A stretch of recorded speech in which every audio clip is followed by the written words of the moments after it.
Moin, ich bin Romke, ich bin Bewegungstherapeut in der Kinder-Jugend-Psychosomatik im Altonaer Kinderkrankenhaus. In unserer Abteilung behandeln wir Kinder und Jugendliche mit unterschiedlichen psychosomatischen Erkrankungen wie Anorexie, Angststörungen oder Depressionen. In der Bewegungstherapie nutzen wir einen Effekt, den ihr alle gut kennt. Sport und Bewegung tut gut und genau das versuchen wir hier therapeutisch zu nutzen. Mit eurer Spende wollen wir hier die Bewegungstherapie, im Speziellen die Boxtherapie mit Equipment ausstatten und möchten uns dafür herzlich bedanken. Im Ring gewinnt nicht der Stärkste, sondern der, der schneller sieht, früher reagiert und präziser trifft. Kraft ist nichts ohne Kontrolle. Und Kontrolle beginnt im Gehirn. Unsere Sinne steuern jede Bewegung und damit deine Reaktion, Stabilität und Schlagkraft. Wer das ignoriert, verschenkt Leistung. Neuroathletiktraining für Boxer. Wissenschaft trifft Knockout-Power. Trainiere smarter und werde gefährlicher. Jetzt starten, jetzt dominieren.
Boxing innovation with Arena Boxing and live to around the world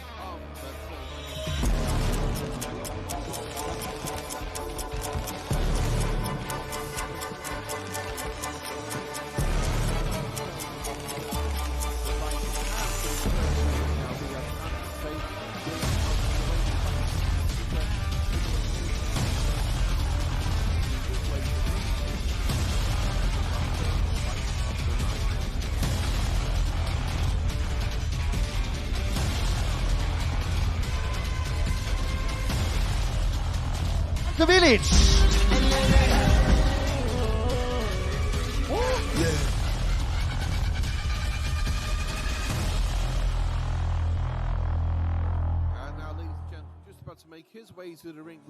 Moin, ich bin Romke, ich bin Bewegungstherapeut in der Kinder-Jugend-Psychosomatik im Altonaer Kinderkrankenhaus.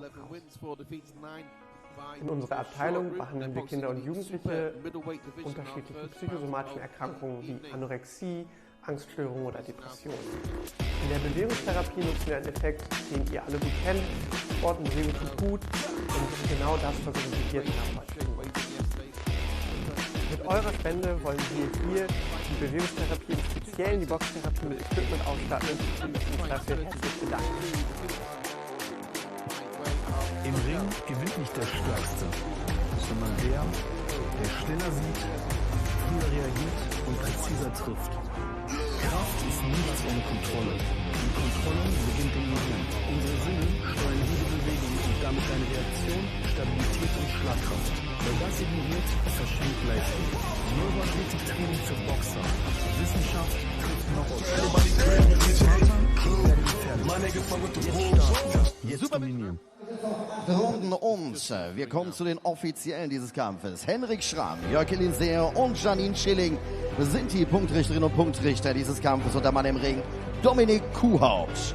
Und wir starten mit dem Kämpfer in der blauen Ecke, er ist 32 Jahre alt. 1,81 Meter groß, 77 Kilogramm schwer.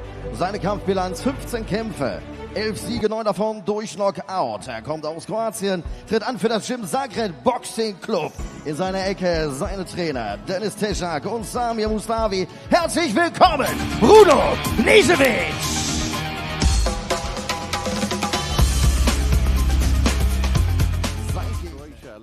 41 Jahre jung, 1,79 Meter groß, 76 Kilogramm schwer. Seine Kampfbilanz: 32 Kämpfe, 30 Siege, 16 davon durch Knockout. Er wohnt in Hamburg und seine Erfolge: WBC Youth World Super Welter 6-fach, IBF Intercontinental Super Welter, WBO Intercontinental Super Welter, WBO European Middle und Croatian Super Middle Champion in seiner Ecke. Dennis Vojnikovic und Ivan Jakovic sowie Peter Koller. Meine Damen und Herren, herzlich willkommen, Ante Boom Boom Bilic! At the middle of the fighters to the center.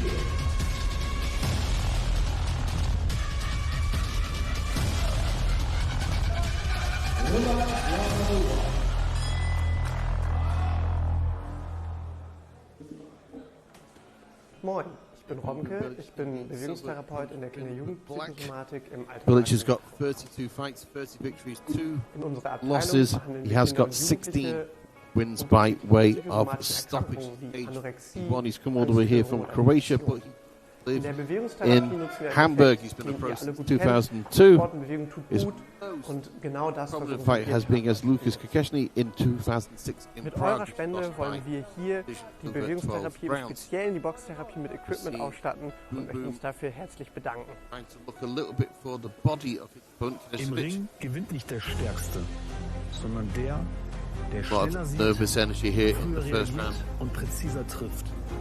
Kraft ist nichts ohne Kontrolle. Und Kontrolle beginnt im Gehirn. Unser Just for his Hirn opponent steuert there, jede right Bewegung hand und damit guard. eine Reaktion, Stabilität und Schlagkraft. Wer das ignoriert, verschenkt Leistung. Knjezevic Neuroathletiktraining für Boxer. Wissenschaft trifft at Ausdauer. distance, Trainiere smarter und werde gefährlicher. Jetzt starten. Jetzt dominieren. facing his opponent in there rather than working his way in behind the jab.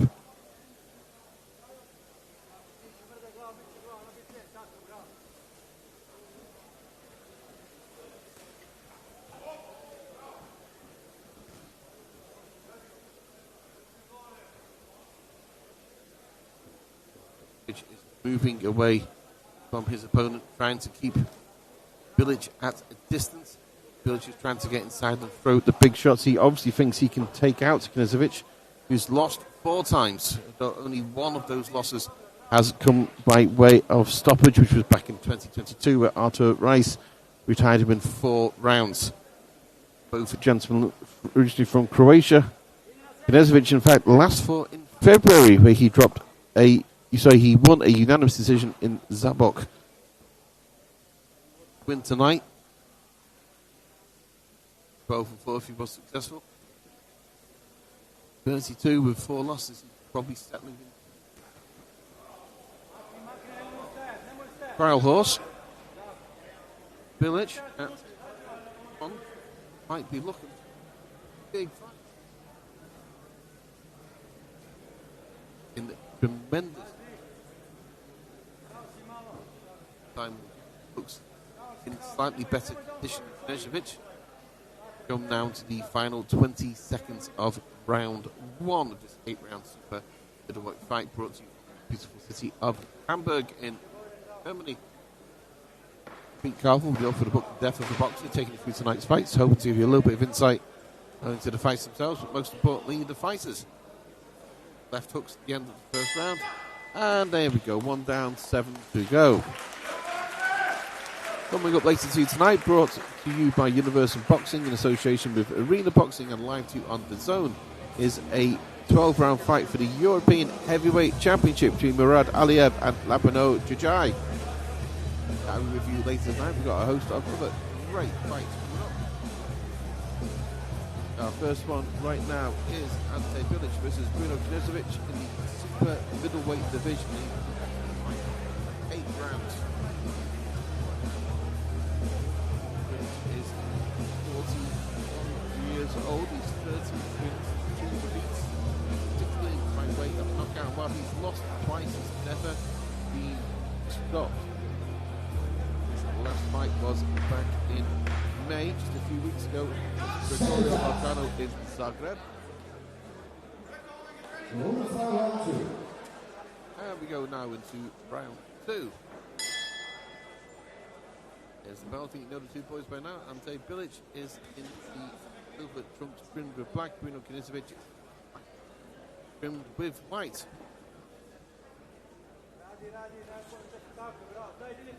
Bruno Knjezevic up there, he's 11-4. There's 4 losses, only 1 has come by stoppage. It was back in 2022. Twice he's lost on points 3 times in a career that began 5 years ago.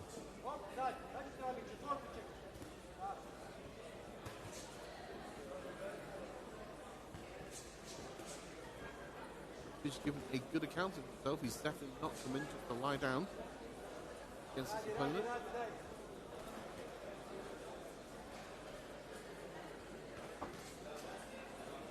Bilic is looking for left hooks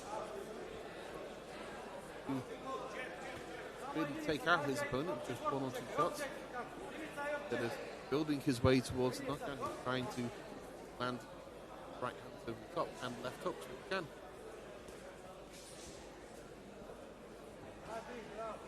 Now settling into a little bit more of a rhythm.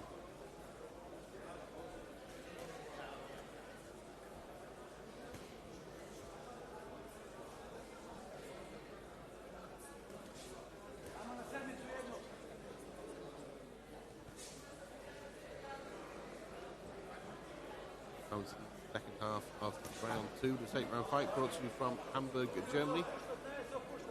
Watching Ante Bilic take on Bruno Knjezevic over 8 rounds. Knjezevic has been moving a lot more, trying to keep Bilic on the outside, trying to annoy him and frustrate him with his jab. Well, a few marks on his back there, maybe he's up against the ropes a little bit. Heavy punches going in there. See Knjezevic grow a little bit in confidence.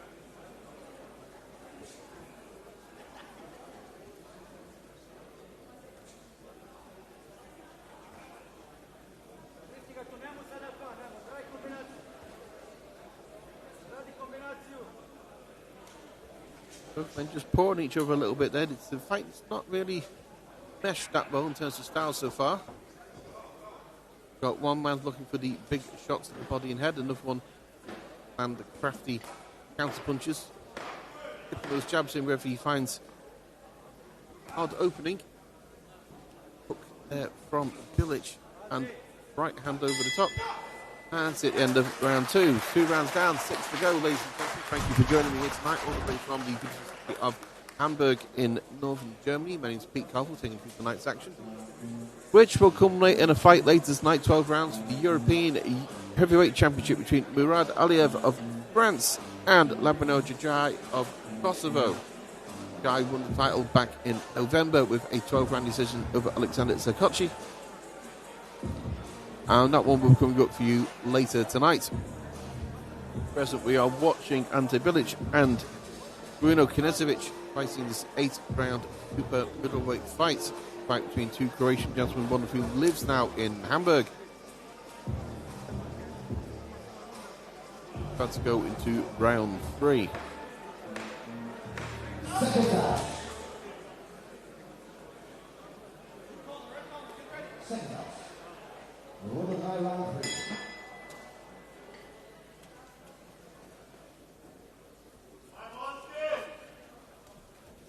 And we move now into round 3 of this 8-round super middleweight fight, brought to you from Universum Gym in Hamburg, Germany. We're watching Ante Bilic in the silver trunks trimmed with black, taking on Bruno Knjezevic, who's in the black trunks trimmed with white. As I can see, Knjezevic, who's been brought in with an 11-4 record, is starting to grow a little bit in confidence. Fight is starting maybe to slow a little bit now in the 3rd round. Knjezevic is moving much less than his opponent.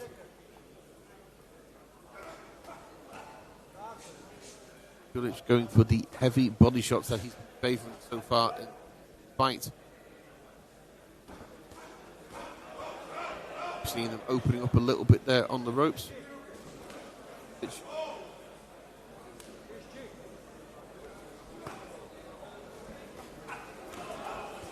Been trying to move around for the first couple of rounds. He seems to have slowed his step a little bit.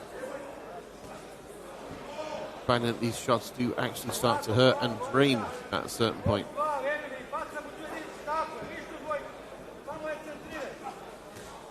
Bilic has come into this fight with 32 fights. He's got 30 wins, 16 by way of knockout. He's been on a little bit of a comeback tour the last couple of months.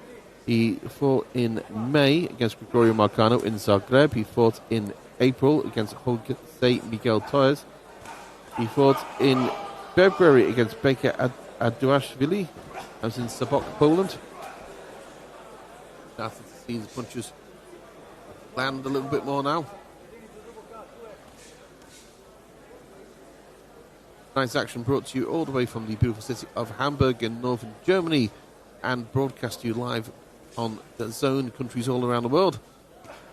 I'm glad you could be here with me tonight, ladies and gentlemen, to go through the fights together. Hope you're having as good a time at home as I am having here ringside.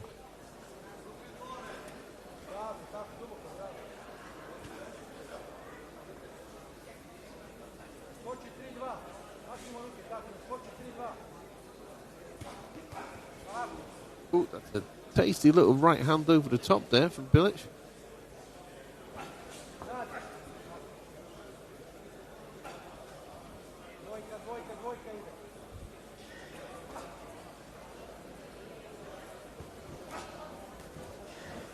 Bilic again with a wild right hand to the body.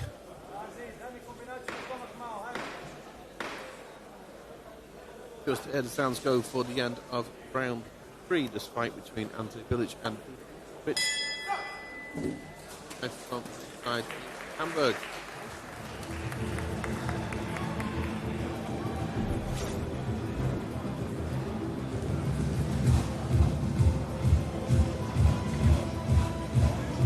There we go, looking at now some of the action from round 3. See that right hand of Bilic landing over the top. We see Knjezevic has been throwing left hook as well.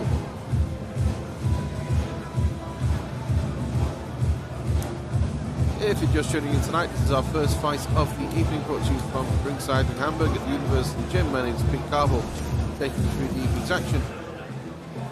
So glad you can join me here tonight, ladies and gents. I'm just watching the first fight of the evening between Bruno Knjezevic and Ante Bilic.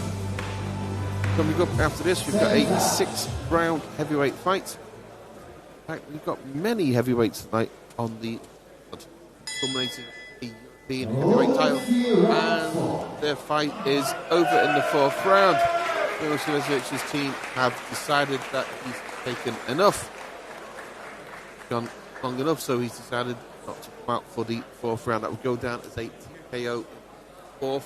Ante Bilic has just won his 31st victory. Record now goes 31-2 with 17 knockouts.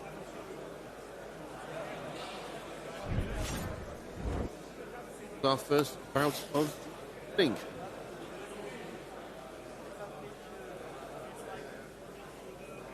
Brought to you from Universum Boxing and Arena Boxing and broadcast live around the world on DEUTSCHE.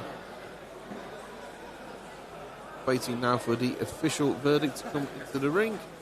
But it's going to be a TKO in 4 rounds. Bilic goes back home, his home in Hamburg, as the winner tonight. And Bruno Knjezevic, goes home, hopefully with a little bit of money for his pains. His 5th loss of his career, the 2nd by way of stoppage.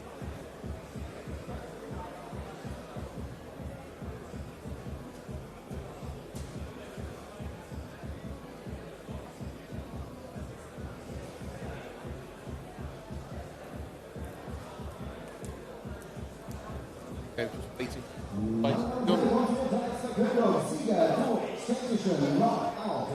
Runde durch Verletzungsaufgabe seines Gegners. Herzlichen Glückwunsch, Ante Bilic! Ante Bilic wins by technical knockout in the 4th round. Okay. In a few minutes, ladies and gentlemen, we'll come back to you with a heavyweight fight between the Ali Dakroub of Germany and Ramazan Gogichashvili of Georgia. Heavyweight in the 6th round, the heavyweight division, in a few seconds, live from Hamburg.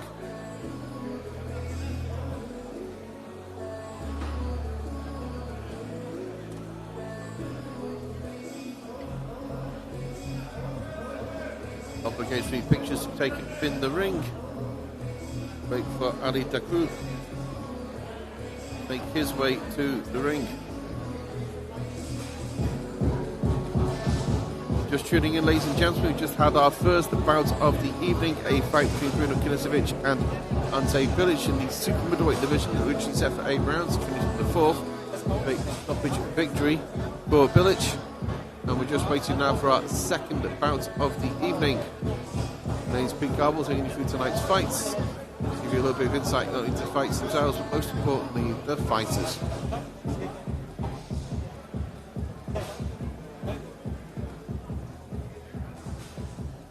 Okay, we now move to our second bout of the evening in the heavyweight division. Rounds coming up.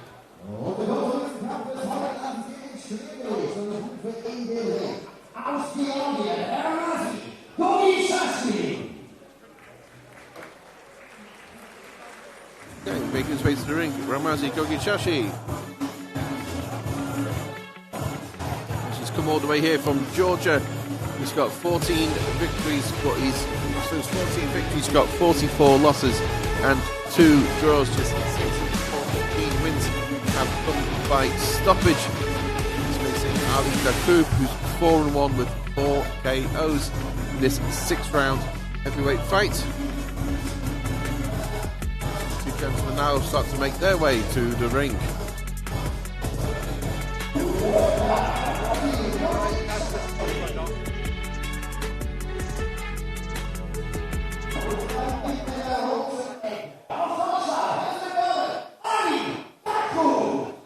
And now making his way to the ring is the relatively local boy Ali Dakroub, who lives in Germany.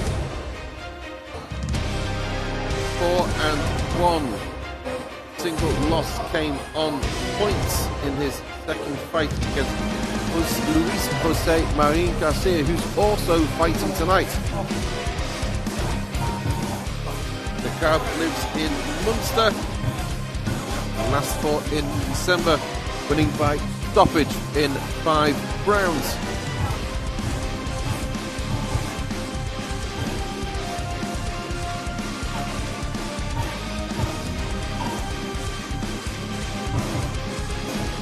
Okay, just making his way through the ring now.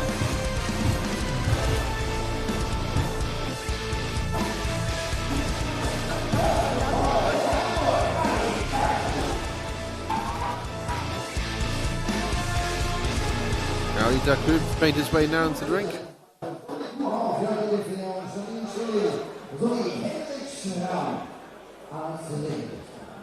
Willkommen zum Kämpfer, der Mann, der ist 30 Jahre alt. 1,88 groß, in der Kampfgewicht von 122 Kilogramm auf die Beine. Seine Kampfbilanz 60 Kämpfe, 14 Siege, 6 davon Durchschlag auch bei 2 Unentschieden. Herzlich willkommen, Holland, hier im Ring, Ramazan Gogichashvili. Sein Gegner, der Roberto, ist 28 Jahre alt. Also 95 groß, 111 Kilogramm schwer, Sattelkraftbilanz, 5 Kämpfe, 4 Siege, alle 4 Siege durch Knockout. Er ist wohnhaft in Münster, sein Ecke, sein Trainer, Mourad. Herzlich willkommen, heute Abend hier in Hamburg, Ali Dakroub. Round of applause there for Ali Dakroub. He's obviously got his friends in the audience. Dakroub's come all the way tonight from Munster, fighting on this Universum and Arena boxing card here in Hamburg. The size and shape difference between the two men. Gogichashvili in the black shorts trimmed with white and red. Dakroub in the white shorts trimmed with gold. We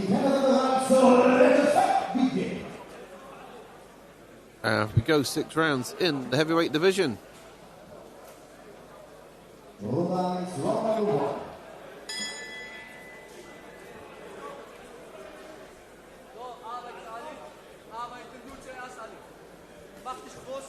Dakroub in the white shorts trimmed with gold, so much taller, so much better shape.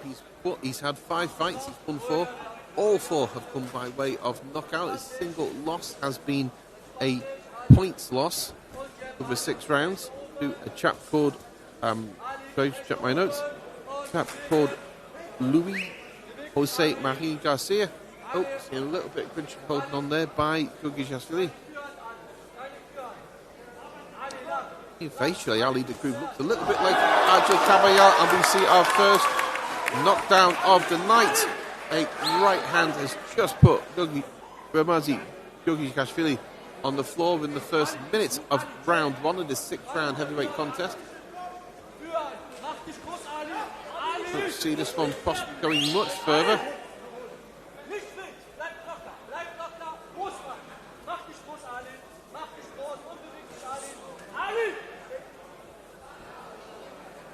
As I was saying, facially, Dakroub looks a little bit like Argid Caballal, who's probably the leading German heavyweight at the moment. Dakroub comes through this. How's his career go to the next 2 or 3 years? Maybe we'll see a fight between the 2 of them. Right now, he has to make his way through the Georgian Ramazan Gogichashvili. Man, he's already knocked down once in the first round.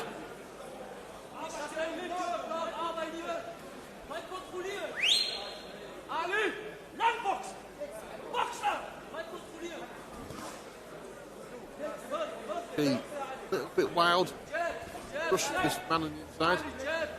Also throwing a right hand over the top. Try and catch the taller fight on the way in.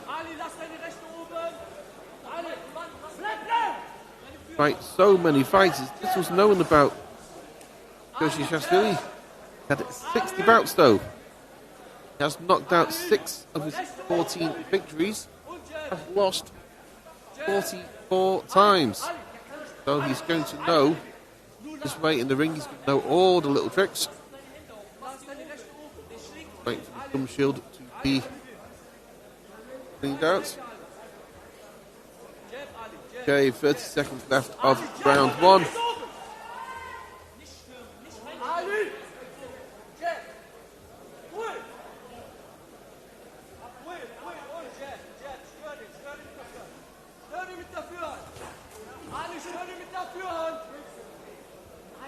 Gogichashvili, very good. Clutching on the inside when he needs to. Knows that this young man, Ali Dakroub of Germany, can hurt him anytime he wants.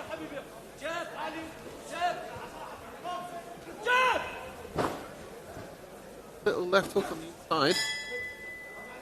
Gogichashvili come to the end of round 1.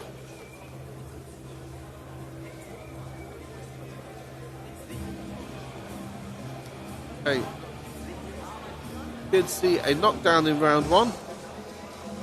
Our man there, Ali Dakroub, failed to capitalise on. His opponent, Ramazan Gogichashvili, all the way here from Georgia.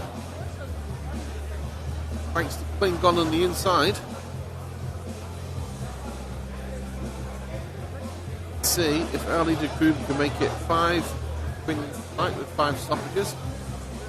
But whether this chap from Georgia is going to take him all the way to the end of 6 rounds. That's 6 rounds. The fight is currently slated for, brought to you from Hamburg and Universum Boxing and Arena Boxing Live 2 on DEUTSCHE.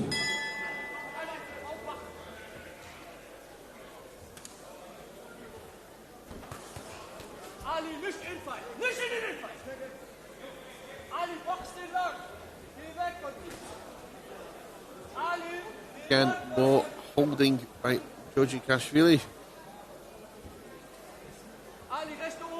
Knows that the further he stays at distance, the more likely it is that Ali Dakroub can hurt him.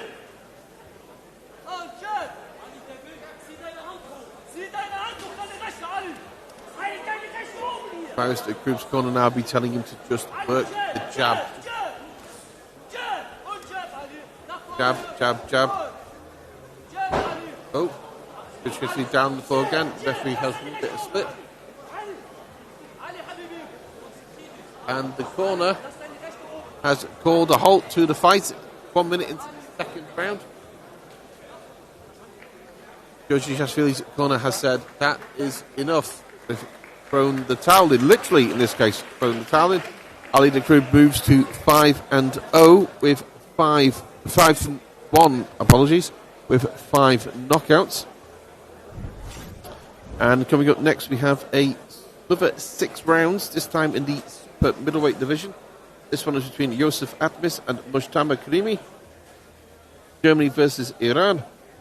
That's coming to you just a few minutes on the show, brought to you from the of Hamburg in northern Germany. My name's Pete Carlton, taking you through tonight's fights. So I'm going to give you a little bit of insight into the fights themselves, and most importantly, the fighters. I'm glad you could join me here tonight, ladies and gentlemen, on that zone. Taking you through the night's fights, culminating in a 12-round fight for the European Heavyweight Championship between Mourad Aliev of France and champion Labinot Xhoxhaj of Kosovo, brought to you from Hamburg. Right now for the official verdict to finish this fight off. This was a heavyweight bout scheduled for 6 rounds between Ali Dakroub and Romero Gogichashvili, and it finished in the second round with the Georgian's corner throwing in the towel after the man went to the ground for the second time. Although the referee did rule it a slip, the corner said they had seen enough, and so Ali Dakroub moves to 5-1 with 5 knockouts.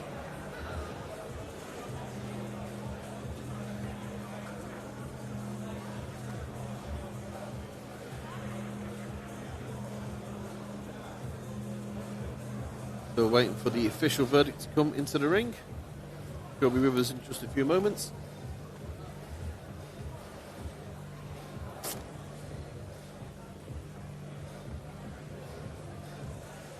Coming up next, we have Yusuf Atmis, 7-0, 5 knockouts, and he will be taking on a chap, Mujtaba Karimi. Oh, here we go for the official verdict.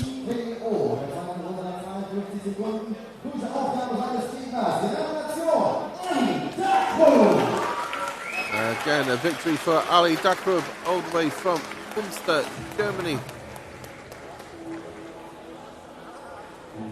Dakroub moves to 5-1 with 5 knockouts.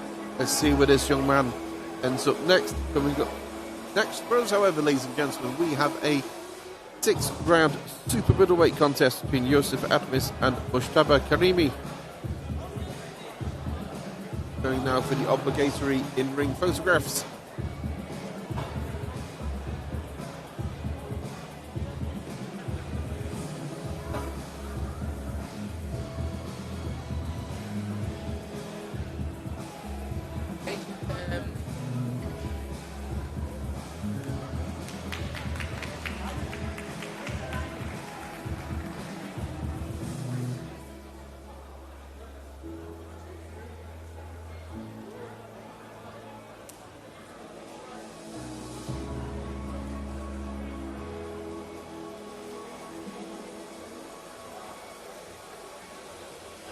If you're just joining us, ladies and gentlemen, my name's Pete Carville, from the author of the books Death of a Boxer and Abdullah Bulls, Hemingway and Wells in Love and War, bringing you all, trying to give you a little bit of insight into tonight's fights, coming to you all the way from the beautiful Hanseatic city of Hamburg in the north of Germany, live to you on that zone around the world, and brought to you by Universum Boxing and Arena Boxing.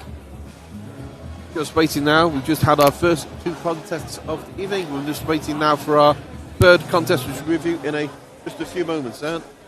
It's going to be a super middleweight fight between Yusuf Atmis and Mujtaba Karimi. The super middleweight division. Just waiting now for the 2 gentlemen to make their way to the ring.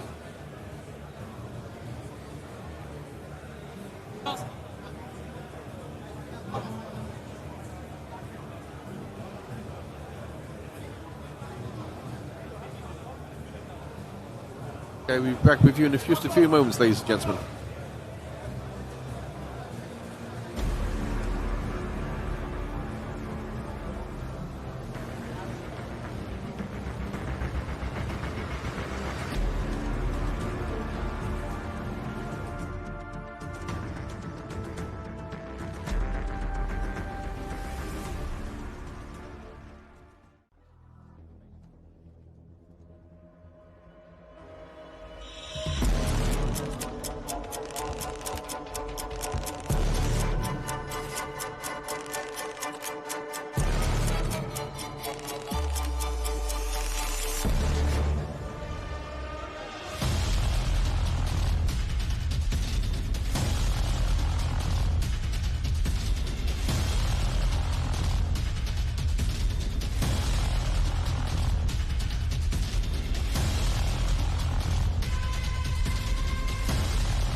Moin, ich bin Romke, ich bin Bewegungstherapeut in der Kinder-Jugendpsychosomatik im Altonaer Kinderkrankenhaus. In unserer Abteilung behandeln wir Kinder und Jugendliche mit unterschiedlichen psychosomatischen Erkrankungen wie Anorexie, Angststörungen oder Depressionen. In der Bewegungstherapie nutzen wir einen Effekt, den ihr alle gut kennt. Sport und Bewegung tut gut und genau das versuchen wir hier therapeutisch zu nutzen. Mit eurer Spende wollen wir hier die Bewegungstherapie, im Speziellen die Boxtherapie mit Equipment ausstatten und möchten uns dafür herzlich bedanken. Im Ring gewinnt nicht der Stärkste, sondern der, der schneller sieht, früher reagiert und präziser trifft. Kraft ist nichts ohne Kontrolle und Kontrolle beginnt im Gehirn. Unsere Sinne steuern jede Bewegung und damit deine Reaktion, Stabilität und Schlagkraft.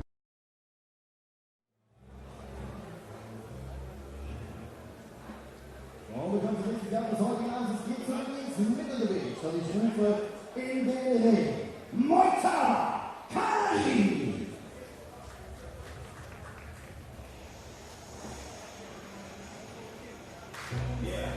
Good evening, ladies and gentlemen. Welcome to our third fight of the night, brought to you from the Universum Gym in Hamburg, Germany. Making his way to the ring, we've got Mourad Karimi. And then Mourad is going to be taking on Joseph Atmis. Both gentlemen living in Germany.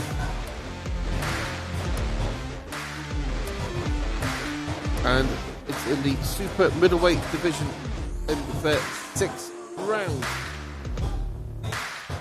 I'm just waiting now for Karimi to make his way to the ring. In the blue corner tonight.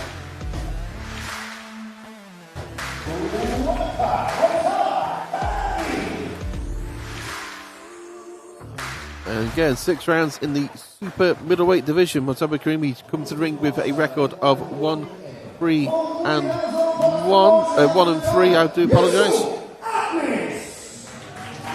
And now making his way to the ring, Joseph Atmis, coming all the way from, he lives in Germany. He's 29 years old, he's 5 feet 11 inches tall. He's 7 fights, 7 victories, 5 by way of knockout. Making his way now to the ring.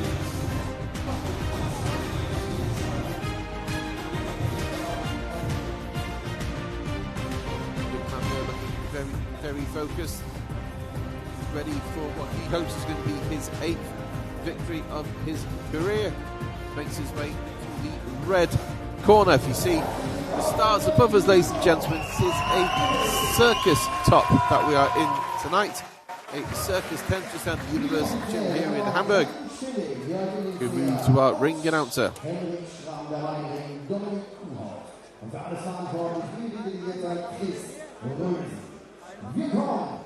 Zukämpfer in der blauen Ecke. 36 Jahre alt, 1,74 groß, 74 Kilogramm schwer, seine Kampfbilanz. 4 Kämpfe, 1 Sieg und im Durchschnitt aus. Geboren ist er in Iran und wohnhaft in Dortmund. Sein Trainer in der Ecke, Arthur Luther. Meine Damen und Herren, herzlich willkommen, Mourad Karimi.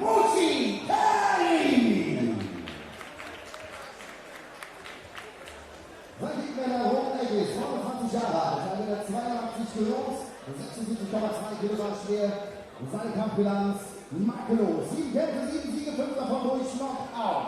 In den Kiel tritt an für Universum Boxen in seiner Ecke. Die Trainerlegende, King Arthur Gregorian. Und mit Brück. Nicht weniger Legende. Meine Damen und Herren, herzlich willkommen, Yusuf Atmis. You can hear all the cheers and the shouts and the clapping there for Joseph Atmis. Making his 8th professional fight tonight. 7-0 with 5 knockouts. Taking on Mourad Karimi in a 6th round super middleweight fight. Karimi's come in having lost his 3 of his last 4. He's age 36, he lives in Dortmund. Runde 1, round number 1. Set the apple card a little bit. And let's see how these 2 gentlemen do this evening. Karimi with a very, very wide stance, a little bit like a kickboxer. Bends back, both hands out. cross hand. Atmis. Not much taller. I actually don't think there's much difference in height between the pair of them. It's just the different stance that these two gentlemen have.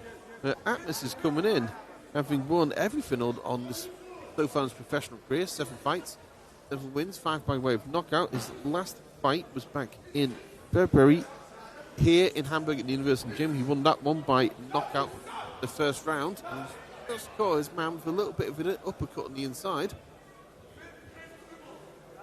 The middleweight division has technically been a very, very strong division in Europe.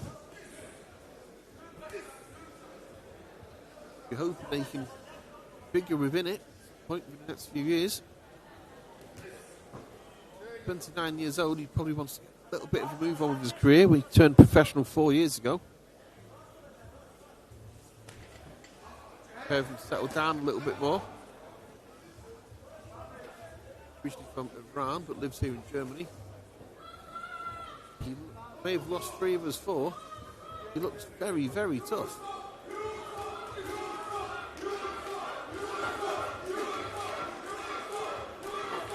He's from a sellout crowd here at the Universum Gym in Hamburg. Just watching the first of this 6-round fight between Yusuf Atmis and Murtaba Karimi, middleweight division.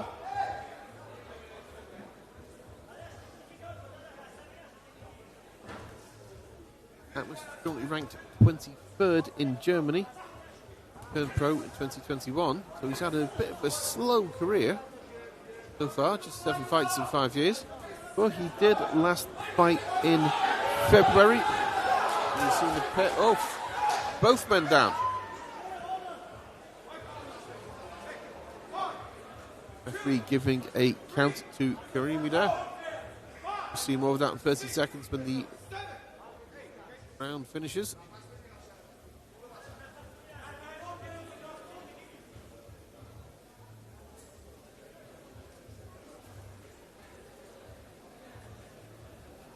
.15 seconds left of round 1.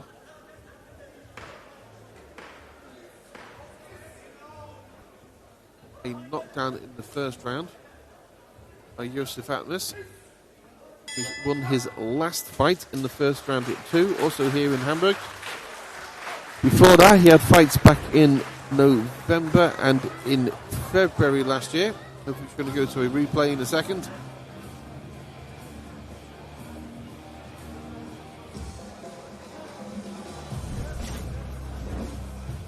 Replay now, let's see if we can see the knockdown. Okay, it seems to be that right over the top that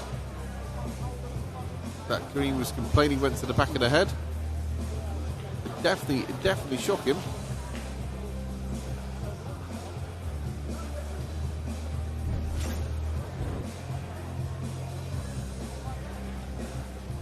Jab.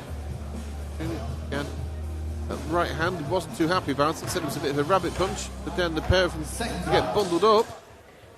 And they were both on the floor. Runde 2, round 2.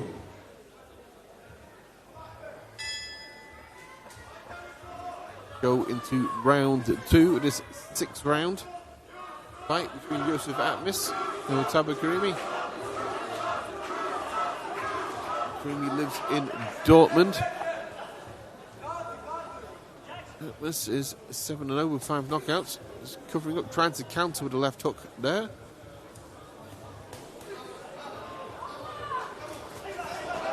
Oh, we've just seen Karimi manage to catch his man with his own left hook.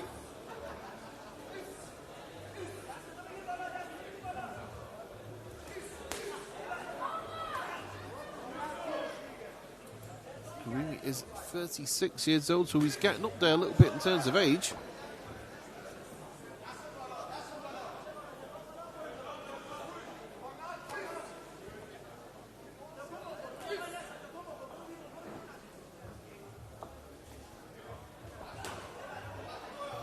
Just going a little bit on the back foot here, trying to cover up. Trying to see the best that his man can have, and then countering with a jab off the ropes. See Karimi just seems to catch him a little bit here in the second round.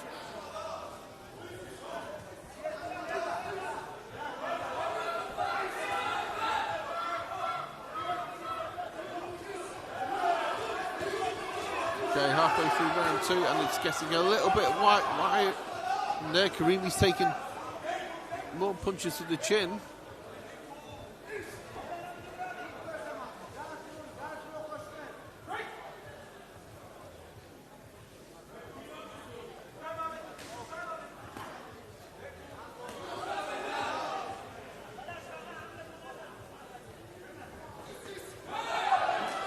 Right hand. Seen a right hand.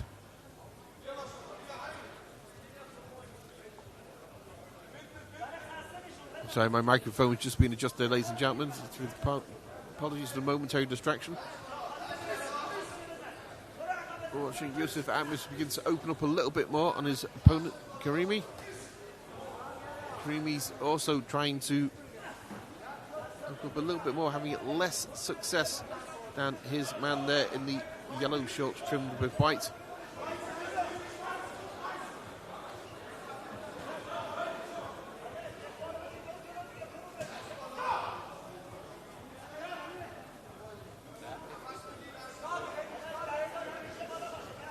Okay, going to the final few seconds of round 2.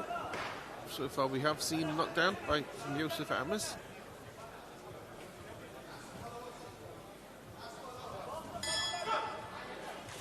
Okay, let's go to the replay and see some of the action there from the second round of this 6th round.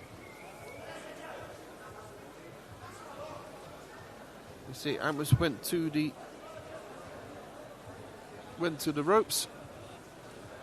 Karimi is trying to catch him with what he could throw. Atmis is trying a little bit better defensively. We're just moving into the 3rd round.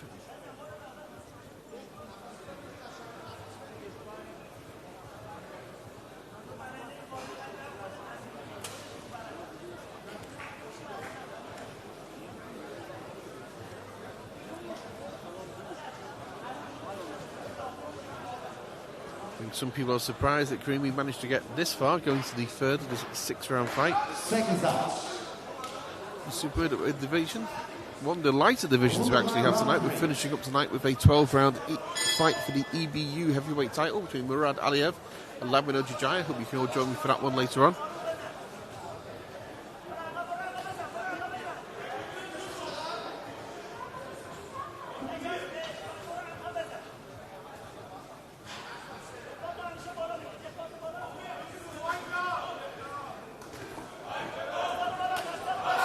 Heavy punches coming in. Karim's complaining again about the punches landing on the back of the neck, which tends to happen when you turn your body a little bit too much.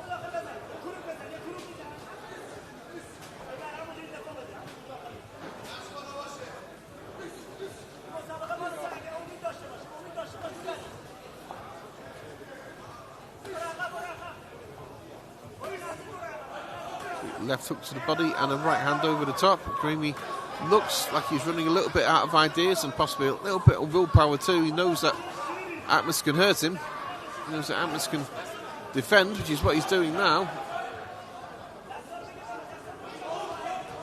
And a right hand there seems to take the wind out of the sails by a right hand to the body and another right hand over the top. It looks like Karimi is hurt. You see he's going a little bit on the back foot, and a right uppercut just caught him as well, coming into the halfway mark of round 3.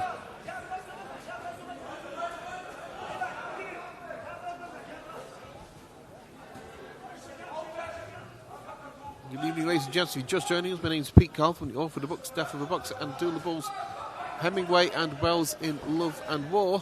We're watching a 6-round fight between Yusuf Atmis and Mujtaba Karimi here from the beautiful Hanseatic city of Hamburg in northern Germany. It's been a nice little 6-round super middleweight fight between these two gentlemen. Atmis is coming in 7-0 with 5 knockouts. Karimi's 1-3, and we're currently Karimi's probably lasted a little bit longer. I think most people realise, but he is starting to take more and more shots from Atmis.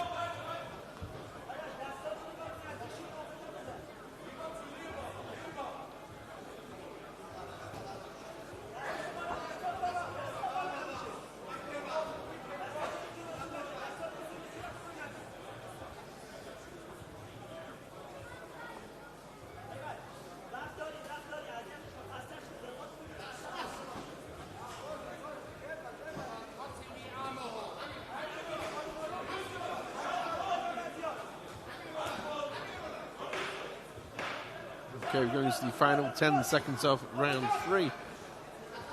It's a 6-round fight. We're hitting the halfway point, and then seems the gum shield was knocked out. Tracing up, the referees put it directly into his mouth. Let's have a look at some of the replay from the action of round 3. What's been missing was jabs. A wild left hook there from Karimi, just catches Atmis there.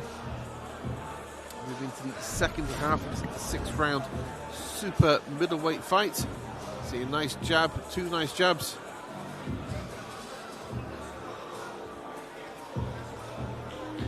Lots of wild punches from these two. See, Joseph Atmis is coming in on a, well, I said he's won everything. He won his last fight by stoppage in the first round here in the Universum Gym in Hamburg. The fight before that, the Palmberg Arena in Schwerin, he won on points over 4. But then he came in on a run of 3 stoppage wins before that. You got Karimi. He lost his last one in the 4th round in Karlsruhe back in December. He also lost on points in Bochum back in May.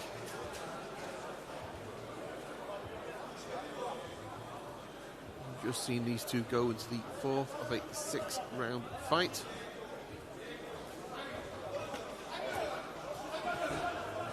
A little bit scrappy.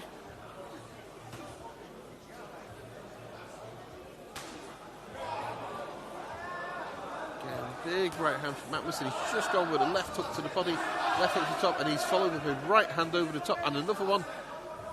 A left hook again, so the big punches are now starting to land.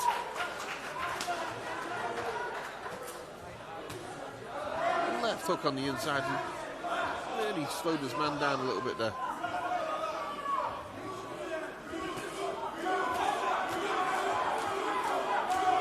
Really starts opening up.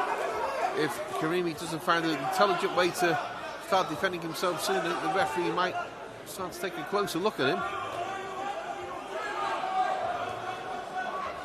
It's against the ropes, and I think we're nearing the end. Okay, the referee should start calling this one now, and he has. Joseph Atmis wins by stoppage in the 4th round. The opponent stopped on the ropes by the referee. You can see he's just above me now, his nose is bleeding. The referee slightly out of position for that one at the end. Starts to look a little bit uncomfortable. You see him just walk back to his corner now. You see that left hand really struck back the head. Karimi, we're just going to wait now to get our official verdict in the ring. Well, again, another replay. See the end coming out, right hand, left hook to the body, left hook to the top, and then just right hand after right hand.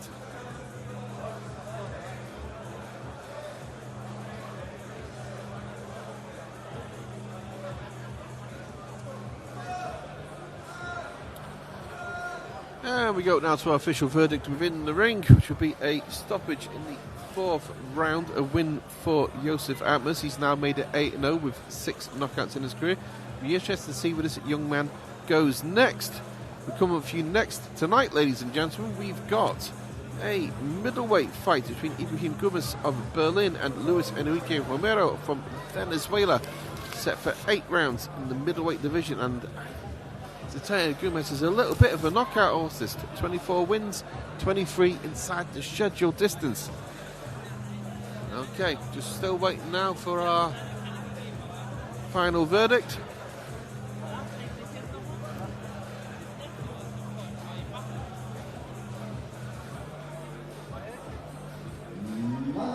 Urteilsverkündung, Sieger durch technischen Knockout in der 4. Runde nach 1:22 und damit nach wie vor ungeschlagen. Gratulation, Yusuf Atmis! Dankeschön an seinen Gegner, Moitava Moji Karimi.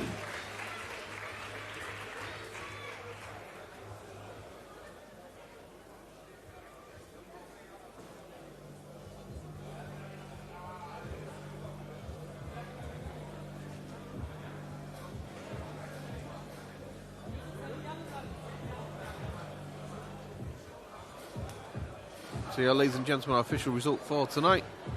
That was our third fight of the evening, a 6-round super middleweight contest between Joseph Atmis and Karimi. Come up for you next, we have a middleweight bout that's scheduled for 8 rounds. Ibrahim Gomez and Luis Enrique Romero.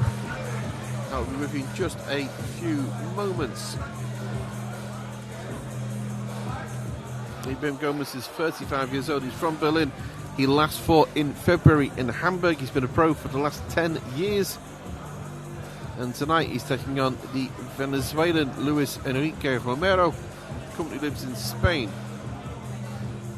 Let's see how this one starts and stops. Und wir bleiben in der Gewichtsklasse im Mittelgewicht. Und ich rufe in den Ring aus Venezuela, Luis Enrique Romero.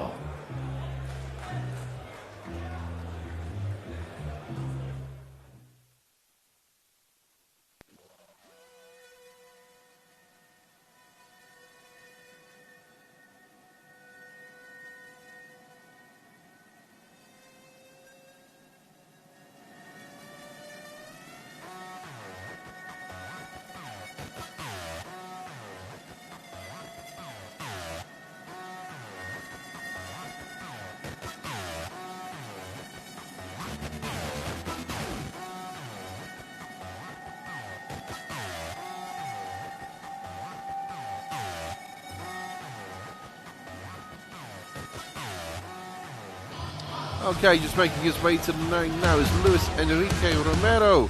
He's originally from Venezuela but now lives in Valencia, Spain. And he's coming to his fight with Ibrahim Gomez. His last fight was a unanimous decision loss just a few weeks ago in Spain, in Madrid.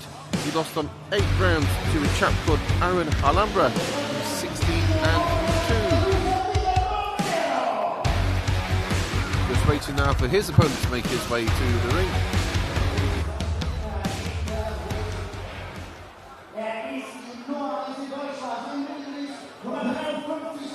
Rangliste. Herzlich willkommen heute Abend hier in Hamburg, Ibrahim Gomez. All right, now making his way to the ring is Ibrahim Gomez from Berlin. Gomez is 24-0 with 23 stoppages. He last fought in February, also here in Hamburg at the Universum Gym. He won by stoppage by retirement to the second round. Before then, he had a fight back in January 2024 against Ibrahim Yildirim at the Versi Music Hall in Berlin. He won that one by stoppage in round 1. He may judge his opponents, ladies and gentlemen, but Ibrahim Gomez can punch. And tonight he's facing a chap with 9 losses, and only 3 of those losses have come by way of knockouts. Going now into our next fight of the 4th. Und erneut unsere Punktrichter Dominik Kuhhaupt, Jörg Linseer und Janine Schilling, der Mann im Ring, Henrik Schramm. Wir kommen zum Boxer in der blauen Ecke. Er ist 39 Jahre alt, 1,78 Meter groß, 72,5 Kilogramm schwer. Seine Kampfbilanz, 23 Kämpfe, 13 Siege, 9 davon durch Knockout bei einem Unentschieden. Er ist gebürtig in Venezuela, lebt in Valencia in seiner Ecke. Sein Trainer, eine Trainerlegende, Frank Rojas. Meine Damen und Herren, herzlich willkommen, Luis Enrique Romero. Und nun zu seinem Gegner. 35 Jahre, 1,79 Meter, 72,5 Kilogramm. Seine Kampfbilanz ungeschlagen. 24 Kämpfe, 24 Siege, 23 davon durch Knockout. Er kommt aus Berlin, tritt an für das Gym Chikara in seiner Ecke. Legende Sergej Michnik. Er ist IBF Mediterranean Middleweight Champion, WBA European Middleweight Champion, German Boxing Association, International Middleweight Champion Nummer 1 der Rangliste in Deutschland, Nummer 53 der Weltrangliste. Herzlich willkommen, Ibrahim Gomez! Der Kampf ist angesetzt auf 8 Runden, 8 rounds of boxing. The boxers to the center. Okay, ladies and gentlemen, moving now into our fourth fight of the evening. It's an 8-round middleweight contest. If you're just joining us, welcome to Hamburg. We're ringside tonight for this show from Universum Boxing and Arena Boxing, brought to you live around the world. So let the fights begin. My name's Pete Carver, author of the books Death of a Boxer and Do the Bulls, Hemingway and Wells in Love and War. Taking you through tonight's fights, giving you a little bit of insight, not only to the fights themselves, but most importantly, the fighters. And as you see now in the white trunks, with his name on the back in gold, we have Ibrahim Gumez of Berlin. And he's taking on a chap called Luis Enrique Romero from Venezuela, who currently lives in Spain. So Gumez on the right of your screen, he's got 23 knockouts and 24 wins. He's undefeated. Our man Enrique here has 9 losses. Only 3 of those losses have come by stoppage. He's actually won 13, 9 by stoppage himself. So both gentlemen can bang a little bit. But I'd say the smart money on power lies with Gumez. It's boxer versus banger. Meine Damen und Herren, eine wichtige Durchsage während des Kampfes. Der Mini mit dem Kennzeichen Hamburg EX 2297 muss sofort weggefahren werden, ansonsten wird er abgeschleppt. Er blockiert gerade alles. Gumez has a habit of stopping his men early. His last few wins have come in 2 rounds, 1 round, 2 rounds, 3 rounds, 8 rounds. Was back in 2020. He's been quite inactive in recent years. But he's had 1 fight in January 2024, and he's had another one back in February here in Hamburg. So maybe at the age of 35, he's looking to get a few more in before retirement. See Enrique Romero in our ring there, on the white trunks trimmed with red. See him trying to keep his distance, trying to keep Gumez outside of him. Gumez just caught his man with a nice right hand over the top.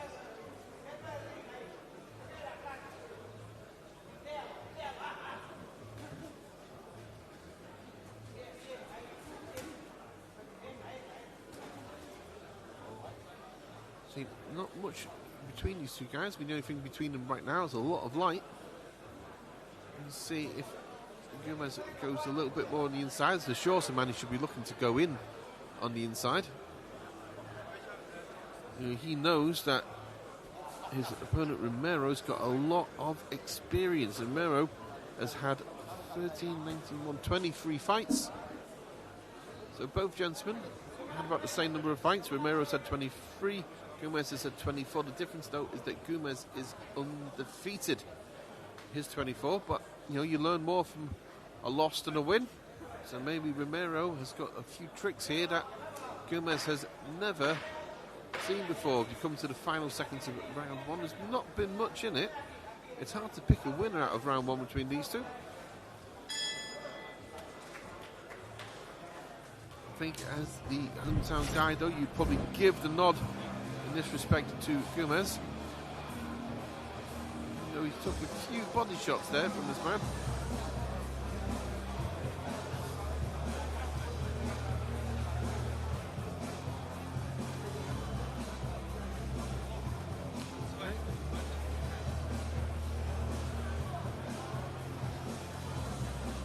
Romero looking very happy, smiling at his corner. He obviously thinks things have gone well. Gumez looking very focused with his.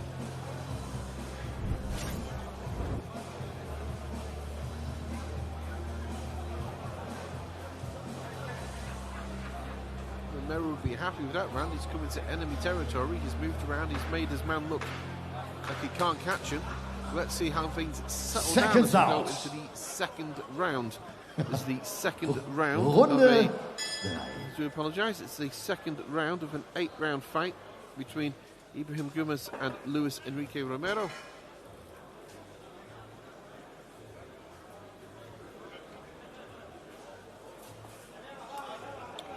Coming to you live tonight from the Universum Gym in the beautiful Hanseatic beautiful Hanseatic city of Hamburg in northern Germany. We're currently watching an 8-round middleweight fight between Ibrahim Gumez and Luis Enrique Romero. Gomez is a banger. He's won 23 of he's won 23 of his 24 fights by knockout. He's never lost. He has been a little bit inactive in recent years. He was a chap who made his debut 10 years ago.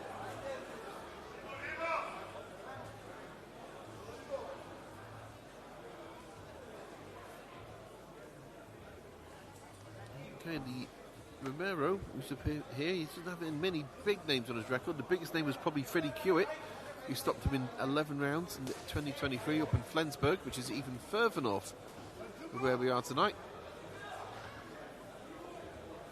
Just seen a little bit of frustration there from Gomez. Romero just thrown that left hook to the body to try and slow his man down.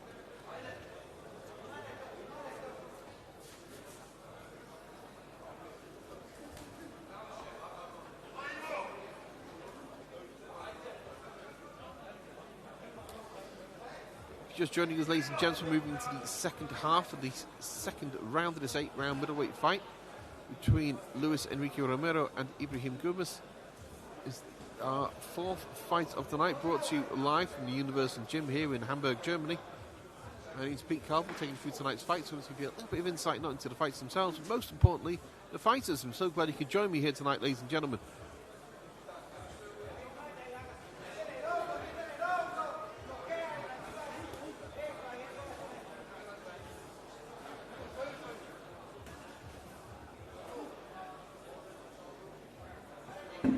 Has been a little bit frustrated, I think, by Romero's jab. Romero is keeping him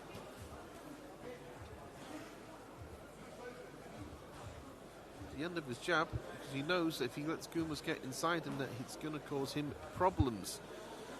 He knows that Gomez is a huge puncher. I mean, Gomez doesn't have many big names on his resume, but the fact that he's got a resume of 23 knockouts and 24 wins, so that no matter what happens, he can still bang. We're just hearing the end of the round 2 is now coming up. Romero trying to make his man last, trying to get him into the second half of the fight, trying to hopefully slow him down. We can pick him apart a little bit more.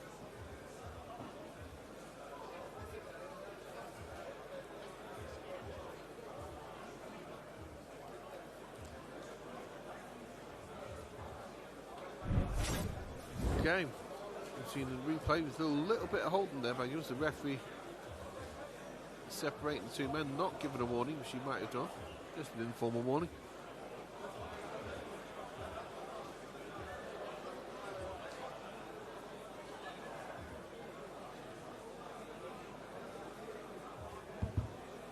Okay, Romero looking very focused on the job in hand. Gomez looking a little bit frustrated, listening to his corner. Seconds out. Trying to figure out what he's going to do next. Runde 3, round 3. Both men look in very good condition.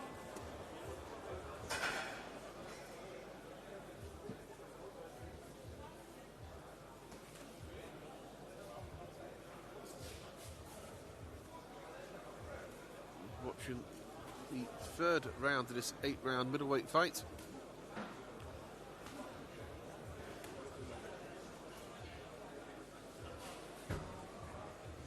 Trying to work a little bit on the inside. His man keeping him off.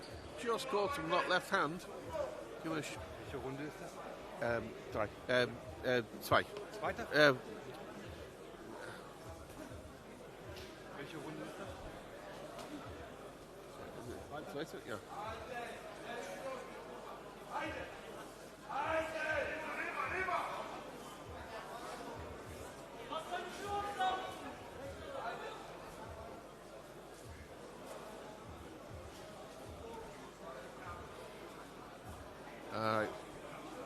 We've seen Gomez just throwing the left hooks over the top, just trying to get a little bit more back into his man.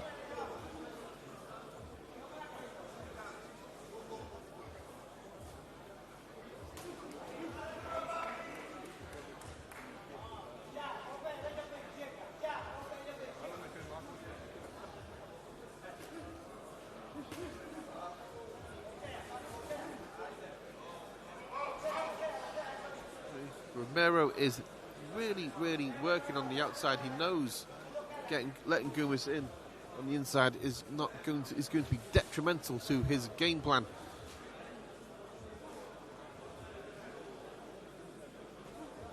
He's caught him with the jab. Gomez has nodded to say, "Yeah, you caught me with that one, but let's see what else you can do."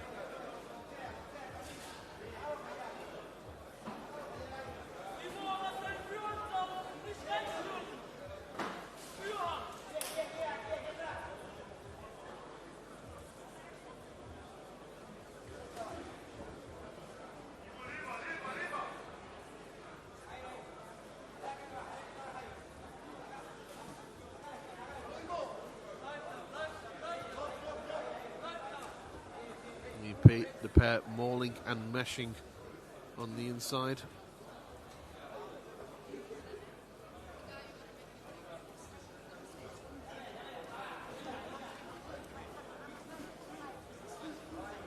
Romero really, really tapping away at Gomez with his jab.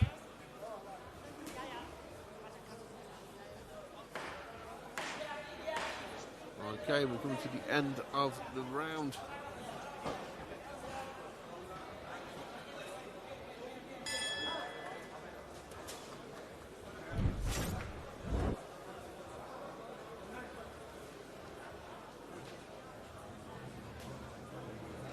Okay, moving out into round 4 between these two gentlemen.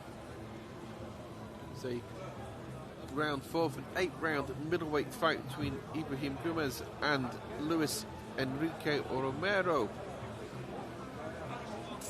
Gomez, who's been a knockout artist for his career, is finding Romero to be a more difficult prospect than first let on.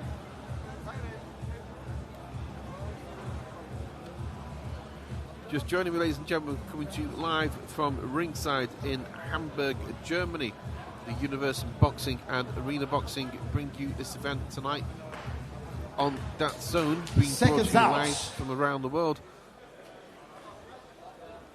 Runde 4, round 4.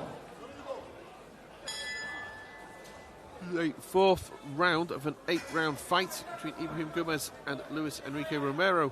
And coming up tonight, our main event is 12 rounds for the European Heavyweight Championship between Mourad Aliev and champion Labinot Xhoxhaj.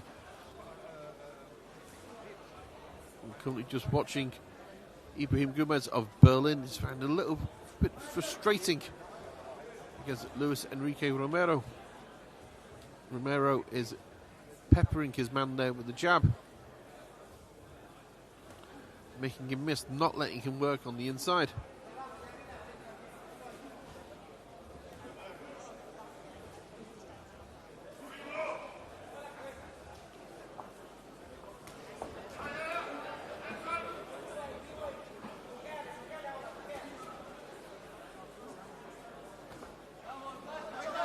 So this is where Gomez wants to keep his man.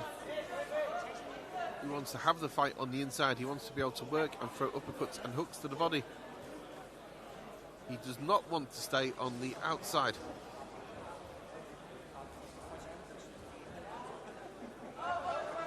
Like two bulls facing each other. Romero would be very, very, very smart move for him to move back to the outside, back onto the jab.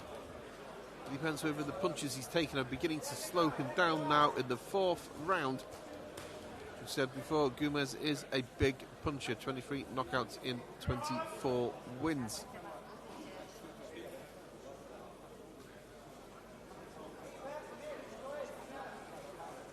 Moved the second half of round 4, this 8-round fight.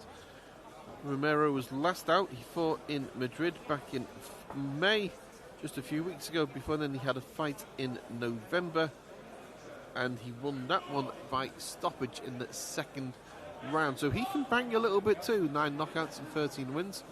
He's also got 9 losses. 3 of those losses have come by stoppage. In fact, he lost by TKO in the 11th round to Freddie Hewitt back in November 2023. He's also lost by stoppage in the 7th round against Xhoxhaj Turov in Almaty, Kazakhstan. And his other loss by stoppage came against Johan Gonzalez in Romero, which I think is in Spain. That was back in March 2021. So Romero's come in tonight with nothing to lose and pretty much everything to gain if he takes the O of Gumas. Gumas getting a little bit desperate now, fighting in on the inside. We're coming into what is now going to be the end of round 4. And you can see frustration on the face of Ibrahim Gumas of Berlin, Germany. My name's Pete Carville. I'm taking you through tonight's fights. I'm going to give you a little bit of insight into the fighters themselves, not just the fights. And I'm broadcasting to you live from the Universum Gym here in Hamburg, in what is actually a circus arena. It's quite a beautiful arena, actually. We go into the second half of this 8-round fight. A fight that I think many people here in attendance know the records of both gentlemen feared it would not go this long.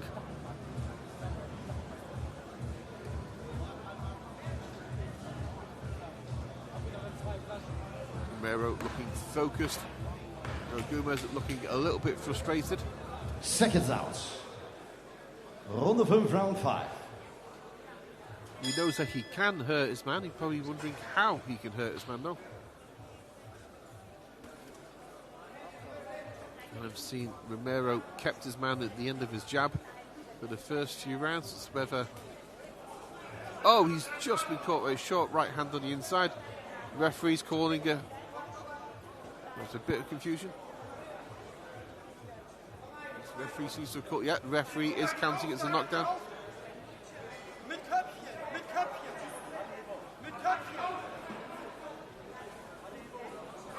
And Gumas senses that he can finish this one now in the 5th round.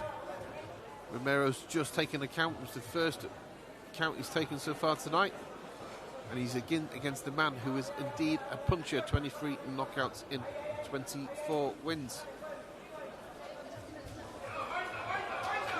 Oh, seems Romero's getting a little bit caught up in the ropes there. And yeah, he's managed to make Gumas take a step back, as if Gumas might have run out of juice.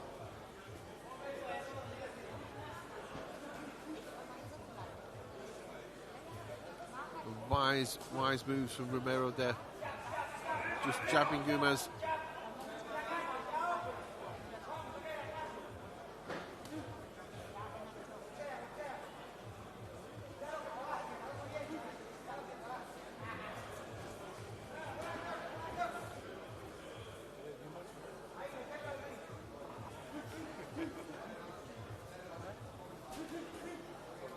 Okay, second half of round 5.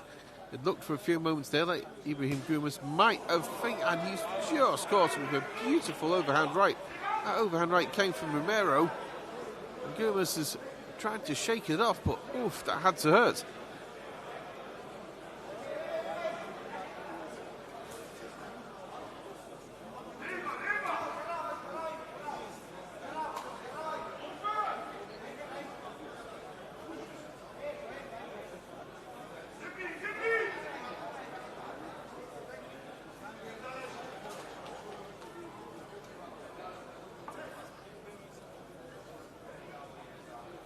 Referee just adjusting the shots of Ibrahim Gumas.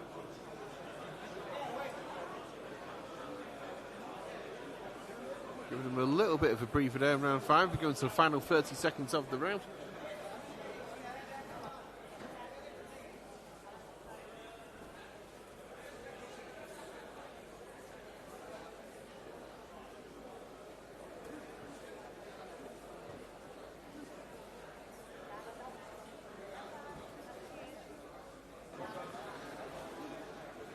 Okay, we're just going into the end of round 5. Okay, we have seen a knockdown of Luis Enrique Romero by Ibrahim Gumas, and he's taunting his man a little bit at the end.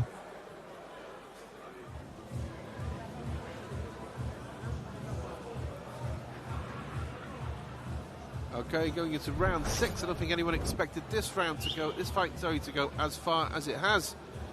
But Luis Enrique Romero has more than lived up to expectations tonight. He has in fact exceeded them.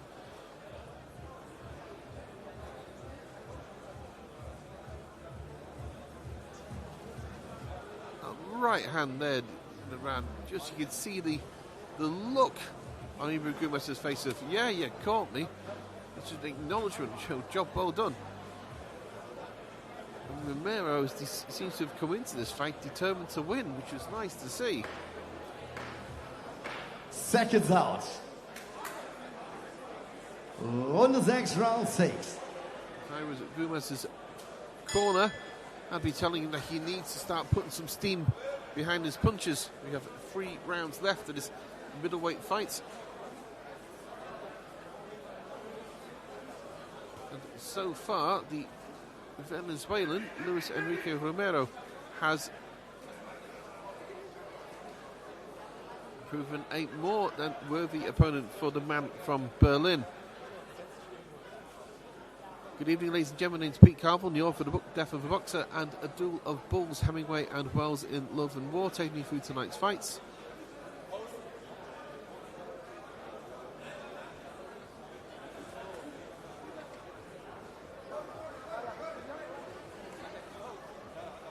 I'm currently watching an 8-round middleweight fight between Luis Enrique Romero and Ibrahim Gomez.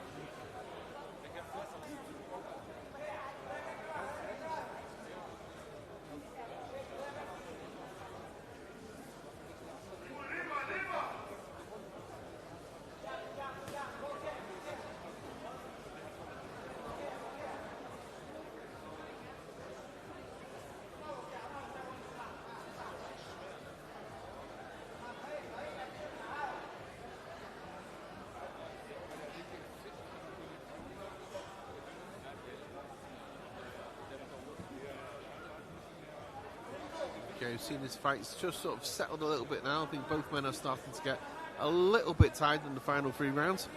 It's been a good, close fight. We've started seeing Romero has been keeping his man at the end of his jab, making sure he can't get on the inside. Gomez, who is the puncher in this fight, 23 knockouts in 24 wins. He has been trying to get inside. He has managed to knock his man down once in the 5th round, but altogether he's not been as successful as he's won tonight. You'll see now the two of them sort of bullying on the inside.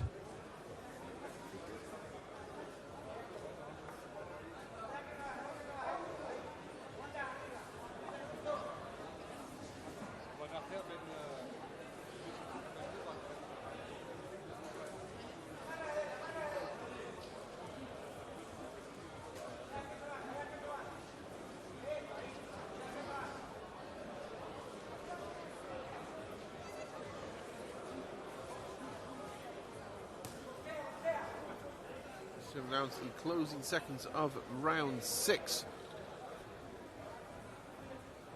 And tonight's boxing, ladies and gents, this is our 4th fight of the evening, a middleweight fight over 8 rounds. One that I think many expected to finish early, but has actually started to go late.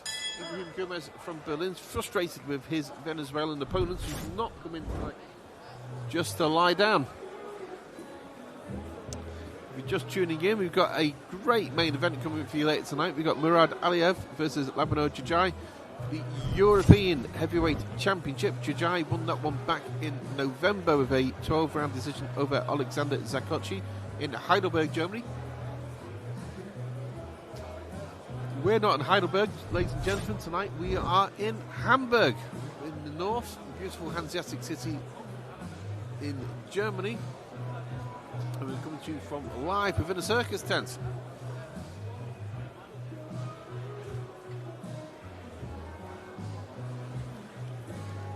Luis Enrique Romero not losing focus. Seconds out. Final 2 rounds. Runde 7, round 7. It's 2 rounds, 6 minutes for Ibrahim Gomez to retain his undefeated record. He's found it hard to...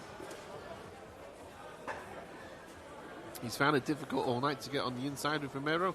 He did knock Romero down once in the 5th round. But Romero has, contrary to expectations, not come in tonight to just merely make up the other side of the card. So he's just gone to the ropes now, and that looks to be a second knockdown, this time in the 7th. Gomez just clutching his right hand above me there. Has he injured his right hand, Gomez?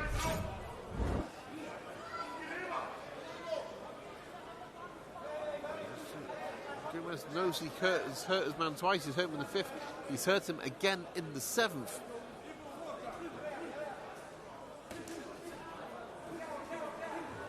Romero knows he's been knocked down twice. He cannot let this man get inside on him.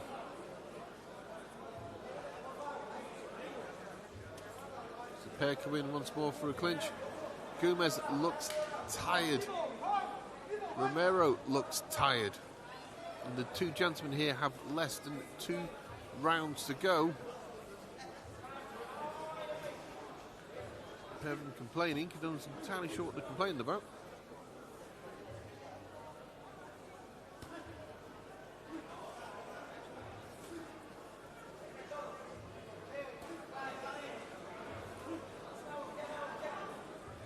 Romero dropping his hands and fighting his opponent to come in, looking for counter punches.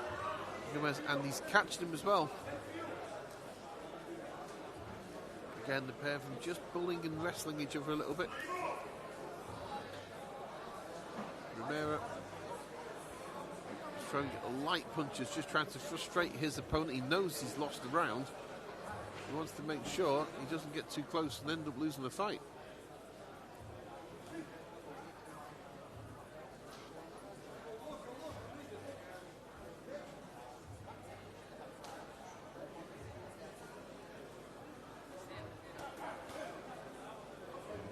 Whipping, lashing, long lead left hands and right crosses from Romero.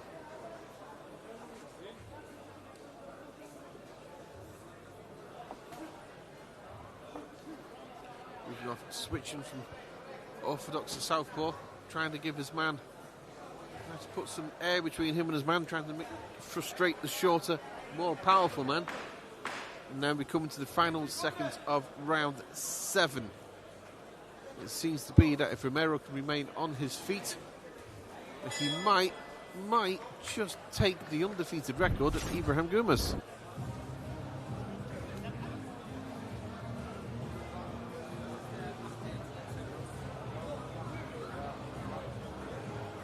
Okay, moving into our 8th and final round of this middleweight contest, brought to you live from the Universum Gym here in the beautiful city of Hamburg. My name's Pete Carville, taking you through tonight's fight, so I'm going to give you a little bit of insight, not only to the fights themselves, but most importantly, the fighters.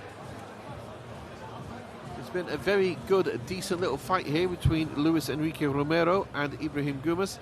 As we always say, it's not about the quality of the fighters, it's about the quality of the fights. And these two have been fairly well matched to each other. We're going into the final round now. Ibrahim Gomez is coming in. He's 24-0, 23 knockouts, and yet he's been troubled pretty much all the way through by Luis Enrique Romero. Romero has been down in the 5th round. He has been down in the 7th round. We're now looking at the final round. If this one goes to the scorecards, it will be close. I suspect Romero may be a little bit ahead. And I think in that knowledge, Gomez is going to be fighting like a man, trying to save his career in his final 2 minutes and 45 seconds. Just fighting with an urgency. It comes with knowing that you only have 3 minutes at most left in the ring tonight.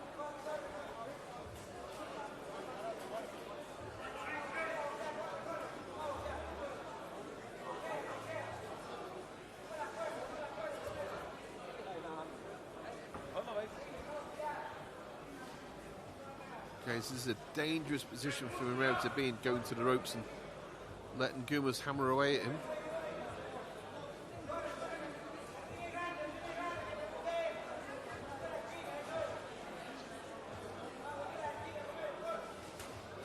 Oh, and a left hook on the inside. You see the sense, though, that Romero came off that one a little bit more affected by the punch, and you see the wild left hook from Gomez come over the top once again. Romero going back to the outside, trying to keep his man at a distance, walking around, trying to stay away. He knows he's got just over a minute and a half left in this 8-round fight, and yet he seems to just come down off his toes again. It's a bad place, and a nice flurry on the inside. I must be saying, in news business, late flurries win fights. You can just stay. If he can just stay on his feet for just one more minute, he may just take the undefeated record of Ibrahim Gumuz.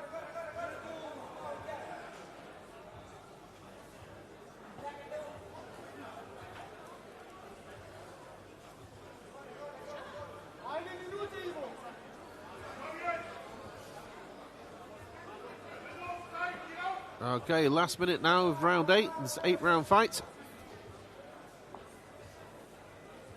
Ibrahim Gumuz has been bedaddled, befuzzled, bedraggled, confused by Luis Enrique Romero. Romero, who came in with 9 losses on his record, has not come in tonight to lose, and he's still going to the final 30 seconds, trying just to keep Ibrahim Gumuz off him, trying to keep him from getting in the inside. See, he's just moving out to the other side of the referee because he knows, boom, I've got 15 seconds left. He's just caught him with that jab. And he's back on the inside where he doesn't want to be. 10 seconds to go. There will not be a knockout in this fight. Even as Romero just has to hold on for 3, 2, 1, and we are out. Luis Enrique Romero becomes the second man to take Ibrahim Gumuz the distance. Gumuz has now had 25 fights. 23 of those fights he's won by way of knockout. We'll see whether he's won this one too. What is true is that Romero did manage to keep his man at the end of his jab. He did manage to impose his own game plan, but Gumuz did knock him down once in the 5th round, and again heavily in the 7th. And he knows that Romero is not the hometown fighter. It cannot work for him. Let's see if Ibrahim Gumuz has managed to retain his undefeated record. Coming up next after this, ladies and gentlemen, we've got a 6-round heavyweight competition between Casper Mena and Luis Jose Marin Garcia. That's 6 rounds in the heavyweight division, brought to you live from Universum Gym here in Hamburg and brought to you live around the world on DAZN. My name's Pete Carville. I'm the author of the book The Death of a Boxer and a Duel of Bulls, Hemingway and Wells in Love and War. Taking you through tonight's fights and just waiting now for the official judge's verdict on this 8-round middleweight fight between Ibrahim Gumuz and Luis Enrique Romero.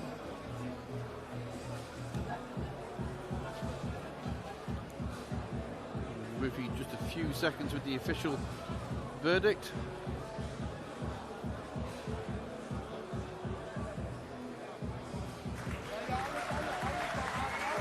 Romero raises his hands, he thinks he's won. Gumuz downcast, head down in his corner. He knows it's tight, he knows he may not have got this one.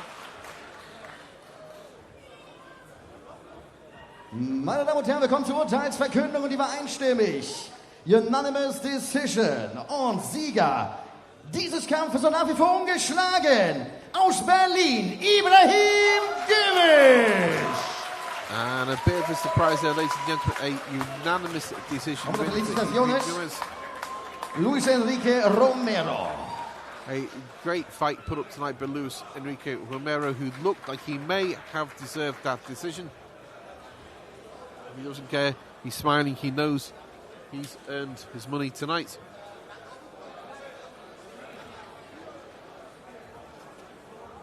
Moving now to our next Meine Damen und Herren, fight. Und jetzt kommen wir zu dem angenehmen Teil des heutigen Abends und ich freue mich sehr, dass ich natürlich meine Kollegin, ohne die ja solchen Abend überhaupt nicht bestreiten könnte, endlich in den Ring rufen darf. Herzlich willkommen, Sylvie Walker!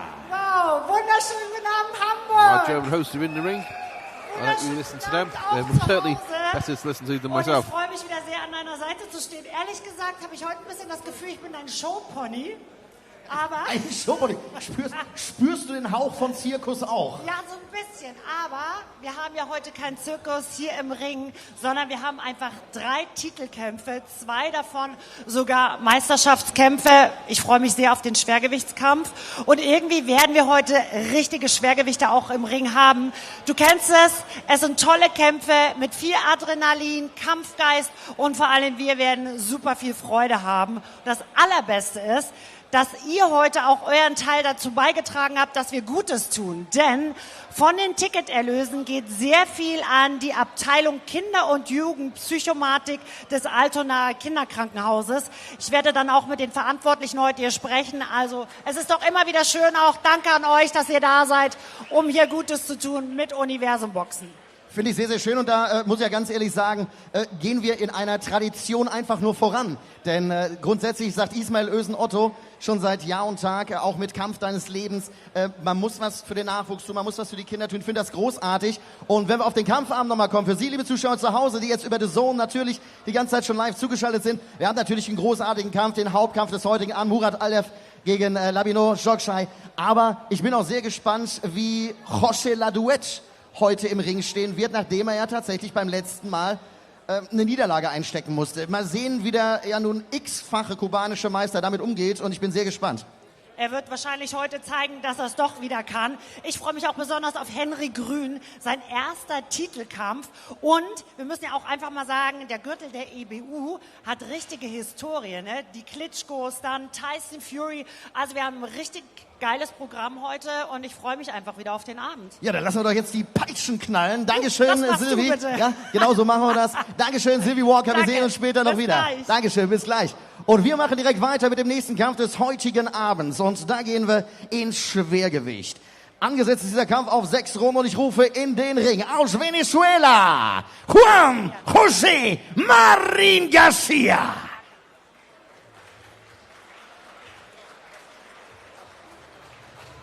Good evening, ladies and gentlemen. Just joining us now, we're coming into a 6-round heavyweight competition. And making his way to the ring is Luis José Marín Garcia, all the way from Venezuela. Just behind me now. Yeah, waiting to your screen. He's just about to walk to the ring. And he's in a 6-round fight against Mena from Poland.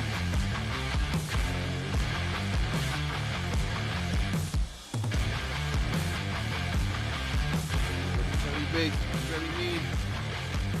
He's got 16 victories, 11 by way of knockout. He has lost 10 times, 6 by knockout himself. He's facing this young man tonight, his opponent Mena, who's 14-1 with 9 knockouts.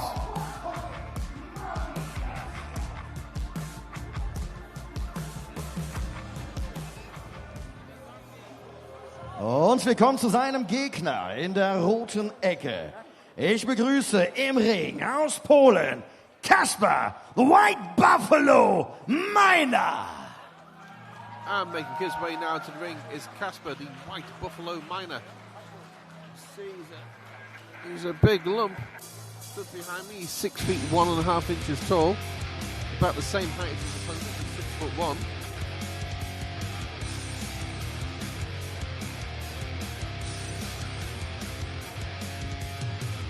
Just making now to make his way from his ring walk to the ring.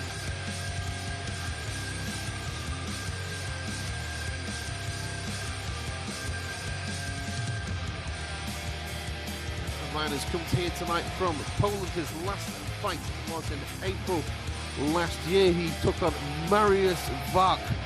That was in Sopot. Wach, as you may remember, in 2012, back in November, fought Vladimir Klitschko for the World Heavyweight Championship, and our man here, Miner, beat him on points over 10 rounds. Tonight he's taking on Luis José Marín Garcia. Henrik Schramm, Jörg Elenseer und Janine Schilling, der Mann im Ring, Dominik Kuhaut. Und wir beginnen mit dem Boxer in der blauen Ecke. Er ist 38 Jahre alt, 1,85 Meter groß, 122 Kilogramm schwer.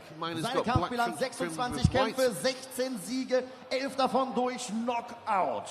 Er tritt an für das Heat Boxing Club Gym. In seiner Ecke sein Coach Erik Fernandes. Meine Damen und Herren, herzlich willkommen, bienvenidos. Juan José El Espresso Mari Garcia. A heavyweight fight over 6 rounds between Sein Kasper Gegner Meiner in der and roten Luis Ecke, José 25 Marin Jahre alt, Garcia. 1,87 Poland groß, versus Venezuela. 115 Kilogramm schwer.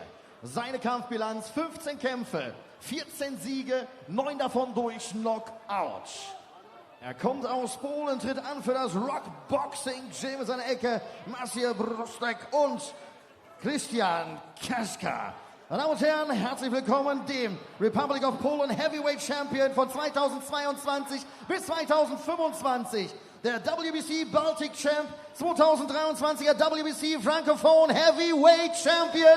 Welcome to the ring tonight, Kasper, the White Buffalo Meiner.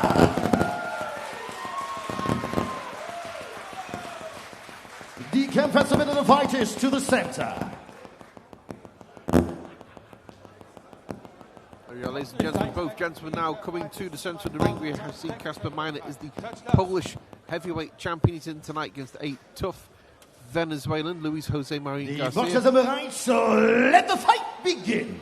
Let's see, 6 rounds in the heavyweight division. Both men can bang. Both men have lost. Runde 1, round number 1. What we get. See Garcia automatically going straight for the body, and he's just caught the pole of the way, and the pole's going back onto the jab. He knows. I mean, what's happening here is that Garcia is trying to take his man out early because he knows he hasn't got the stamina to go the full 6 rounds.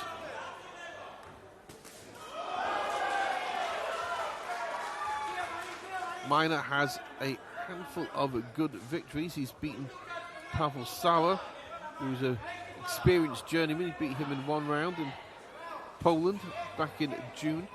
He's also got a victory over Mariusz Wach, former world title contender, heavyweight gatekeeper now. He's got a victory over Adam Kornacki. That one was back in March last year.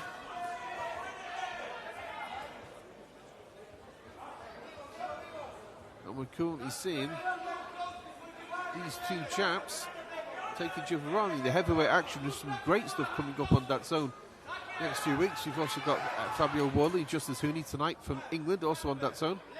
And in a few weeks from now, we're going to see a rematch between Alexander Usyk and Daniel Dubois, also on that zone. That'll be on pay-per-view. We're currently just watching the mouthpiece get put back into the mouth of Garcia. See a big left hook there from Meiner. Meiner, who's come in with the Polish heavyweight title, is now going onto his jab.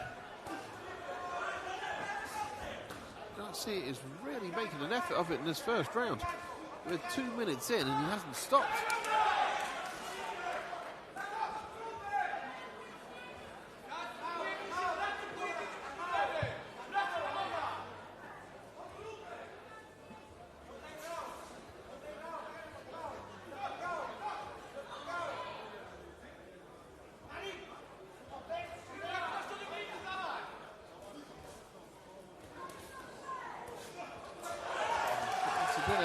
A mauling, mashing first round between these 2 heavyweights. Like you say, you know, it's always a little bit different watching heavyweights. It's always a little bit more compelling. The air moves at a different frequency.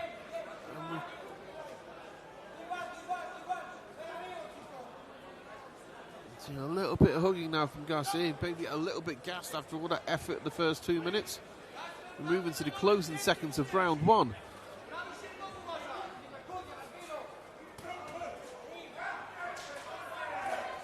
A little left uppercut there from Garcia. He's trying to catch Meiner.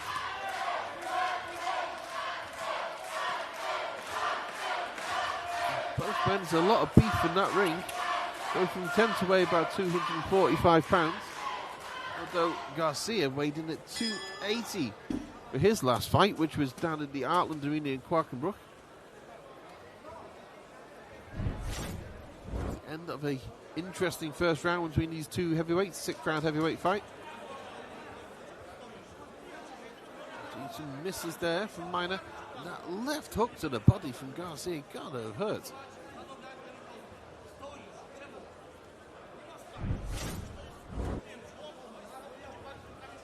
Okay, just see the balls now for round 2. You see, if I was at Minor's corner, I'd be telling him to just relax a little bit. This guy's going to blow himself up in a couple of rounds to keep fighting this way.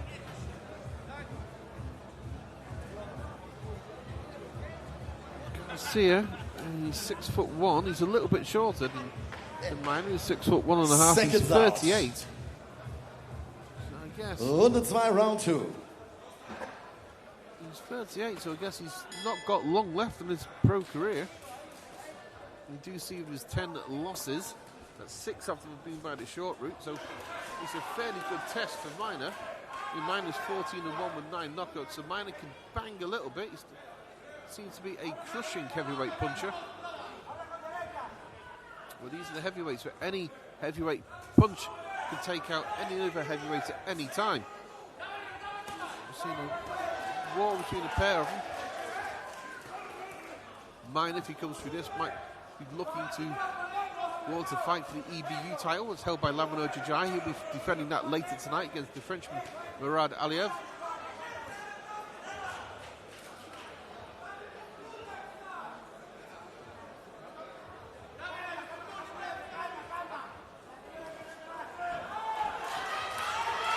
The referee nearly went to the floor there. Oh, a bit of wrestling action going on. I think Garcia was trying to hold Minor. Minor decided, nope, don't want that.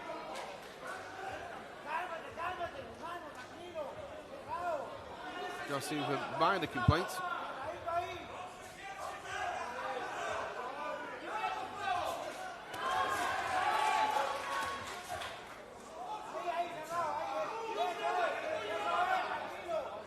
Both gentlemen in the ring now really just not trying to outbox each other. They're trying to turn both of them, trying to turn it into a war. They've just nearly come over the rope in front of me.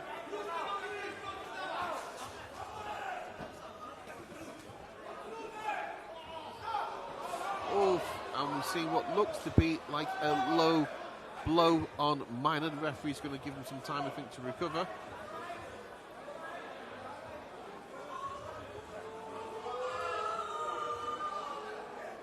Garcia shaking his head, saying no, it wasn't low.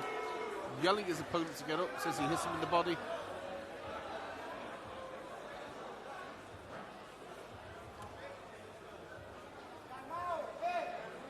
Minor's trying to get up, trying to walk off the pain, being hit low.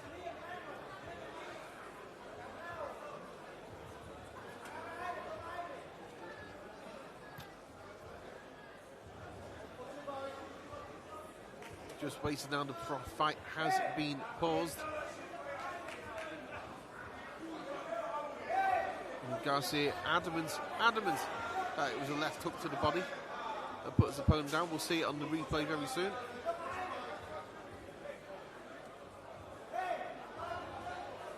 The referee asked him if he wants to continue. Yep. He wants to go on.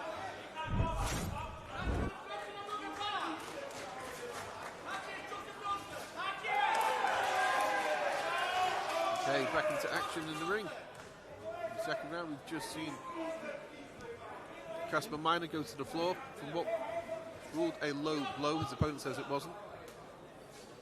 Said it was a legitimate left hook to the body. And we've just seen, oh, the big punches are now starting to land.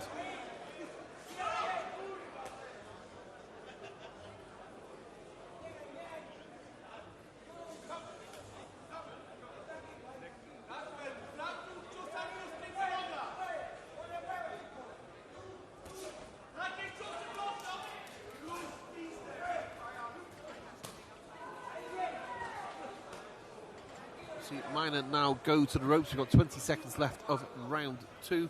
It's been quite a torrid fight so far for the Polish heavyweight champion.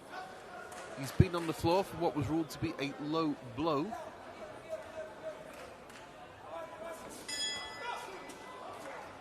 There we go, end of round 2. Let's see if we have a replay of what would seem to have been a low blow. Oh yeah, that was definitely low.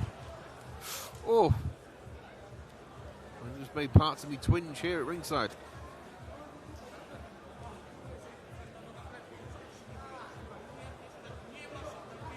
Okay, going into round 3 of this 6-round fight between Casper Minor and Luis Jose Marin Garcia. Two gentlemen here fighting in the heavyweight division. If you're just joining me, ladies and gentlemen, coming to you ringside from the beautiful city of Hamburg in northern Germany. My name's Pete Carville. I'm the author of the books Death of a Boxer and A Duel of Bulls, Hemingway and Wells in Love and War. You may recognise my voice from other fights held around Germany. I seem to commentate for most of them nowadays. Seconds out. I'm taking you through tonight's fights this evening. Runde 3, round 3. A little bit of a flavour of what it is to be ringside here in this beautiful Hanseatic city.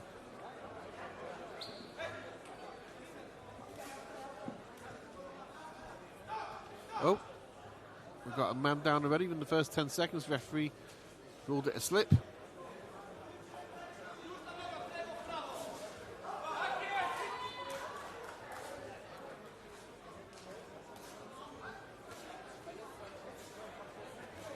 Oh, that's an ugly, flagrant bit of rabbit punching there from Garcia, who seems to have no qualms whatsoever about fighting rough and dirty.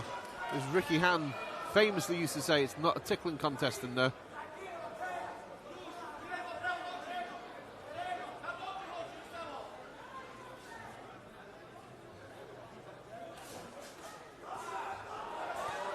We've just seen Garcia's backing up a little bit, holding on. He's been caught by his man.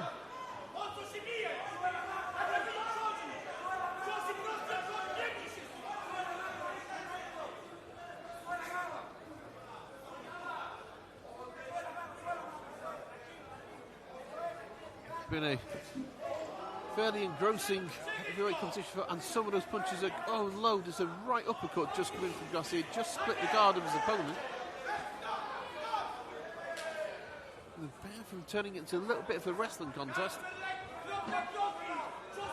And we're going into the second half of round 3. Brought to you from the Universum Gym here in Hamburg, Germany. It was Pete Carville, your commentator, leading through tonight's fights. Give a little bit of insight into the fights themselves, and most importantly, the fighters. And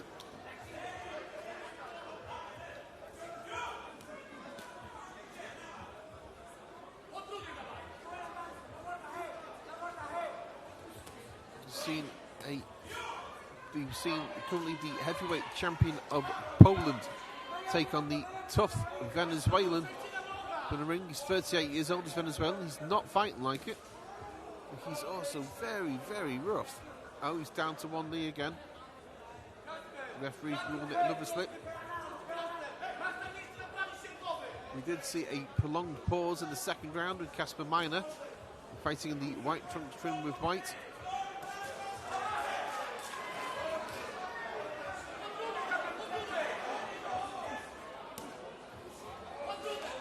Casper Minor, he was hit low in the second round. Spent considerable time on the floor. The pair of them have been turning it into a wrestling contest. We do know that the Venezuelan Garcia here in the ring, with the Venezuelan flag on the waistband of his shorts, has no qualms about making it into a bit of a rough house. He's been utilising rabbit punches, low blows. And now we've come to the end of the first half of this fight. If you're just joining me, ladies and gentlemen, my name's Pete Carville, taking you through tonight's fights all the way from the beautiful city of Hamburg in Germany.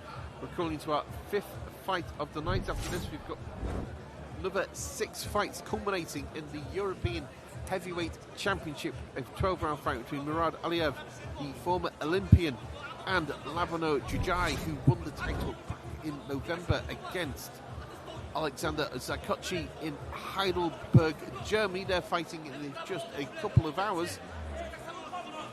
Right now, moving into the second half of this 6-round fight between Casper Minor of Poland, the current Polish heavyweight champion, and Luis Jose Marin Garcia of Venezuela, but now lives in Ecuador.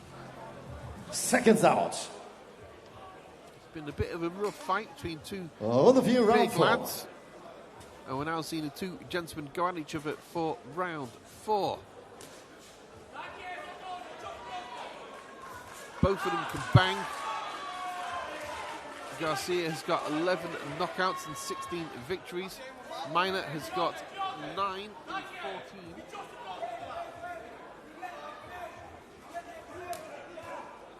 Both of them know they can hurt each other. Both of them have hurt each other.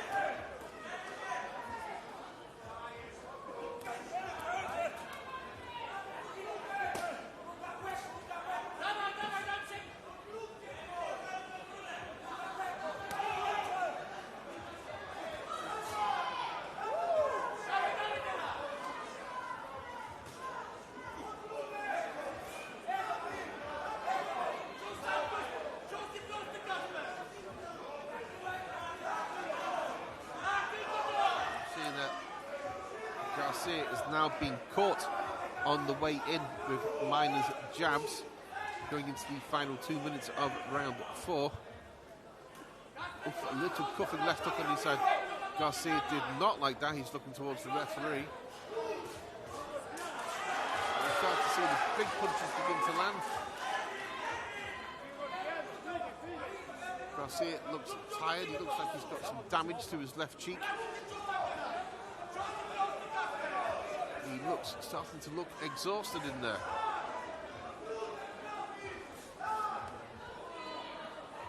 Another low blow, a complaint, the referee's not seen it. It's a body shot and a right uppercut.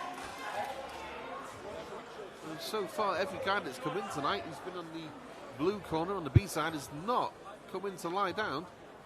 Oh, we've lost the gum shield.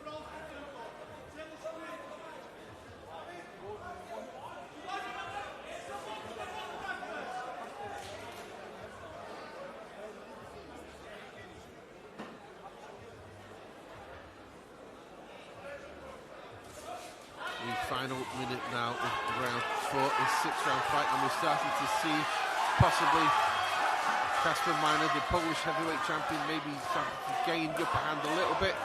You never know. Oh, we've got another complaint of a low blow. Garcia raising his hands above me now. Kasper Minor back on the floor for the second time. He was down in the second round too.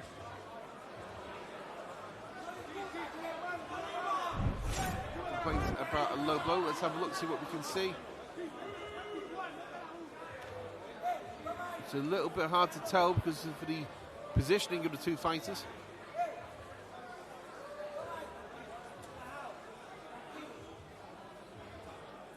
Tonight's action brought to you from Hamburg on that zone, being broadcast to you from countries all around the world. Just seen from a different angle now. We're going to see whether it was a low blow.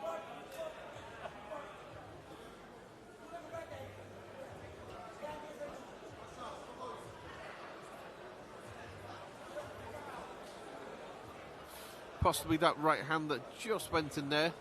That looked like it might have gone low. It's hard to tell from the positioning of the two fighters, however. We have the two low blows, and 4 rounds the referee should start warning and taking points away. He's obviously saying something to Garcia above us.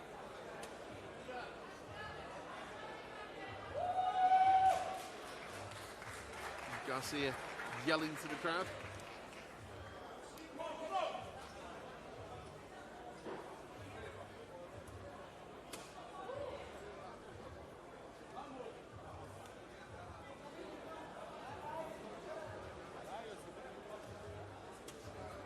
Okay, there's 10 seconds left of round 4. We're watching it again. Again, it's hard to tell if there was a low blow. I suspect there was, that we just can't see because of the positioning of the two gentlemen in the ring. You see the clock has yet to start. We're looking at the final few seconds of round 4. Minor has to be very careful. He's pushing his man down. He's not going to get another low blow.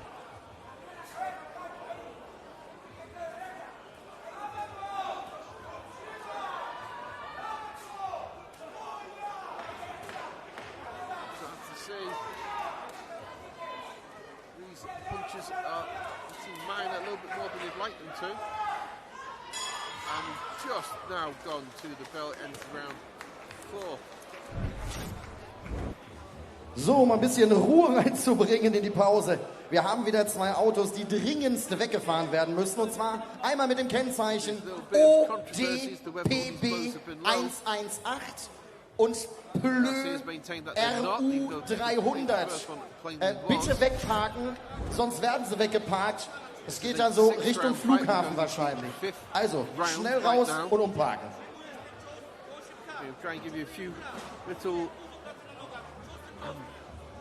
few interesting facts about these fighters. Kasper Meinhof in the left of your screen to the white socks, the black trunks trimmed with white. He's from and lives in Poland. His sole loss was on points 4 years ago in Poland. He's 6'1". Seconds out. And a half, and he's 25 years old. His opponent is 6'1". On the phone, round 5. Now lives in Ecuador. Mourad Aliev, who is fighting later tonight, retired him back in September in just 2 rounds. He's also been stopped by Larduet in 4 rounds. That was in May last year. The 2 gentlemen now are above me again. Garcia going hell for leather. Minor throwing a wild right hand that missed, and a left hook. And Garcia just came over. And we just start to see higher quality punches coming in from Kasper Meinhof, and the gum shields come out. We see Garcia has frustration.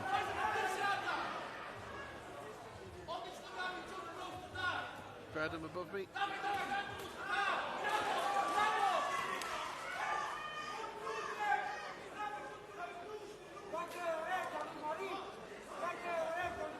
Just tuning in, ladies and gentlemen, this is a 6-round heavyweight fight between Polish heavyweight champion Kasper Meinhof and Luis Jose Marin Garcia, who's just gone down to the floor again. The referees ruled it to be a knockdown. Garcia says it's not.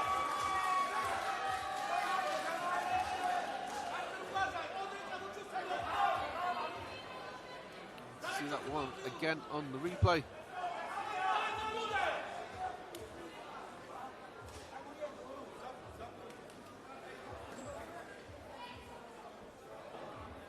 Okay, going to the second half of this 5th round between the two of them.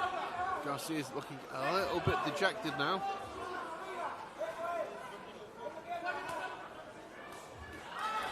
Meinhof was down in the second. Garcia said it was a legitimate knockdown. The referee said it wasn't.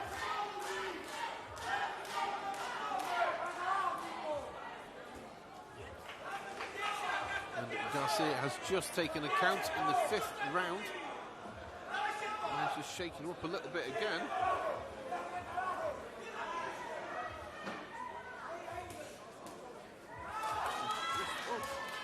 Seems to have a couple of heavy shots seem to have landed on the head of Garcia when he was up against the ropes. Referee's broken them apart, called them back in. This now in the final 30 seconds and the final round of the fight coming up is where Meinhof needs to show his quality of boxing. He needs to show that he can make his opponent miss, which is something he should have been doing all night. He's just caught him again and sent him going backwards. Wild left hand from Garcia.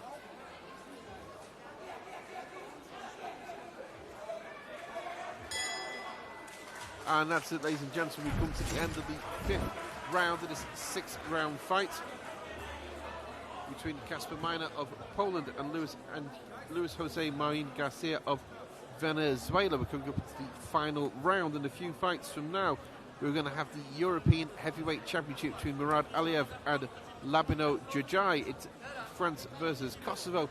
It's happening here in Hamburg, which means that boxing truly is the international sport. That's coming up for you later on. We've got a host of other good fights in between. Coming up after this, we've got Beljo versus Guillermo Ruben Andino in the cruiserweight division of 8 rounds. In the meantime, we're just watching the final round between Kasper Meinhof and Seconds out. Luis Jose Marin Garcia. Ringfrei zur 6. und letzten Runde, Final Round. Has fought better than anyone expected tonight. He was stopped in one round in his last fight against Knjezevic. Oh, Minor just tried to go for a punch on his opponent. On the opponent was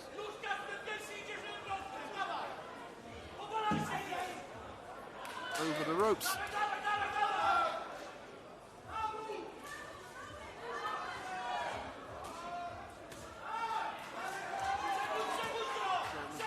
Garcia going back on the inside, putting Minor against the ropes. Minor complaining, I think, again that some of the blows were low. The referee's waving back in. You see off right hand from Minor just as his man came in there. Just made Garcia back up, and Garcia's moved off again. He just wasn't taking too many of those in the last minute or so. Comes back, but he's pouring, pushing punches against Casper Minor. Minor, who's been on the floor twice from low blows, who's knocked his opponent down, but he's still found that he's had his hands full tonight with the giant Venezuelan.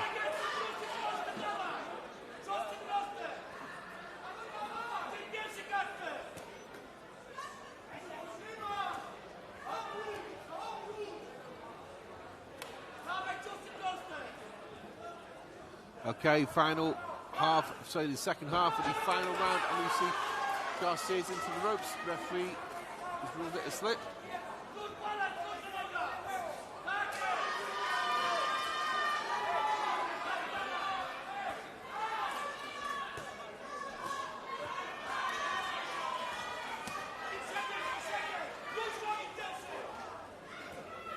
Okay, moving into the final minute of the sixth round.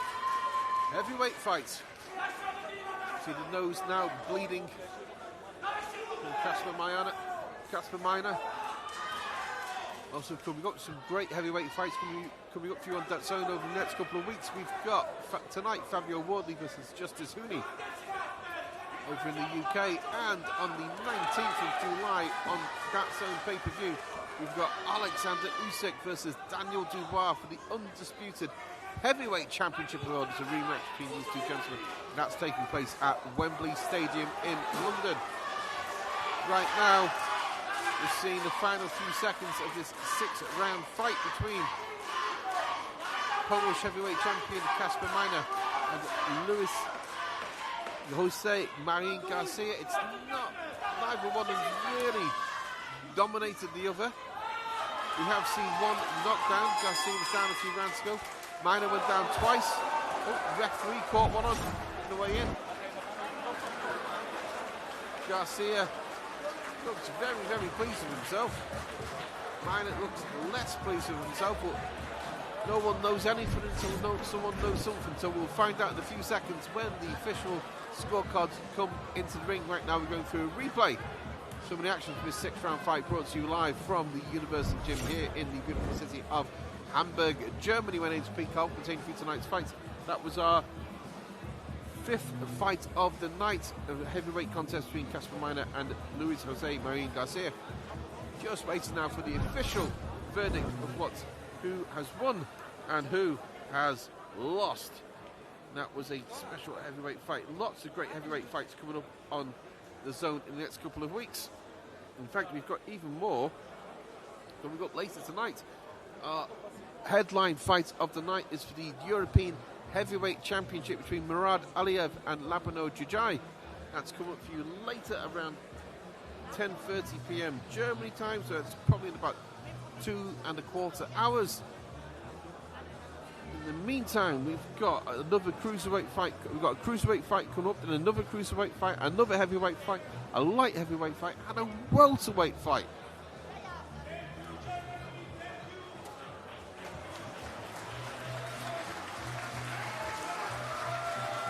Garcia getting a round of applause. Minor getting a round of applause.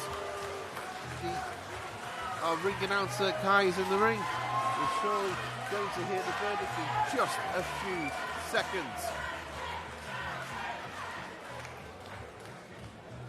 Meine Damen und Herren, wir kommen zur Urteilsverkündung dieses spektakulären Schwergewichtskampfs am heutigen Abend. It's once again unanimous decision, einstimmiges Punktrichterurteil. And winner by points from Poland, Kasper White Buffalo Miner. And also thank you very much, muchísimas gracias, José Marín Garcia. Kasper Miner, current Polish heavyweight champion, moves to 15. Und an dieser Stelle auch mal großes Dankeschön an unseren engagierten Ringrichter Dominik Kurhaupt mit dem ganzen Körper dabei heute Abend.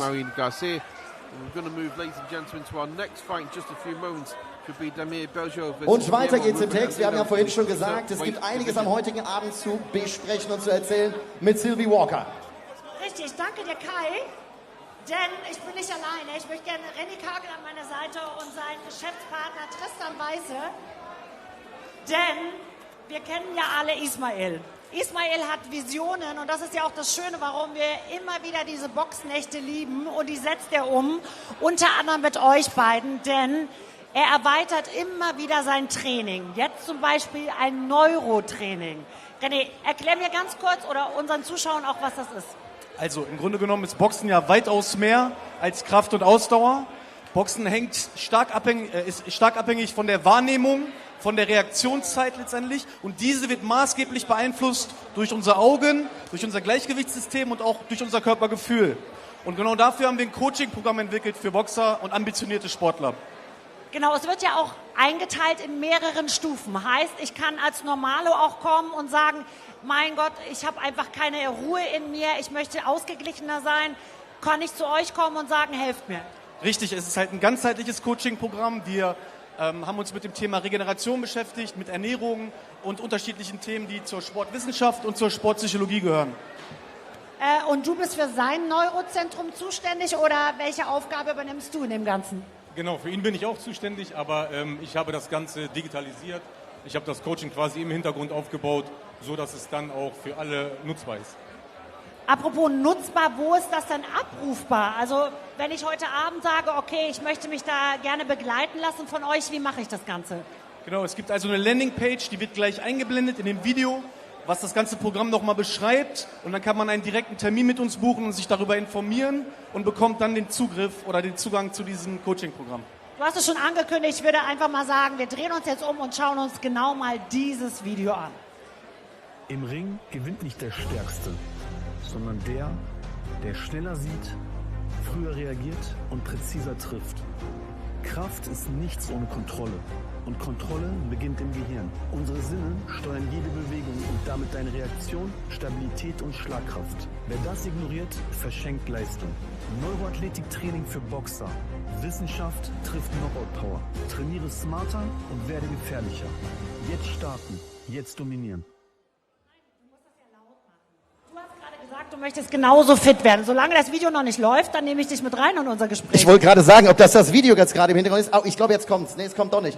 Ich habe gesagt, ich möchte auch so fit werden, ob man das an einem Tag schaffen kann. Aber ich glaube, das ist in so einem Crashkurs. Also wie gesagt, dafür brauchst du halt unser Programm. Dann klappt das. Okay, das ist hiermit gebucht. Herzlichen Dank. Beim nächsten Mal drahtig und schlank und rank. So, kommt noch ein Video. Ja, ich würde einfach mal sagen, dann... es kommt gleich, aber dann frage ich dich doch noch ein bisschen kurz was. Im Ring gewinnt nicht der Stärkste, sondern Erklär mir jetzt als ganz normaler, der jetzt auch die Möglichkeiten hätte, vielleicht Profiboxer zu werden oder zumindest Amateurboxer. Ich melde mich an und dann, wie machst du das Programm? Ernährungsbasis auch? Ganz genau. Also im Grunde genommen machen wir eine Analyse mit den Leuten. Wir erkennen quasi Funktionsdefizite im visuellen System. Meine Augen sind sozusagen der Kapitän der Bewegung. Und wenn ich etwas schlechter wahrnehme, bewege ich mich auch schlechter. Es gehört wesentlich mehr zum Gucken, als einen Buchstaben auf einem weißen Hintergrund zu lesen. Ich muss einen Gegner erkennen, der in diesem Rampenlicht steht. Ich muss darauf reagieren können. Und wir analysieren das halt, Defizite, und haben dann quasi individuelle Trainingsprogramme, die Sportler nutzen können, sowohl Hobby- als auch ambitionierte Profisportler. Apropos Profisportler, wie zum Beispiel in Henry Grün, hat er das Programm auch schon benutzt? Und alle von Universum sind dieses Programm durchlaufen. Wann oder wie lange dauert es überhaupt, dass du in so einem professionellen System auch drin bist, dass du sagen kannst, okay, ich könnte auch ohne euch weiter trainieren? Das Nervensystem ist das schnellste unserer Systeme. Unser Pulmonarsystem, die Lunge, braucht eine gewisse Zeit, bis sie adaptiert. Unser Herz-Kreislauf-System braucht eine gewisse Zeit. Unsere Muskulatur braucht eine gewisse Zeit, um aufgebaut zu werden. Unser Nervensystem reagiert in Sekunden, Millisekunden. Okay, dann frage ich jetzt mal aus dem Nähkästchen, wie ist denn Ismail noch so im Saft, wenn ich es mal sagen darf? Ismail ist mein sportliches Vorbild. Wie viele? Warum nehmt ihr ihn dann nicht auch gleich als Modul bzw. als Model für eure Möglichkeiten der visuellen Art? Machen wir jetzt im Nachgang, wenn wir die neuen Kapitel rausbringen, dann ist er auf jeden Fall dabei. Sehr gut. Und ich würde einfach mal sagen, wir probieren es nochmal mit dem Video und drehen uns nochmal magisch rum und probieren jetzt nochmal, dass es funktioniert. Ansonsten, jetzt.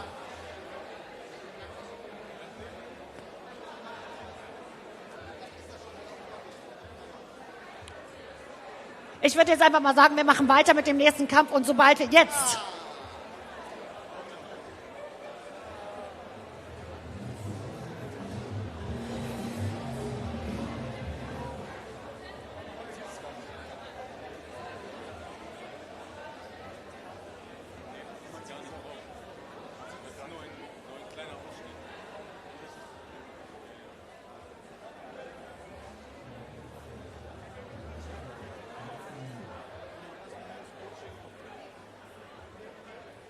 So, und für alle, die das jetzt nicht lesen konnten, universum-coaching.de, Ihre Adresse.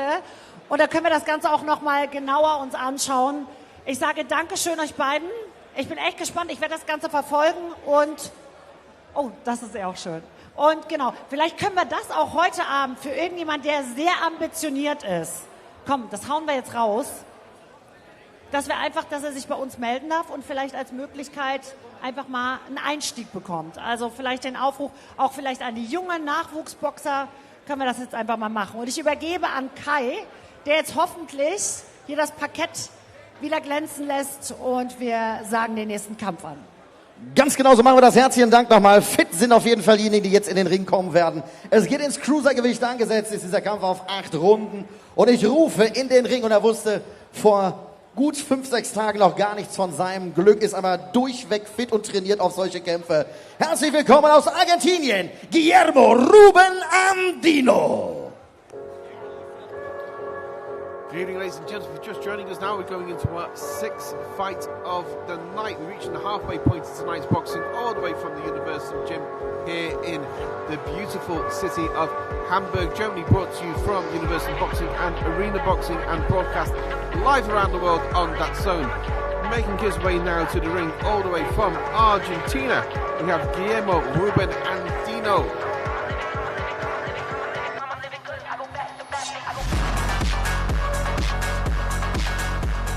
Here looking very, very focused, ready to go. Makes his way to the blue corner. He's going to be facing the chap from Guillermo Ruben Andino, swimming there in the black trunks, trimmed with silver. This will be a very, very promising cruiserweight fight. Recht herzlich, heute Abend hier im Ring, Beljo. And making his way now to the ring, Beljo from Bosnia and Herzegovina. Beljo is 28 wins, 2 defeats, 23 of his wins have come by way of knockout. His one stoppage loss was to Alexei Papic in Moscow in 2022. He stopped in 2 rounds. Since then, he's managed to accumulate this record, 28 out of 30 victories. 28 victories out of 30 fights, 23 of those victories coming by way of stoppage. Beljo just making his way now to the ring behind me. We're going into our 6th fight of the night. It's an 8-round cruiserweight fight. The cruisers, one step down from the heavyweights, can bang. So in the opposite corner we have Guillermo Ruben Andino from Argentina, who's got 20 victories, 6 by way of knockout. He's not a huge puncher. He's also got 10 losses. He looks calm, cool, collected. He looks in great shape. He looks ready to go. And just coming into the ring now, welcome, Damir Beljo. Some great fights. Und wir kommen zu den Offiziellen dieses Kampfes. Punktrichter Dominik Kuhhaupt, Jörg Linseer und Janine Schilling. Der Mann im Ring, Henrik Schramm. Und wir starten mit dem Boxer in der blauen Ecke. Er ist 34 Jahre alt, 1,80 Meter groß, 89 Kilogramm schwer. Seine Kampfbilanz, 30 Kämpfe, 20 Siege, 6 davon durch Knockout. Geboren ist er in Posadas, Argentinien. Tritt an für und mit Frank Rojas. Meine Damen und Herren, herzlich willkommen aus Argentinien, Guillermo La Joya, Ruben Andino.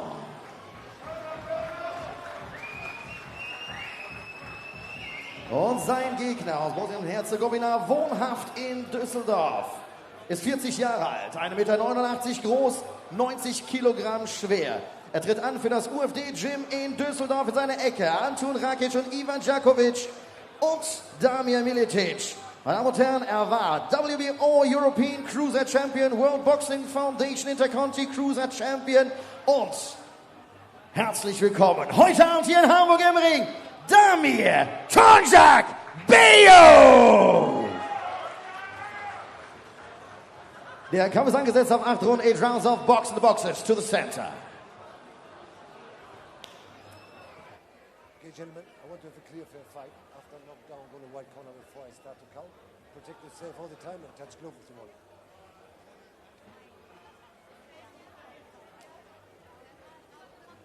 Die Boxer sind bereit, so let the fight begin.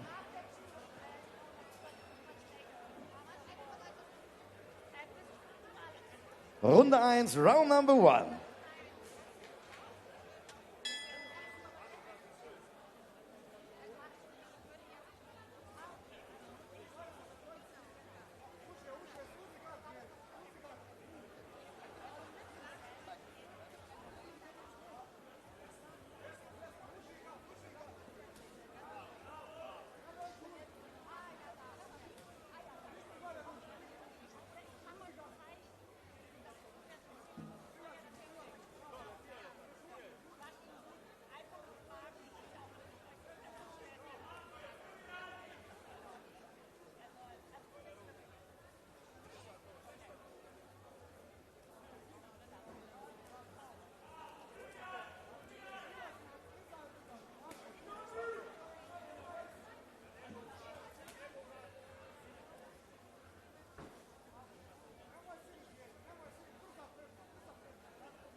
ladies and gentlemen, if you just joined me, going into the second round in this 8-round cruiserweight fight between Damir Beljo and Guillermo Ruben Andino. It's Bosnia and Herzegovina versus Argentina.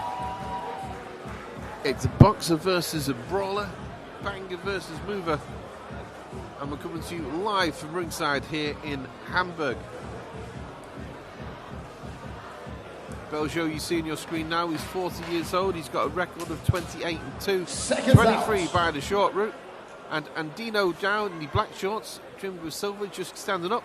This comes in with a record of 20 victories and 10 defeats, 6 by the short route. And the two gentlemen are just going into the second of an 8-round fight. If you're just tuning in, ladies and gentlemen, my name's Pete Carl from the author of the books The Death of a Boxer and A Duel of Bulls, Hemingway and Wells in Love and War. Taking you through the evening's fights. I'm going to give you a little bit of insight, not into the fights themselves, but most importantly, the fighters. We're seeing Beljo up in front of me. He's trying to get in on the inside of his man. He's trying to take him out with left hooks.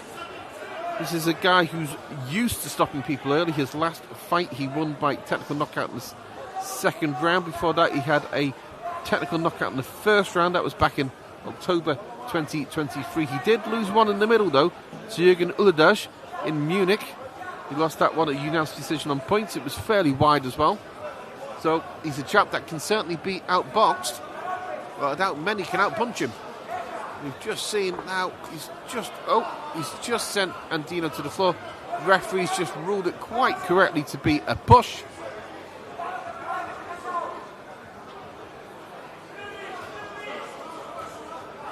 We're trying to see the big punches coming in from Beljo.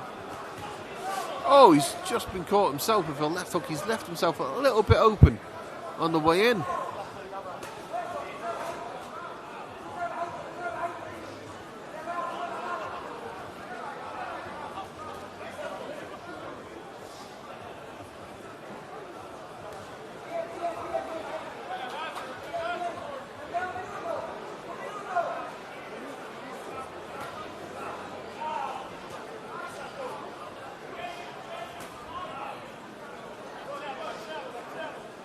It's a scrappy, scrawling, messy fight between the two of them right now.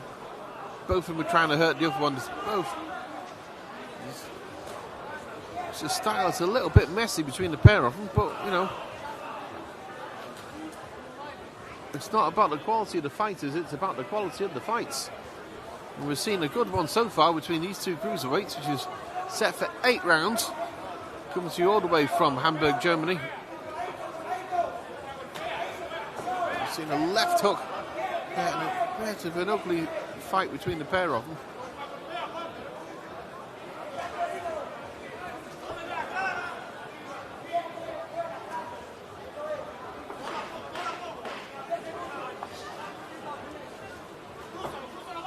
Just heard the sounds go for the end of round one. It's a left hook to the body that seems to go a little bit low on Andino. And we go to the end of round 2. Let's look at the replay. As you see, Andino went to the ground there, but it looked a little bit more like a slip rather than an actual knockdown. The referee correctly ruled it a slip.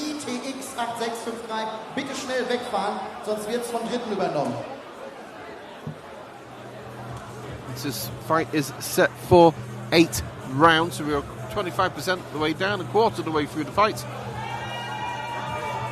So you've seen no knockdowns, no warnings, nobody getting into serious trouble just yet, but you've still got 6 rounds to go and anything can happen in boxing, particularly among the big boys.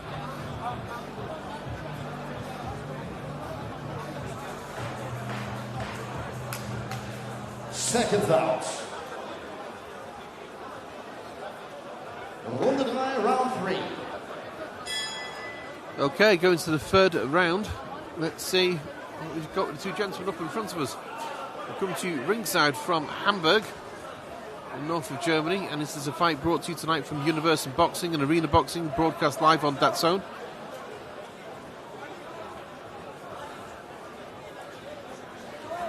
If you're just tuning in, A little bit of a ballet pirouette there from Guillermo Ruben Andino. His opponent took advantage of.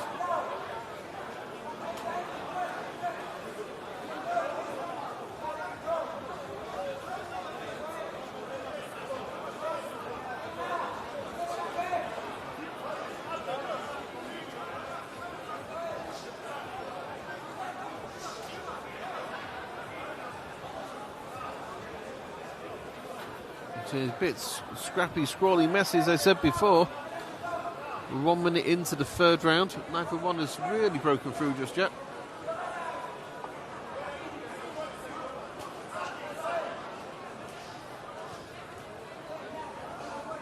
Start to see the right hand start to land though from Beljo on Andino. Andino's bent over, he's complaining to the referee a little bit there. Oh, a left hook just starting to get in. Andino's managed to punch himself out the first 2 rounds and he's starting to feel the weight of those punches land on him. Could be what's happening here.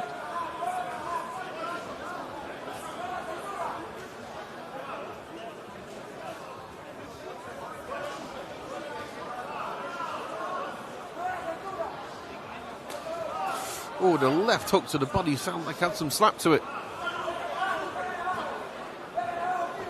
See, the arms are starting to come a little bit looser, the guards are coming a little bit more open for Andino.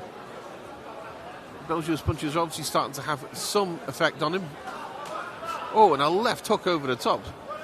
That's not somebody you want to take too many of those. See, tonight we've got a full crowd here. This beautiful, beautiful venue here in the heart of Hamburg. Brought to you by Universum Boxing and Arena Boxing. And coming up also on DAZN this weekend, we got the cruiserweight fight between Jai Opetaia and Claudio Square, all the way from Broad Beach, Australia. And we've just seen right hand after right hand. Just landed on Andino. Some of his sweat has just landed on the ringside. It's not the most pleasant experience.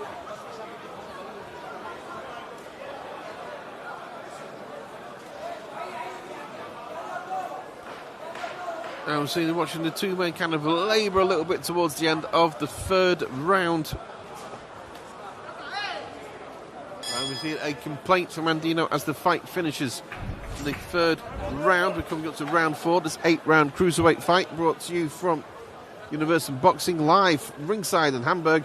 And we've got a great fight coming for you tonight, ladies and gentlemen. It's 12 rounds for the European Heavyweight Championship between Mourad Aliev of France and Labinot Jajai of Kosovo, fighting here tonight in Hamburg. In the meantime, we've got to you this 8-round cruiserweight fight between Damir Beljo of Bosnia-Herzegovina and Guillermo Ruben Andino of Argentina. Coming up after this, we've got another cruiserweight fight. That one's for the German International Championship. That's between Flamur Haxa and Thorsten Fuchs. Kosovo versus Germany. 10 rounds in the cruiserweight division. And after that, even more heavyweight action. Runde 4, round 4.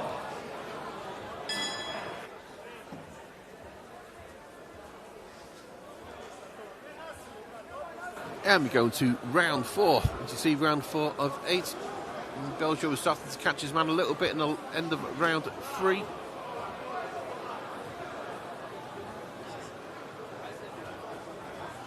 Andino has been sort of complaining to the referee a little bit about some of the roughhousing there from his man.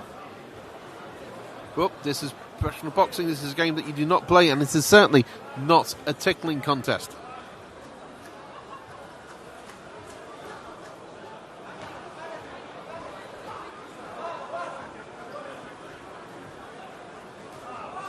It's now starting to settle into a nice, evenly matched fight between these two fighters, both in the cruiserweight division. One gentleman who certainly can punch, and one man who certainly seems that he can take a punch. And just a left hook to the body there while he was bent over, just causing our man Andino to breathe heavily. He's just been warned a little bit by the referee for ducking.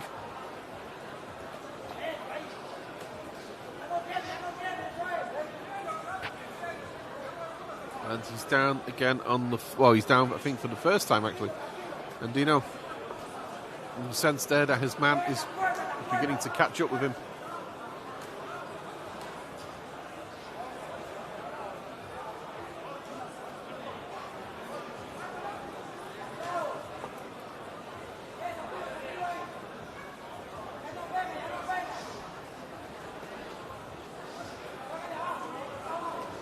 Two gentlemen in the second half of round 4 of this 8-round fight. We've seen what was a fairly close couple of opening rounds have become slightly switched into the favour of Demir Beljo in the white trunks up there that you were looking at him, ladies and gentlemen. We've seen his opponent, Andino, Guillermo Ruben Andino, has been warned already by the referee for ducking. Entirely sure what Andino's game plan is going to be for the second half of this fight, which we're now approaching.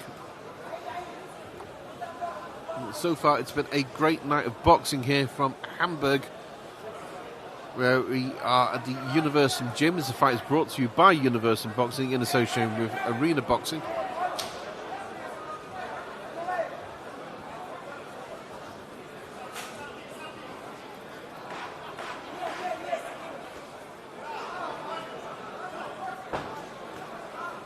Okay, closing seconds of round 4. There's a little bit of hitting and holding, a little bit of roughhousing there. The referee should be taking a look at.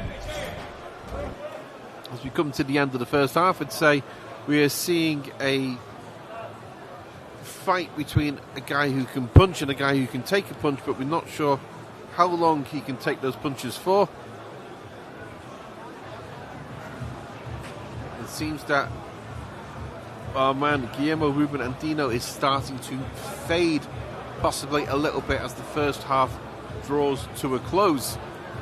We've just seen now the board in the ring now for round 5. In the ring there, massaging the muscles of Andino, just looking a little bit tired, maybe a little bit dispirited. Over in the opposite corner, his opponent Demir Beljo is looking very, very cool, very calm, very collected, focused. Like he knows he's going to start turning the tide a little bit more as the second half of this fight goes on.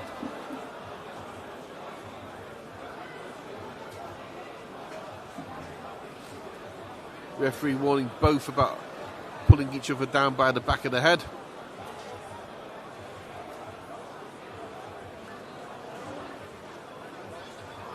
That's nearly 20 seconds wasted there of round 5. That surely should be something the referee could have done in the break between rounds. Beljo going on the front foot in this round, trying to move his opponent, manoeuvre him back to the ropes.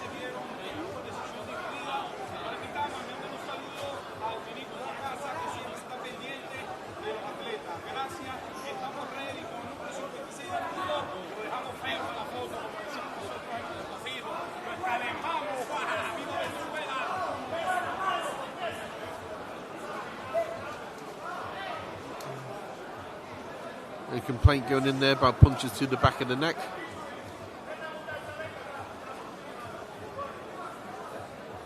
There's some great cruiserweight fights come out of Europe in recent years. Some of the great cruiserweight champions, Jean-Marc Momek, David Hay, both cruiserweights. Zendro Macrinelli, also from the UK, also from Europe. Marco Hook, my friend Farah Arslan.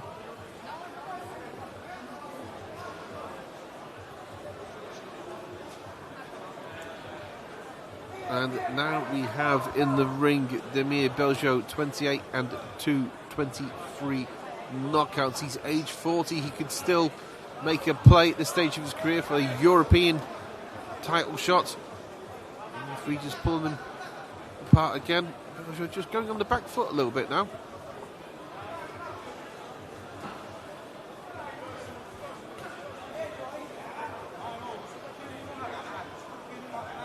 Okay, moving down to the final minute of round 5.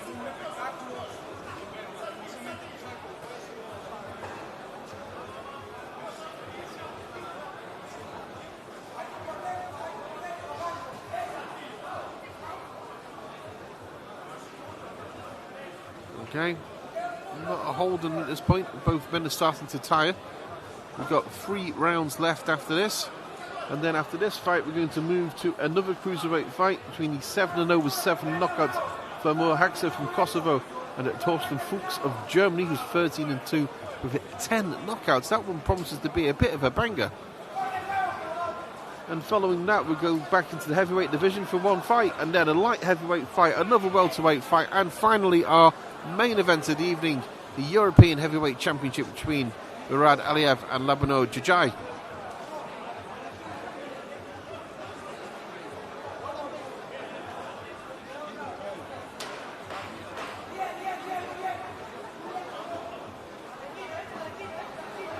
Okay, we just heard the sounds go for the end of round 5. Both men seem to settle into a bit of a rhythm back there. We go up into the replay.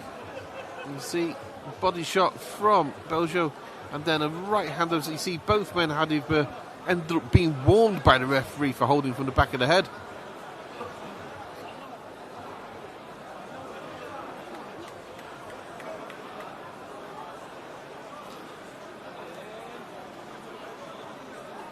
Okay.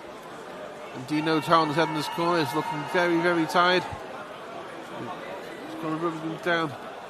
Beljo in his corner is also he's looking tired. He's not looking as tired as his opponent, though. And he knows he's got 3 rounds left. Seconds out. So far, we've had a great evening of boxing for you, ladies and gentlemen. With more to come up. We've had a super middleweight fight, a heavyweight fight, a super middleweight fight, a middleweight fight, another heavyweight fight, and now we're in the cruiserweights. Brought to you live on DEUTSCHE around the world, all the way from the Universum gym in Hamburg, Germany. You're currently watching an 8-round cruiserweight fight between Demir Beljo and Guillermo Ruben Andino. Is it boxer versus puncher, basher versus ballet dancer? Though maybe ballet dancer's probably laying it on a little bit thick with our man here, Guillermo Ruben Andino. Not seeing the big punches come in.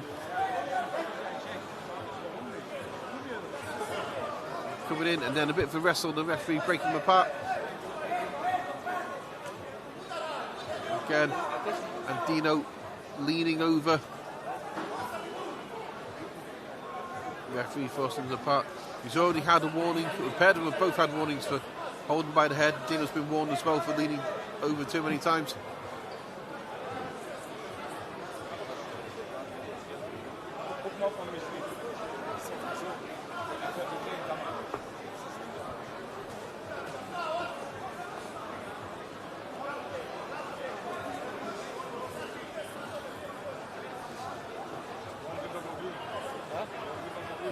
Okay, moving into the second half of this 6th round, which means we've got 2.5 rounds left.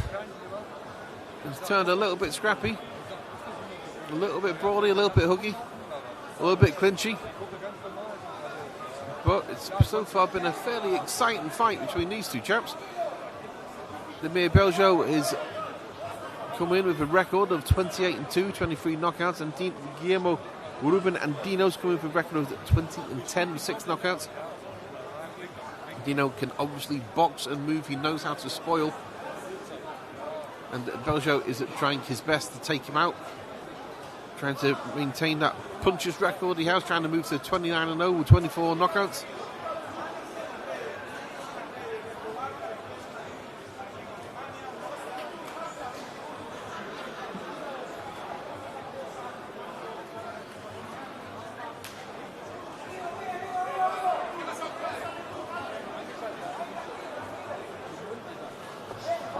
Now closing 30 seconds of rope.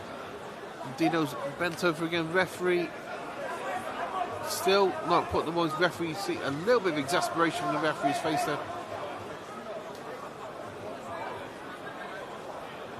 Thought for a second then that Beljo was trying a cross-arm defence like Floyd Patterson.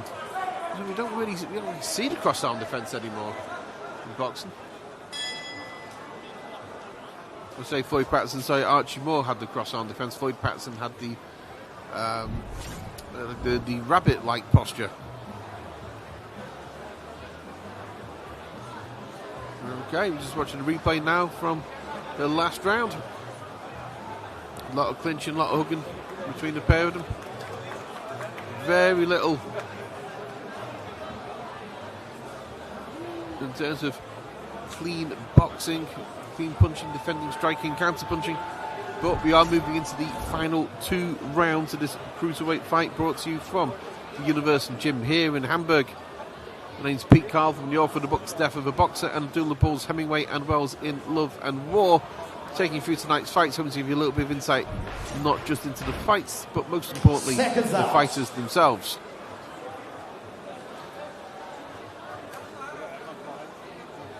Runde 7, round 7.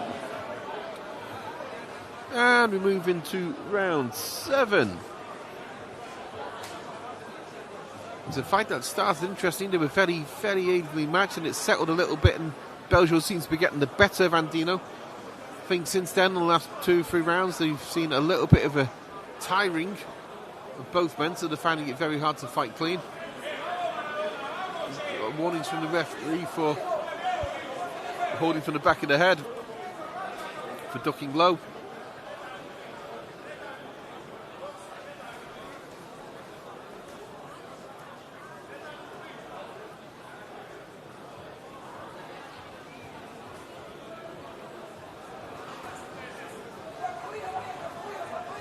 It's not been a thrill-a-minute ride, this one, but it has been engrossing all the same. Glad you can be here with me tonight, ladies and gentlemen, watching it all the way right ringside from Hamburg. If you're watching from the UK, I'd like to say hello to my friends at the Fitzroy Lodge Club in South London. I might be over there in a few weeks. And if you're watching from the USA, I'd like to say hello to my friends at the Five Stones Gym in Pennsylvania. Hi there, Coach Al and Coach Shane. Hope you guys are enjoying this as much as I am. Cruiserweight action here tonight from Hamburg. Later on, we're going to have cruiserweight action on the zone also from Broadbeach, Queensland, Australia. Jai Patel will be defending his IBF title against the Italian Claudio Squeo.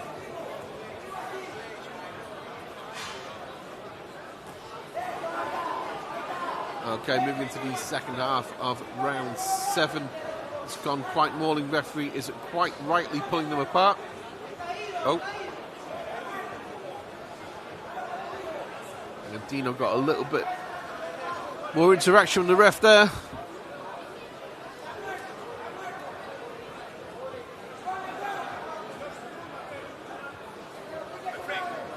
Referee telling Andino to watch what he's doing. Andino putting his hands up, trying to tell Beljo that he's not being hurt, that he's been fighting him in. And again, the pushing down what has been repeated fouling both men throughout the fight. We've just seen the tape on the glove of Andino maybe starting to come a little bit loose. The referee would tell him to sort that one out between rounds.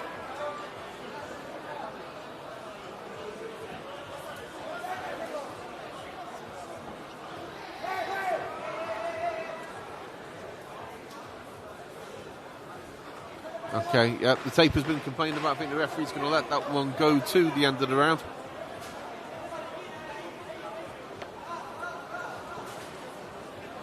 There we go, final few seconds, and that's the end of round 7 of this 8-round cruiserweight fight.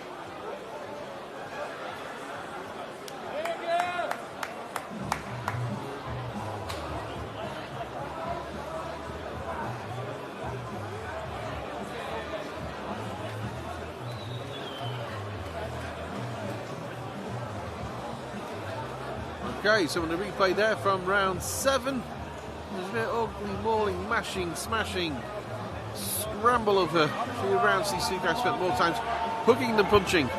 But we now move into the final round of this cruiserweight fight. Let's see who's going to win. I think it's been fairly close, but I suspect that our man here, Damir Beljo, is inching it by a couple of rounds. Seconds out. Ringfrei zur 8. und letzten Runde, Final Round.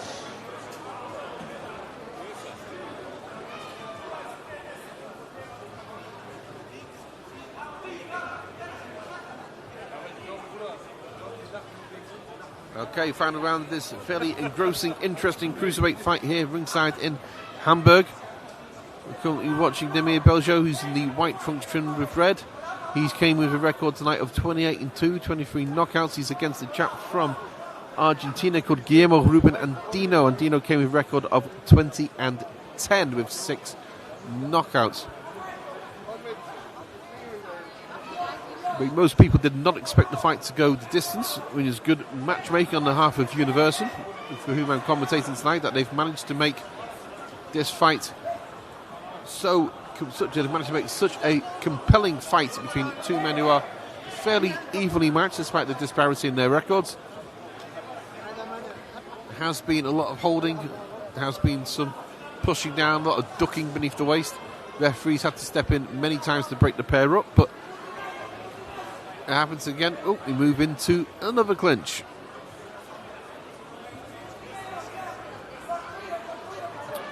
Just tuning in, ladies and gentlemen, we're coming to the end of this 8-round cruiserweight fight between Andino and Beljo.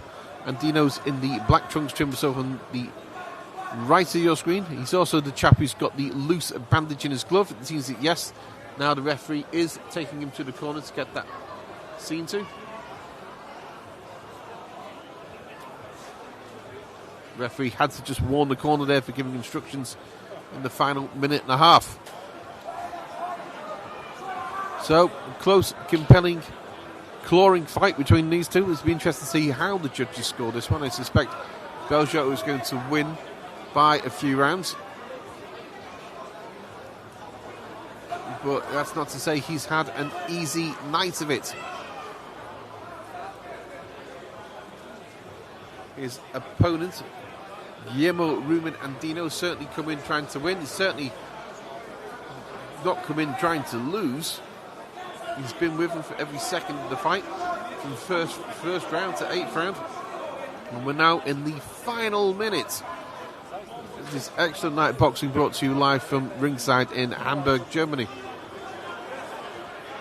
Coming up next, we have another cruiserweight fight, Flemmer Haxer versus Thorsten Fuchs. And that one promises to be a banger. As you see, brought to you live tonight on DAZN, coming to countries all around the world. Alright, let's move down to the final 15 seconds. A fight that was never decisive one way or the other. It does seem that Beljo has done enough to win. Beljo in the white trunks trimmed with red. Final few seconds now. Pair of them hugging it out.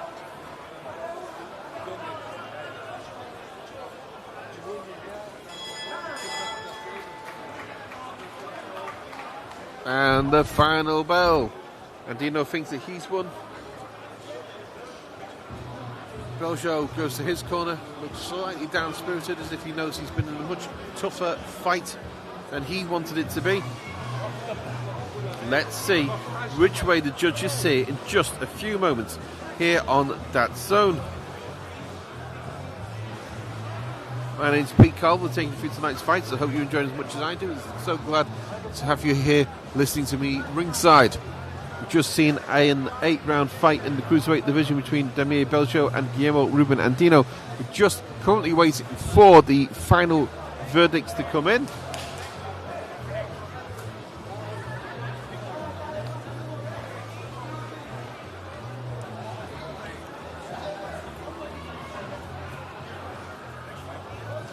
Now, referees in the corner, our ring announcers just got to the ring now. It seems like the scores are coming up. I'm just going to duck out of the broadcast now, ladies and gentlemen.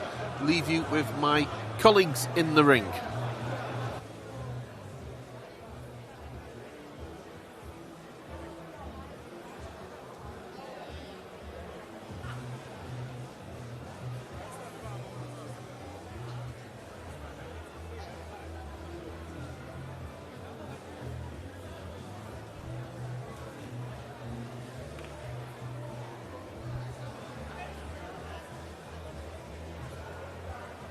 Okay, it's taking a little bit longer than expected, ladies and gentlemen, but we're just seeing...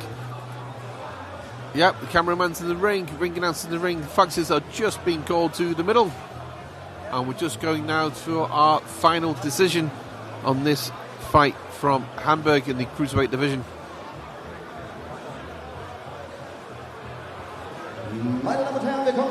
Siegesverkündung und die war einstimmig. Unanimous Decision. Der Sieger nach einstimmigem Punktrichterurteil.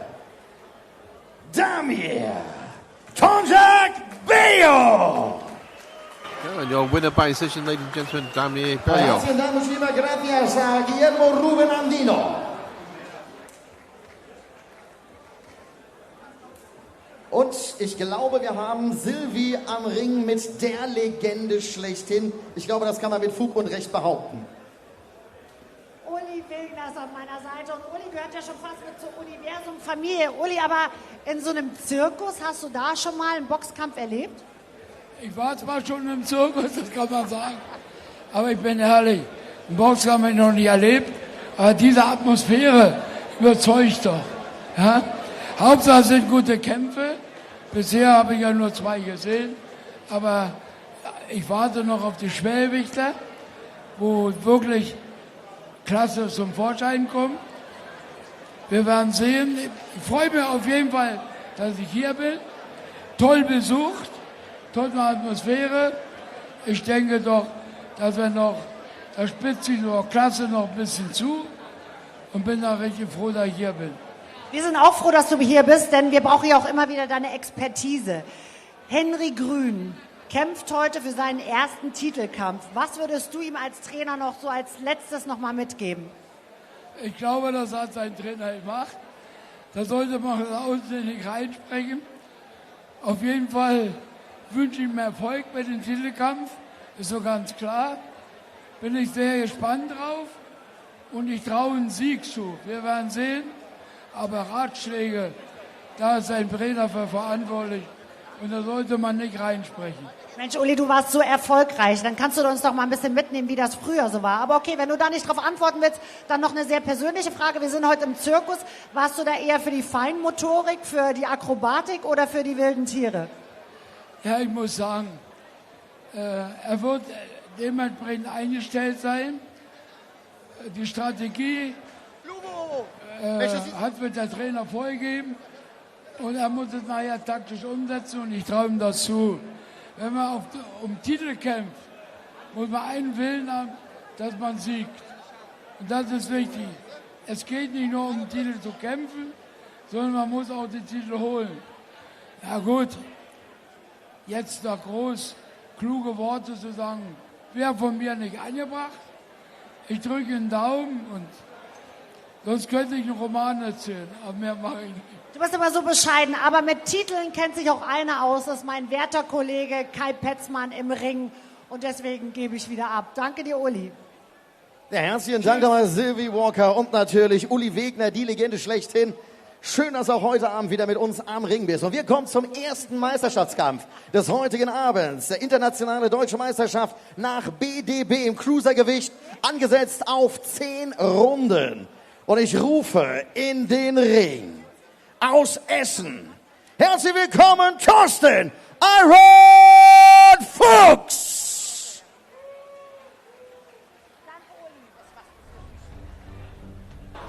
Good evening, ladies and gentlemen. Just making his way now to the ring is the one and only Thorsten Fuchs, all the way from Essen in North Rhine-Westphalia on the western side of Germany. He's taking on his opponent tonight, Xhoxhaj. Just waiting for him to make his way to the ring.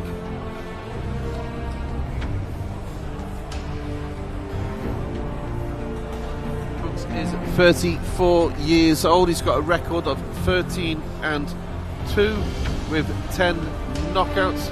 He has been stopped twice. He is from Germany.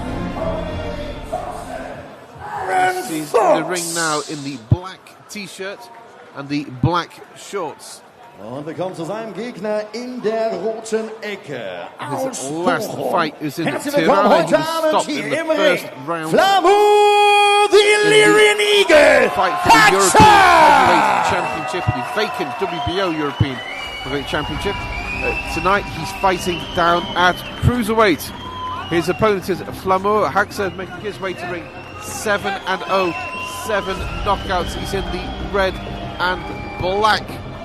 He's come all the way here from Bochum. You can see you can hear he has the support behind him tonight. The Illyrian Eagle, Xhoxhaj. Superweiter, die German International International Championship. Chris Rösen. Dann die Punktrichter dieses Kampfes. Henrik Schramm, Jörg Linseer und Janine Schilling. Promoter Ismail Ösen-Otto und der Mann im Ring Dominik Kuhhaut. Der Kampf ist angesetzt auf 10 Runden und nun zum Kämpfer in der blauen Ecke. Er ist 34 Jahre alt, 1,83 Meter groß, 90 Kilogramm schwer. Seine Kampfbilanz, 15 Kämpfe, 13 Siege, 10 davon durch Knockout. Er tritt an für das Gym Boxing bei Sali in seiner Ecke. Kai Stenson und Mick Brück als Cutman. Meine Damen und Herren, aus Essen, herzlich willkommen heute Abend hier im Ring, Thorsten Iron Fuchs. Sein Gegner in der roten Ecke ist 31 Jahre, 1,88 Meter groß, 89 Kilogramm schwer, seine Kampfbilanz, 7 Kämpfe, 7 Siege, 7-mal Knockout. Er kommt aus dem Kosovo, wohnhaft in Bochum, tritt an für Sky Strike Gym Bochum in seiner Ecke. Ismet Adami, Endrit Adami, Ibrahim Bakshi, Manager Valon Haksha. Meine Damen und Herren, herzlich willkommen heute Abend hier, Flamur, the Illyrian Eagle Haksha. Der Kampf ist angesetzt auf 10 und 10 Rounds of Boxing. The boxers to the center.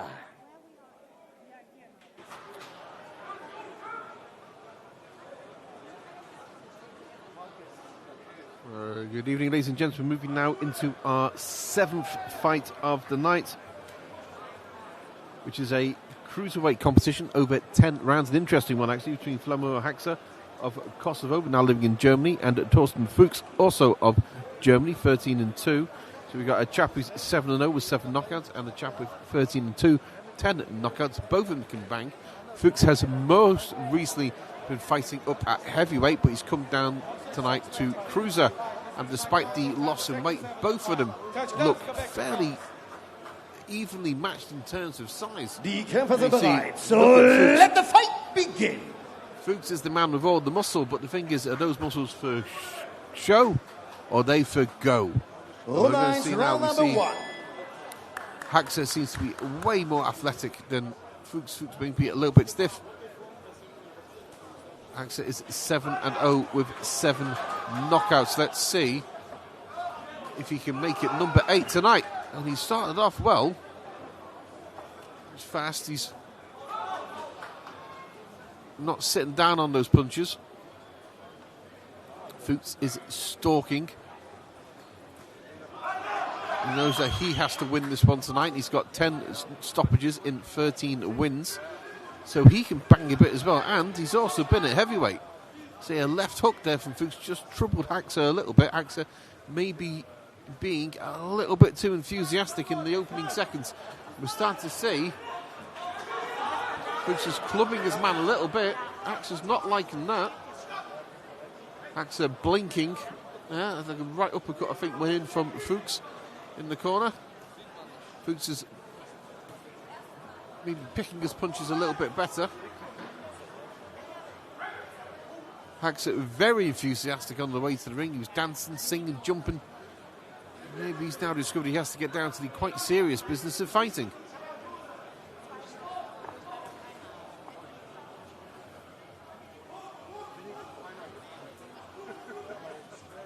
Okay, Haksa seems to have gotten over his initial excitement. He's now moving into a more of a jabbing, trying to keep Fuchs on the outside. Fuchs is coming in with a high guard. He's looking to get on the inside and then starts landing the big punches, which he's just done. If I was Fuchs, I'd be targeting that chin of Haksa because he leaves it out. And he not just leaves it out, but he's got that big, long, floppy neck.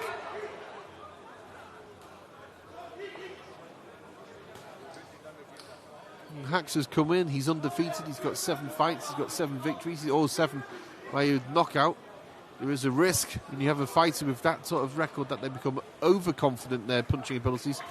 They forget the boxing.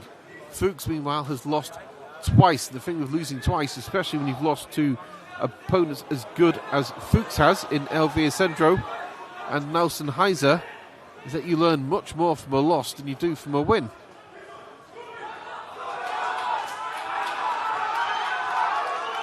You're seeing some offense now coming in from Haksa. He's just put Fuchs on the ropes. Fuchs not liking that at all. And he's down to 1 knee. Already in the first round, Torsten Fuchs has been dropped down to 1 knee. It's the first time he's been dropped down as a cruiserweight. In the first round, Haxa just dropped him after looking a little bit wobbly himself, and Fuchs has come back with some good punches to finish the round. What a blistering first round of this 10th round cruiserweight fight has been. We'll just look at the replay. We've got that left hook from Haxa. It's not a punch you'd expect a long, tall fighter to throw.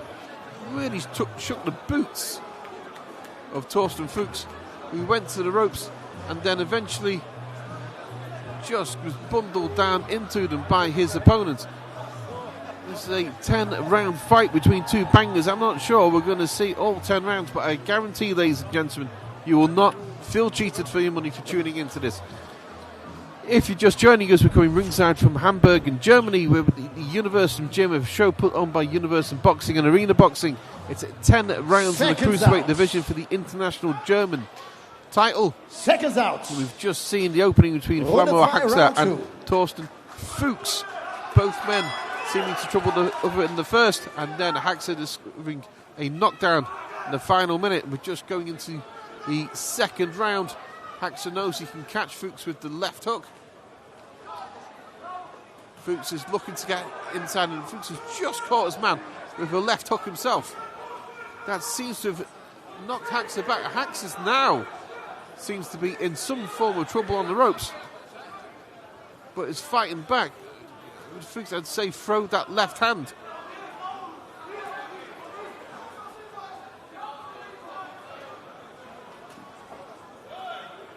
Haxa's leaving himself, and we've got, looks like a low blow.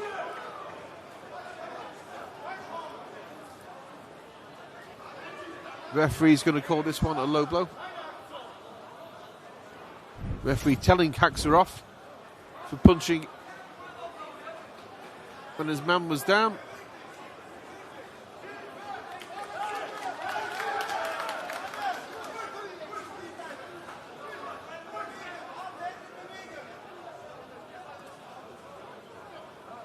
Okay, we've just taken a little break now as Torsten Fuchs recovers from what seems to be an accidental low blow here in the second round of this 10-round cruiserweight fight. Oh, God, yeah, that was low.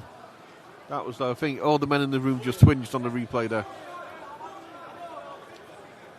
So far, it's been a very, very good cruiserweight fight between these two gentlemen.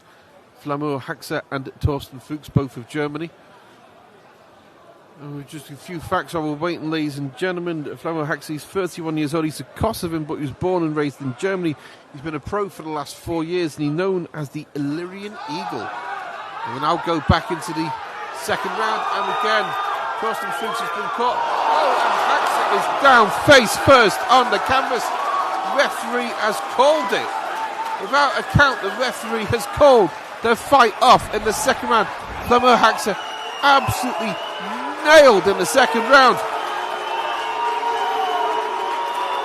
That right hand, oh my God, yeah. Flat on the ground, referee has called it in the second round. Flamur Haxa absolutely left himself open. Caught, put face down on the foot, and the referee called it off immediately. Torsten Fuchs yelling, screaming at the crowd. He wasn't ready for the fight to be over. Right hand absolutely folded Flamur Haxa. Flamur Haxa moves to 7-1, 7 knockouts. Torsten Fuchs revives his career, 14-2 with 11 knockouts in the second round.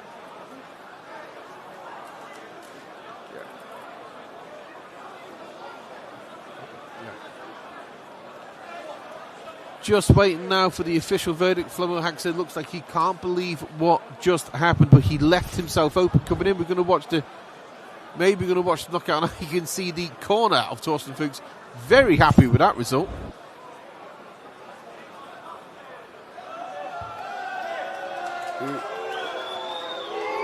Complaints to the referee.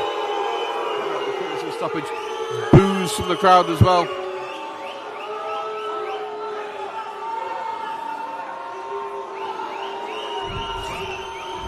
some respects, a shame ended so quickly. It was turning into a very, very good fight between two very, very, very well-matched cruiserweights. And sometimes that's just life. It's short, it's sweet, you never know what's coming. That was our, what was that, our 8th fight, that one? That was our 7th fight of the night, ladies and gentlemen. Moving next into fight 8. Should be a heavyweight fight. Jose Larduet versus Brian Sport. That's coming up to you in just a few moments. And Flamur Hagsa absolutely unbelieving he just lost his undefeated record in 2 rounds. But my God, what a lovely, savage 2 rounds it was. 57 Sekunden, damit neuer deutscher internationaler Meister im Cruisergewicht nach BDB, Thorsten Fuchs. You hear the boos around as the referee officially calls it.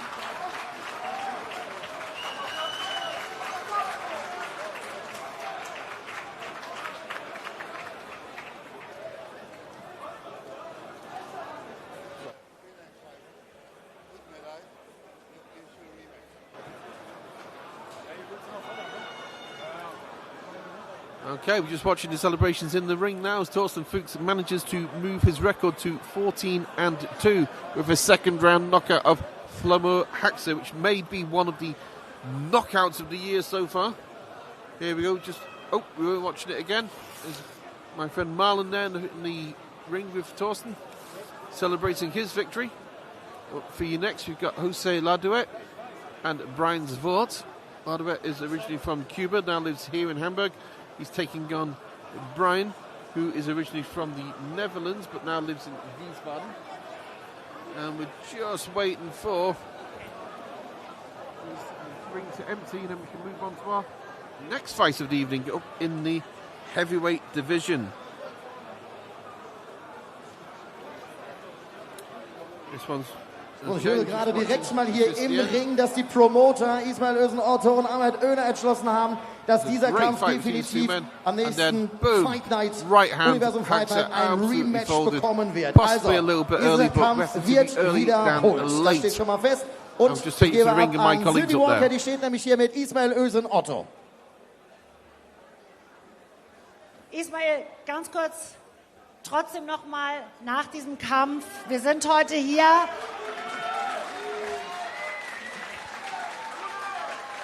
Endlich wieder, muss ich dieses Jahr sagen. Ganz kurz noch ein anderes Thema, bevor du anfängst. Wie sehr freust du dich, dass es auch in diesem Jahr jetzt endlich wieder geklappt hat, dass wir uns hier befinden? Die Universum Boxing NIGHT Nummer 15. Also erstmal wollte ich mich herzlich bei euch bedanken, dass ihr da seid. Liebe Sportfreunde.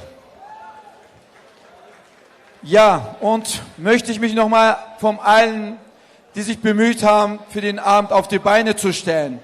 Tagelang, wochenlang, monatelang.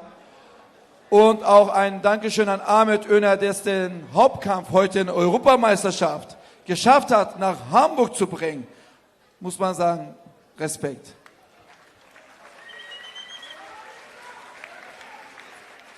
Und die heute für uns hier ermöglicht hat.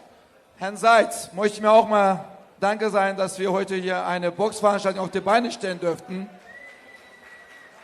Wir haben aber noch viel zu tun, Herr Seitz, nicht vergessen. Ja, ich habe die letzten Monate leider 4 Freunde verloren, die ganz eng waren. Die eine von denen war Chata, kennt ihr alle. Ja, es ist nicht einfach, die Menschen auch von heute auf morgen zu verlieren. Ja, Leben ist nicht so, wie man so denkt, dass das Leben so lang ist. Mein Leben ist so kurz, die man sich gar nicht so vorstellen kann. Und lieber Uli, mit 83, dass du uns immer noch unterstützt und von Berlin bis nach Hamburg reist, nochmal viel, viel Dank dir.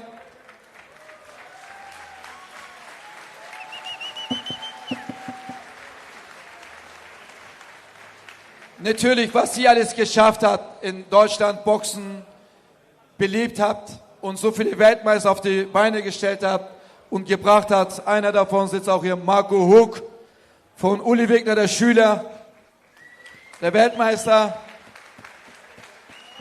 Danke auch, dass du heute uns auch unterstützt und dass du hier bist.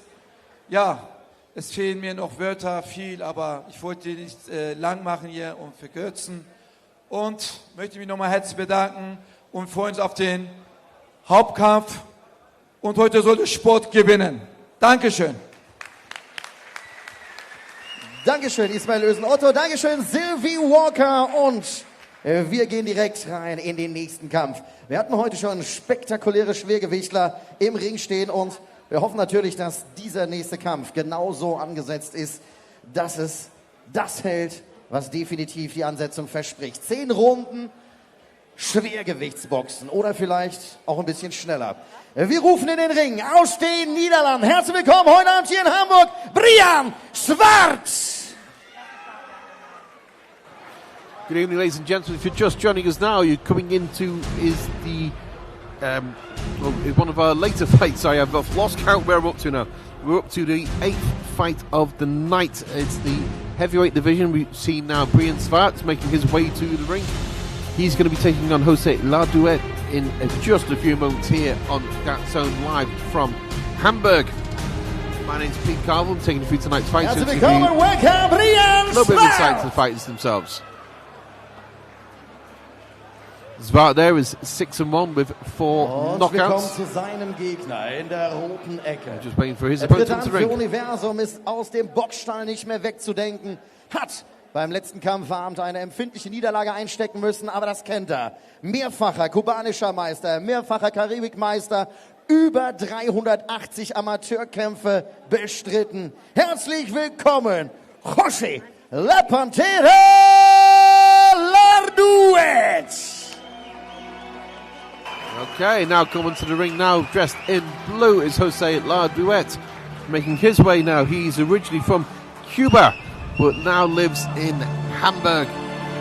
It is a fight in the heavyweight division. This is where the big boys play, in the heavyweights, where the air hums in a different frequency.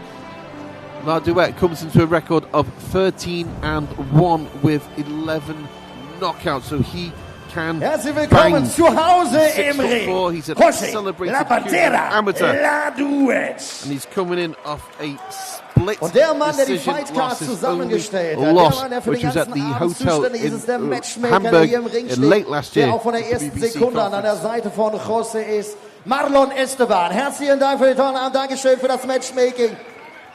Der Mann, der nie schläft. So, und jetzt natürlich die Offiziellen. Dominik Kuhhaut, Jörg Elisea und Janine Schilling sind für die Punkte verantwortlich. Der Mann im Ring ist erneut Henrik Schramm. Und wir starten mit dem Mann in der blauen Ecke. Er ist 21 Jahre jung, 1,99 Meter groß, 118 Kilogramm schwer. Seine Kampfbilanz, 7 Kämpfe, 6 Siege, 4 davon durch Knockout. Er kommt aus den Niederlanden, lebt in Wiesbaden. Herzlich willkommen heute Abend hier, Brian Schwarz.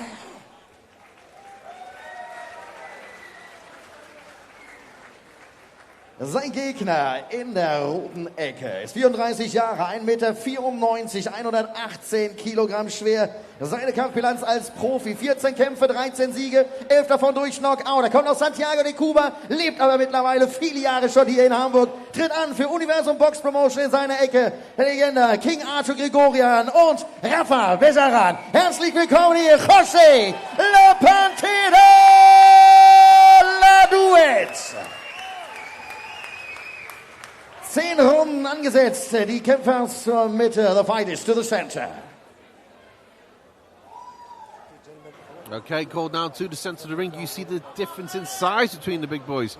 Zwart up there in the green trunk trimmed with yellow. He's 6'6.5". Larduet in the so let the fight begin. Is 6'4". The height difference looks much bigger between the pair of them. And we're going to see a fight now between a gentleman who's 13-1 with 11 knockouts and a chap who's 6-1 with 4 knockouts. The heavyweights, they're big, they can bang. Let's go. It's a 10-round heavyweight fight between the Cuban, the blue shorts, and the Dutchman in the green short trimmed with gold. And first punch of the night has folded Brian Schwarz in 20 seconds. And whatever it is, it's over. Breen-Zwart, I don't know how much he got paid, but that must be the most expensive pound for punch that we've ever seen. There we go. Yep, there's the replay. First punch took Breen-Zwart out with one punch in 20 seconds. Just waiting now for the official verdict of a stoppage in the first round. Jose Larduet has just stopped Breen-Zwart in 20 seconds. Okay, let's go for the replay. Okay, we've just not quite seen the hook there on the replay. Hopefully we'll see it again just a few seconds, ladies and gentlemen. Breen-Zwart stopped in the first round. You can already see on his body just above me now where it's beginning to redden. Just waiting now for the official verdict. A left hook heard around the building, and Jose Larduet has won by stoppage in the first round. That was our 8th fight of the night with 11 fights. We've got 3 more fights coming up for you. Next up is a light heavyweight fight between Mike Jäde of Berlin and Roberto Arriaza of Nicaragua, but now living in Spain. Breen-Zwart just there in the green shorts. That left hook to the body just stopped Breen-Zwart in one round. It's the first round stoppage that Breen-Zwart has suffered in consecutive fights. And Jose Larduet from Cuba, but now lives in Hamburg, is getting ready to receive his laurels. Tonight's boxing brought to you live ringside from the Universum Gym in Hamburg, Germany. My name's Pete Carver, author of the books Death of a Boxer and Adula Balls, Hemingway and Wells in Love and War. And taking you through tonight's fights. Breen-Zwart there, just been stopped in the first round. We're just waiting now for the official verdict. Then we'll move on to our final 3 fights of the night. Tonight's boxing brought to you by Universum Boxing and Arena Boxing. Broadcast live around the world on DAZN, which has got a little bit heavyweight action tonight, and we've got more heavyweight action coming up later on. Fabio Wardley versus Justice Hooney in Ipswich, England. And then on the 19th of July, Alexander Usyk versus Daniel Dubois for the heavyweight championship of the world at the iconic Wembley Stadium. Still waiting for the official results to come in. It's taking longer than the fight itself, which is not surprising. The fight only lasted 20 seconds.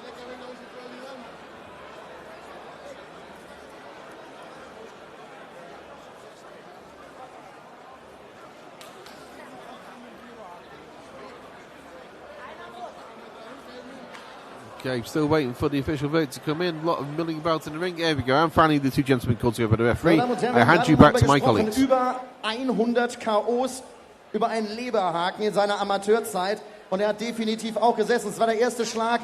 Und somit Urteilsverkündung. Sieger durch K.O. nach 33 Sekunden in der ersten Runde. Jose La Pantera Larduet. Dankeschön, Breen-Zwart. Thank you very much for being here. Dankeschön, dass du hier warst. Aber natürlich wollen wir auch hören, Silvi, wollen wir natürlich auch hören, was Jose zu sagen hat. Ja, dadurch, dass ich meine Spanischkenntnisse eher nach sehr besser begrenzen, werde ich mir Übersetzer mit an meine Seite nehmen. Kommt in die Mitte. Jose, congrats. How do you say it in Spanish, like congratulations? Gracias. Gracias, I can say. Okay. Felicitaciones. Gracias. Vielen Dank. Okay, sehr gut. Maybe you can say it to the audience, then I come in the middle of you guys. Genau. 33 Sekunden. Hast du diesen Kampf so schnell erwartet, dass er beendet ist? Que si pensaste que se iba a acabar tan rápido la pelea. No, yo quería pelear 5 o 6 rounds para que el espectáculo, para que el público viera que me he preparado y he trabajado bien, pero no salió. Un golpe que iba sin fuerza y bueno, pasó lo que pasó. Ja, also er wollte noch kämpfen, er wollte dem Publikum zeigen, was er alles in dieser Zeit gemacht hat. Und mit einem leichten Schlag ist er noch gegangen. Also ein leichter Schlag? Ja. Nächstes Mal reden wir einfach Deutsch. Er hat ja auch den letzten Kampf verloren. Wie war es in der Zwischenzeit? Wie hat er sich immer wieder aufgebaut, auch neu ins Training zu gehen, um eben besser zu werden? Como tú perdiste la última pelea, ¿cómo lo hiciste para mejorar y pensar de que perdiste y que ahora pues tenías que mejorar? Bueno, me preparé mejor, me concentré mejor, hice mejor campamento, gracias a Rafael y a Artur que me han apoyado mucho hoy, me han dado su conocimiento y pude prepararme al 200% y salió el resultado. Pienso que en septiembre cuando regrese por la revancha voy a demostrar que vengo bien preparado y vengo a quedarme con la victoria. Also er hat sich jetzt besser vorbereitet, dank Artur und Rafa, die immer an seiner Seite waren. Und jetzt September kommt ja die Revanche und er hofft, er gewinnt dieses und kommt mit dem Sieg nach Hause und geht mit dem Sieg nach Hause. Aber da muss ich nochmal nachhaken. Was heißt besser vorbereitet? Er hat ja immer vorher gewonnen. Hat es vielleicht den Gegner zu leicht genommen? ¿Cómo así mejorarte si tú siempre habías ganado y de repente perdiste? ¿Tú pensaste que era más flojo el Gegner? Sucedieron cosas. Me faltó algo en la preparación. Me confié. No sé, sucedieron cosas y perdí, pero ahora vengo otro José, viene otro José.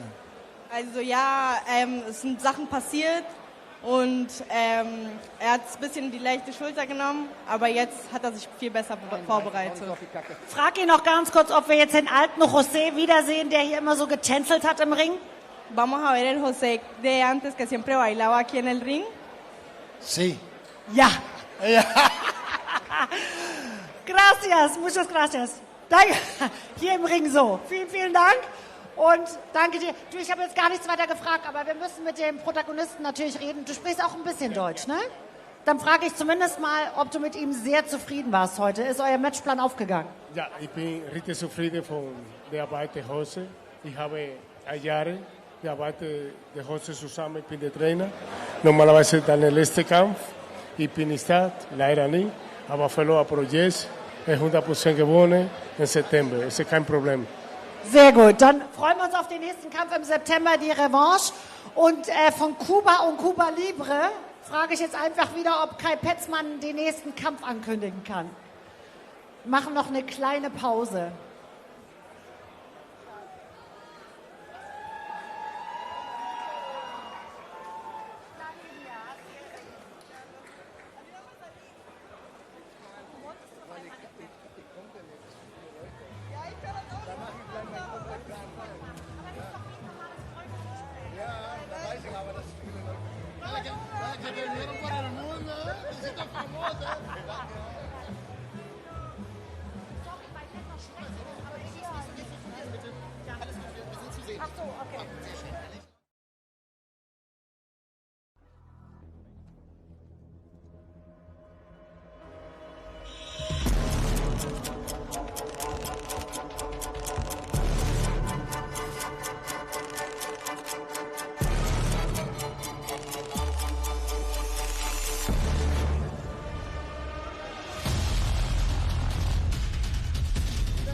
Kampf im Halbschwergewicht. Angesetzt auf 8 Runden und ich rufe in den Ring. Aus Nicaragua, Roberto Arriaza. Good evening, ladies and gentlemen. For just joining us now, we're ringside in the Universum Gym here in the beautiful city of Hamburg on a cold and rainy night, but we're here nice and warm because we're watching championship boxing all the way from Universum Boxing and Arena Boxing, brought to you live on DAZN. Coming to the ring now, we have Roberto Arriaza, who's taking part in a light heavyweight fight over 8 rounds against Mike Jäde of Berlin. Arriaza comes to the ring with a record of 20 wins, 13 losses, 15 of those wins by way of knockout. His opponent, Jäde, who's coming into the ring, is also a bit of a banger. He's got 20 victories, no defeats, 16 by way of knockout. And now we're looking at on our screen now, the bald-headed Roberto Arriaza. He's originally from Nicaragua, but now lives in Spain. And he's having his 34th professional fight tonight. He's won 20, he's lost 13. 7 of those losses have come by stoppage. And he's against a noted puncher in Mike Jäde. Jäde, indeed, he last fought in Potsdam against Zabo back in April. I called that fight as well. He won that one in the second round. Before that, he had a victory over a guy called Pastor Vasily, the Columbia Club in Tempelhof, Berlin. Before that, he fought a Switzerlander called Knjezevic, won on points. Jäde is rated, highly rated at light heavyweight. Jetzt zu seinem Gegner in der roten Ecke. Aus Berlin, heute Abend hier in Hamburg, Mike, the Sniper, Jäde! Mike the Sniper Jäde making his way to the ring here at the Universum Gym in Hamburg, Germany.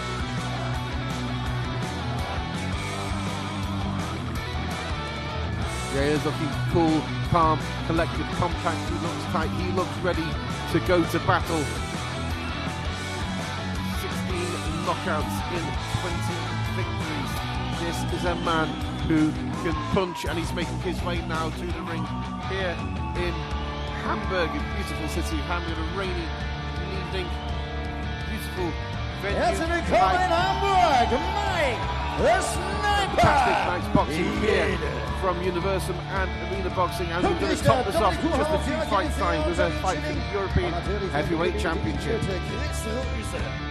Und wir starten mit dem Kämpfer in der blauen Ecke. Er ist 35 Jahre, 1,80 Meter, 79 Kilogramm schwer. Seine Kampfbilanz: 33 Kämpfe, 20 Siege, 15 davon durch Knockout. Geboren in Nicaragua, wohnhaft in Girona, Catalunya, España, ist eine Ecke. Antonio Polonio Chavez. Meine Damen und Herren, herzlich willkommen, bienvenidos, Roberto Dinamita Arriaza! Okay, Dinamita Roberto Arriaza goes Sein Gegner in der roten Ecke, 32 Jahre, 1,74 Meter, 79,4 Kilogramm schwer, seine Kampfbilanz makellos. 20 Kämpfe, 20 Siege, 16 davon durch Knockout. Er tritt an für das Gym 030 Boxing Gym in Berlin in seiner Ecke. Mischa Manukian und Andreas Muserholz sowie Katman Rubengläser. Er war German Boxing Association International Super Welter Champion, Global Boxing Council Interconti Super Welter, Global Boxing Council World Super Welter und Global Boxing Council World Super Middle. Meine Damen und Herren, herzlich willkommen erneut aus Berlin, heute Abend hier in Hamburg, Mike the Sniper Jäde! Great reception here. Der Kampf ist angesetzt auf 8 Runden, 8 rounds of boxing. The boxers to the center. And we see both fighters now called to the center of the ring by the referee. Here we go, light heavyweights, two bangers, 31 knockouts in 40 fights, 40 victories, between them.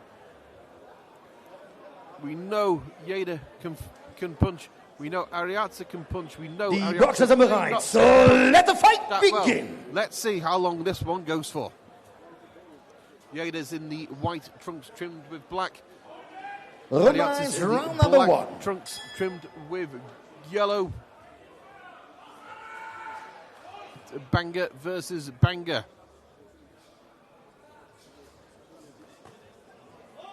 Jäde already going to the body in the opening seconds of this 8-round fight in the light heavyweight division. Jäde has by far the better record, and he's already started to put Arriaza on the back foot.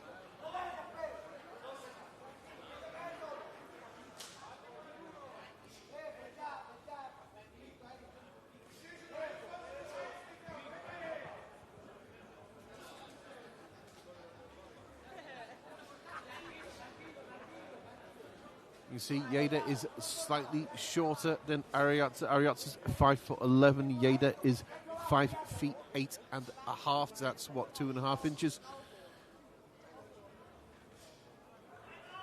So Jäde's going to be trying to bend his knees, come in a little bit shorter, get past the jab of Arriaza, and then he's going to try and unload on the inside. He's also going to be trying to bring that right hand over the top.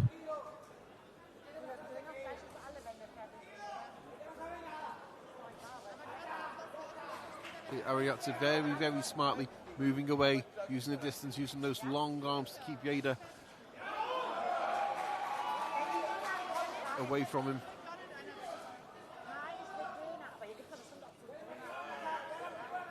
Jäde picking his shots a little bit better now from the outside. He knows he can hurt his man. He knows he can pretty much hurt anybody in the division. He's just brought that right hand over, which just glanced off the shoulder of Arriaza. That left hook at the end was nice work from Jäde. He's just had a little bit of oomph to it. He might have done something with that hook.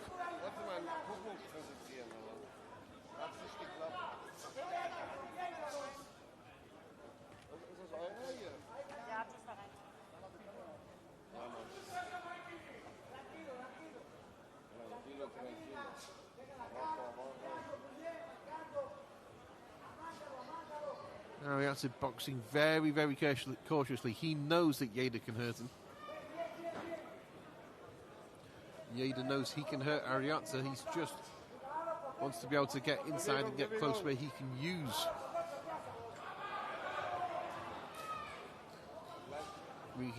that power.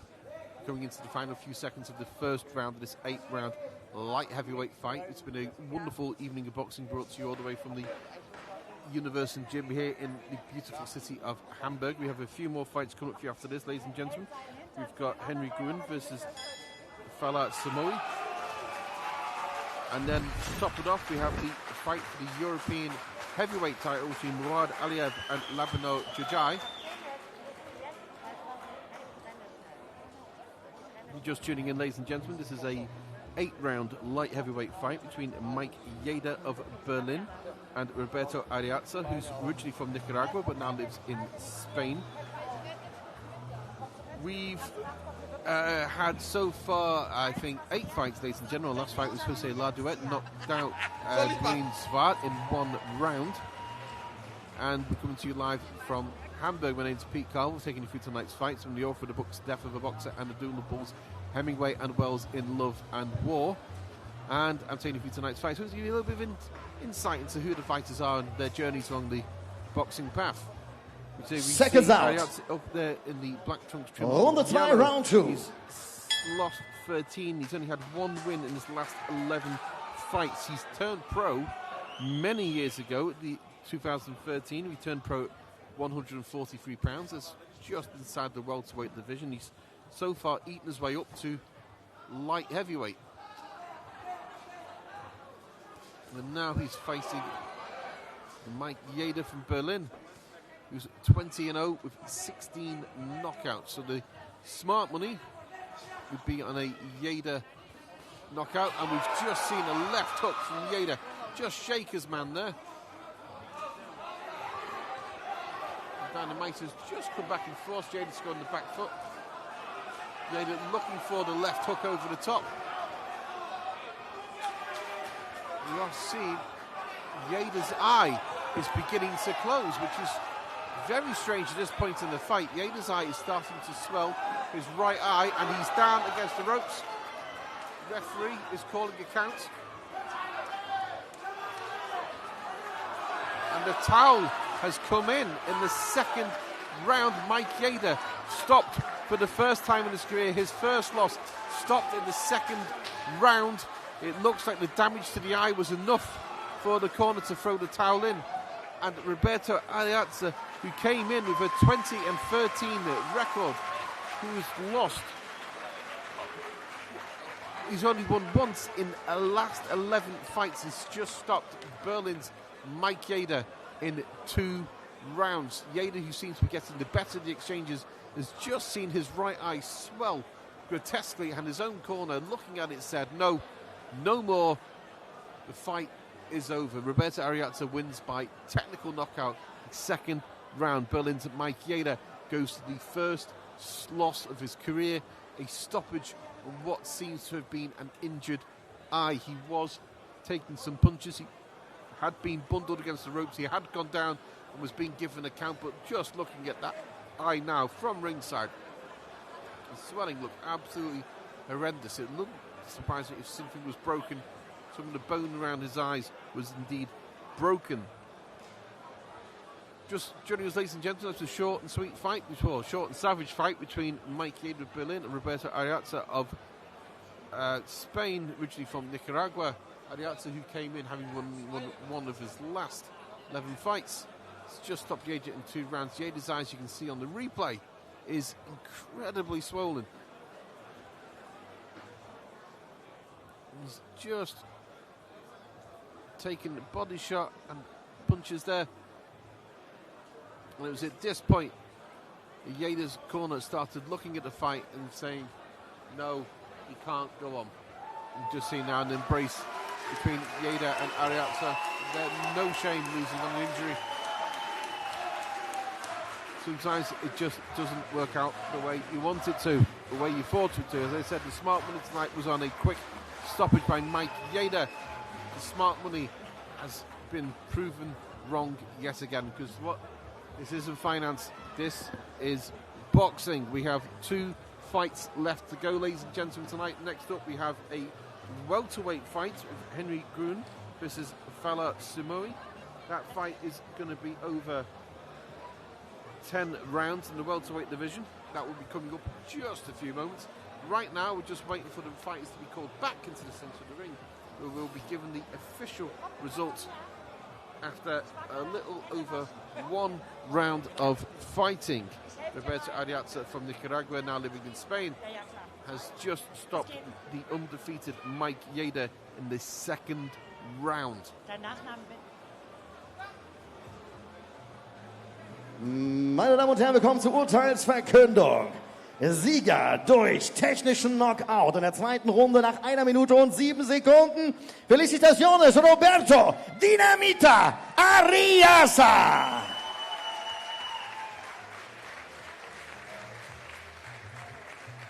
Und er hat uns gerade auf jeden Fall schon mal eines gesagt, wenn er darf, kommt er gerne wieder hierhin zurück, um sich jeglichem Gegner bei Universum Fight Nights zu stellen.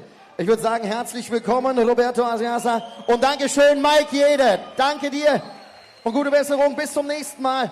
Und wir machen weiter mit meiner Kollegin Sylvie Walker, die hat wieder einen interessanten Gesprächspartner. Genau, mit Romke Wennemeier, und deswegen gehen wir auch gleich in die Mitte des Rings, denn ich sag einfach mal du, weil wir sind ja hier in einem familiären Kreis. Du bist ja vom Kinderkrankenhaus in Altona und wir hatten gerade auch drüber gesprochen, dass ein Teil der Ticketerlöse heute an euch geht.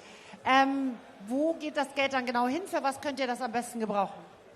Das Geld wird in die Bewegungstherapie gesteckt, die ich leite, unter anderem in der Kinder-Jugendpsychosomatik. Und es geht darum, dass wir damit Boxtherapie finanzieren können, dass wir Boxsäcke, Doppelendbälle, Handschuhe und Pratzen kaufen können. Und die können wir gebrauchen, weil gerade hier das Publikum und auch vor den Fernsehern werden die Leute es kennen, dass Sport und gerade Boxen Selbstbewusstsein aufbauen kann, in schwierigen Zeiten helfen kann. Und genau das versuchen wir umzusetzen im Altonaer Kinderkrankenhaus. Welche Therapie müsst ihr denn am meisten anwenden? Ich wollte jetzt nicht fragen, welche Krankheit am häufigsten aufkommt, aber vielleicht kannst du uns so ein bisschen dieses Innenleben und Alltag von euch mitnehmen. Also Therapie im klinischen Setting ist sehr vielfältig. Es gibt die klassische Psychotherapie, Gesprächstherapie, aber es gibt eben auch Kunst, Musik, Ergo und Sport- und Bewegungstherapie. Das ist sozusagen ein wenig meine Aufgabe. Und je nach Erkrankungsbild kann sich das sehr unterschiedlich verlaufen, was Sinn macht und was keinen Sinn macht. Aber zum Beispiel, was wir häufig haben, Depressionen und Angststörungen, etwas, wo Selbstwert ein großes Problem ist, kann gerade Boxen mit der Härte, die man für sich selbst entwickeln kann, helfen, den Schritt zu gehen und zu sagen, ja, das bin ich, das kann ich und das ist realistisch, dass ich das kann. Das ist eine realistische Einschätzung von mir. Weil du gerade uns eine Einschätzung gibst. Was mich jetzt auch als Laie mal interessieren würde, wie erklärt ihr euch das, dass es momentan so viele soziale, gesellschaftliche Probleme gibt, wie eben Depression? Und ich rede hier nicht von Depressionen für ältere Leute, die ihren Lebensweg schon gegangen sind, sondern eben auch sehr für junge Leute. Ja, gerade das, was man viel sieht, ist, dass Corona für Kinder und Jugendliche eine schwere Zeit war. Sozial gesehen war das viel Vereinsamung, gerade in Verbindung mit viel Medienkonsum auch und dann dem sich verlieren in Medienkonsum. Das hat für viele dazu geführt, dass sie keinen Weg mehr herausgefunden haben, keine adäquaten sozialen Kontakte gefunden haben. Und gerade da ist zum Beispiel Sport auch ein großartiger Träger zurück in gesellschaftliches Engagement, in soziale Kontakte. Und diese Brücken versuchen wir auch therapeutisch zu bauen. Wie wichtig ist es dann auch dann so eine Plattform wie heute, diesen Boxabend zu nutzen für euch als Klinik? Wir sind super dankbar, dass wir hier sein dürfen und dass wir das hier repräsentieren dürfen. Gerade auch die Sichtbarkeit von psychischen Erkrankungen für die Gesellschaft ist hochwichtig, gerade bei Kindern und Jugendlichen. Je früher man behandelt, desto besser sind die Resultate und desto besser werden diese Menschen auch nachher in der Gesellschaft einführen und weitermachen können. Warum ist es trotzdem immer noch so ein Tabuthema? Irgendwie habe ich das Gefühl, viele betrifft es schon, zumindest in den Ansätzen. Was würdest du gerne unserem Publikum auch mitgeben, zu sagen, okay, ihr müsst euch nicht schämen, aber wie kann man damit überhaupt umgehen? Wie ist der erste Schritt? Ich glaube, gerade im Boxen hier, wir haben viele, die hart sein wollen, die Respekt haben wollen, die sich durchsetzen wollen. Und Emotionen gehören zu allem dazu, Angst, Nervosität, all das gehört ganz normal dazu und es ist wichtig, sich erstmal dafür Raum zu geben, sich das zu erlauben und sich auch einzugestehen, da habe ich Angst vor, mir geht's damit nicht gut und sich dann auch offen Hilfe zu holen. Man wäre erstaunt, wie schnell man auch Hilfe von Freundinnen und Freunden bekommen kann, wie offen die Ohren häufig sind. Ich kann nur jeden dazu motivieren, der Schwierigkeiten hat, der vielleicht durch eine Krise geht. Sprecht Leute darauf an, erzählt, wie es euch geht, es wird euch helfen. Ihr habt ja auch eine Tagesklinik. Wo ist da der Unterschied zwischen Krankenhaus und Tagesklinik? Alex sagt es schon das Wort, aber vielleicht, dass du uns noch mal kurz erzählst, wie da die Möglichkeit auch für jeden Einzelnen ist, sich an euch zu wenden. Die Tagesklinik ist ein sogenanntes teilstationäres Setting. Also die Patientinnen und Patienten schlafen nicht bei uns, sondern sind nur den Tag über da. Das ist, wenn der Fall noch nicht so signifikant ist, noch nicht so krisenhaft ist, eine gute Option, weil die Kinder dann noch bei den Eltern zu Hause schlafen können. Das ist gerade bei uns auch viel mit jüngeren Kindern verbunden, die sind eher so 6 bis 12. Unser stationäres Setting, das nimmt eher zwischen 12 und 18 Jahren auf und darin liegen so die größten Unterschiede. Schön, dass du uns einen Einblick gegeben hast. Jetzt wollen wir noch einen Einblick von dir. Wie gefällt es dir denn überhaupt heute hier dieser Boxabend? Das ist ja Premiere für euch. Ja, großartig. Ich bin froh, hier sein zu dürfen. Und ich drücke Henry gleich auf jeden Fall stark die Daumen. Aber auch der Kampf eben großartig. Hohes Boxen. Das war wirklich schön mit anzusehen. Wir danken euch von Herzen, weil ihr seid diejenigen an der Quelle, die Tag für Tag Gutes tun. Und auch nochmal, ich möchte jetzt von euch allen, Hamburg, einen Riesenapplaus für Universum Boxen, die sich wirklich hier auch für den guten Zweck einsetzen und euch ehrliches, sportliches Boxen zeigen. Riesenapplaus bitte. Herzlichen Dank, Silvia Walker. Dankeschön nochmal für diese wunderbare Aktion. Und wir kommen zum vorletzten Kampf des heutigen Abends. Natürlich ein Titelkampf. Es geht um die internationale deutsche Interimsmeisterschaft nach BDB im Superweltergewicht angesetzt auf 10 Runden. Und ich rufe in den Ring aus Hamburg. Herzlich willkommen zu Hause hier im Ring. Falah, the Hammer Simoqy.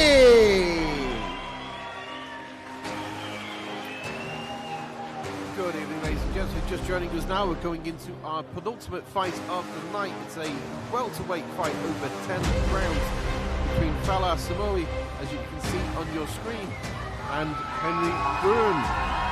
Simoqy, you can hear the cheers. Herzlich willkommen, Falah, the Hammer Simoqy. In Hamburg, this young man is fighting at welterweight. He's undefeated. Und lasst die Musik ruhig laufen, denn das passt auch zu seinem Gegner in der roten Ecke. Er tritt an für Universum Boxing. Herzlich willkommen, Henry Grün. Another local boy, Henry Grün, is now making his way to the ring. Grün by name. Green by nature, the green shorts. Trimmed with even more green. Henry Grün is undefeated in 8 with 3 knockouts. He's originally from Darmstadt, but lives in Hamburg. He last fought here in February. He won a unanimous decision over 8 rounds. That was also at the University in Hamburg. In fact, pretty much all of his fights so far have been in Hamburg. Welcome, Henry Grün. Die offiziellen BDB Supervisor Chris Rüsen. Die Punktrichter Dominik Huhaut, Jörg Lindsay und Janine Schilling. Der Mann im Ring, Henrik Schramm. Der Kampf ist angesetzt auf 10 Runden und zum Kämpfer in der blauen Ecke. Er ist 23 Jahre alt, 1,80 Meter groß, 66,4 Kilogramm schwer. Seine Kampfbilanz 4 Kämpfe, 3 Siege, 3 Knockout bei einem Unentschieden. Er ist wohnhaft in Hamburg, gebürtig im Irak. Meine Damen und Herren, er tritt an für Elephant Muay Thai Gym in seiner Ecke. Dave, David, Toschka, Shubi, Jermaine. Herzlich willkommen, Falah, the Hammer, Simoqy. Sein Gegner in der roten Ecke ist 26 Jahre alt, 1,80 Meter groß, 66,5 Kilogramm schwer. Seine Kampfbilanz makellos, 8 Kämpfe, 8 Siege, 3 davon durch Knockout. Geboren in Darmstadt, wohnhaft in Hamburg, tritt er an für Universum Gym. In seiner Ecke unser King Arthur Grigorian und Rafa Veteran sowie Frank Kilp. Meine Damen und Herren, herzlich willkommen, Henry Grün. Die Kämpfer zur Mitte of the fighters to the center. Okay, you see the 2 gentlemen now being called to the center of the ring. This is our penultimate fight of the evening. 10 rounds on the welterweight division between Henry Grün and Falah Simoqy. Both gentlemen are undefeated. Grün in 8, Simoqy in 4. Die Kämpfer sind bereit. So let the fight begin.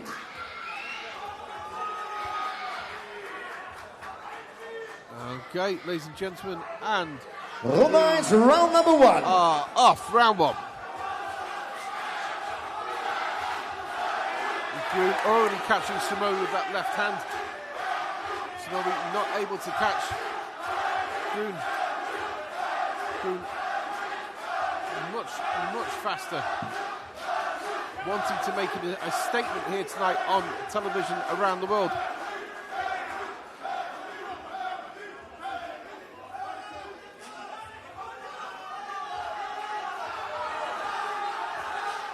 Grün is not a huge knockout puncher. He's got just 3 knockouts in 8 wins.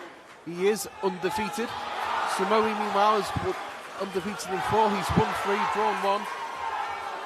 He's won all of his 3 by stoppage, so this young lad can bang a bit.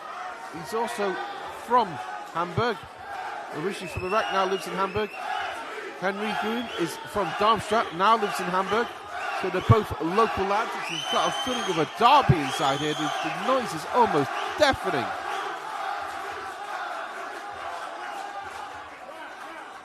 You see it's starting to settle a little bit now. 1 minute in, Henry Grün was managing to catch his man with jabs. He's now realising that he might be in here a little bit longer than he'd want to.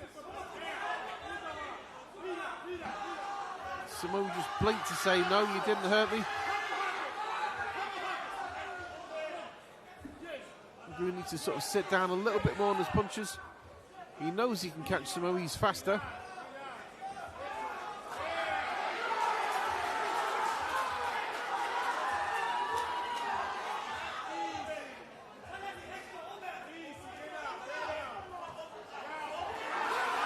Oh, just seen a right hand from Simoqy give Grün something to think about. Along the lines of, do not take me for granted, son. I'm undefeated too, is what he's saying. This is a fight Simoqy wins. He's definitely got bragging rights. He's come in tonight very much as the B-side, and yet he seems to be not afraid. He knows he's got something to prove in this one.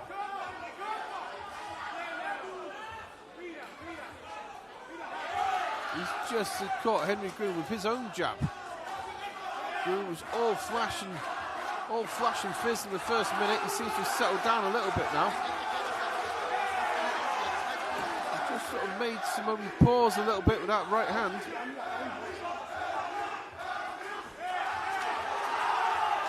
Until the pair of them catch each other with left hand. So neither one of them's afraid to fight. Simoqy's coming in with that left hook. Just caught the counter left hook from Grün. He's just nailed Grün with the right hand over the top. And that's the end of a thrilling first minute of this 10-round welterweight fight here from Hamburg, Germany. My name's Pete Calvert. If you're just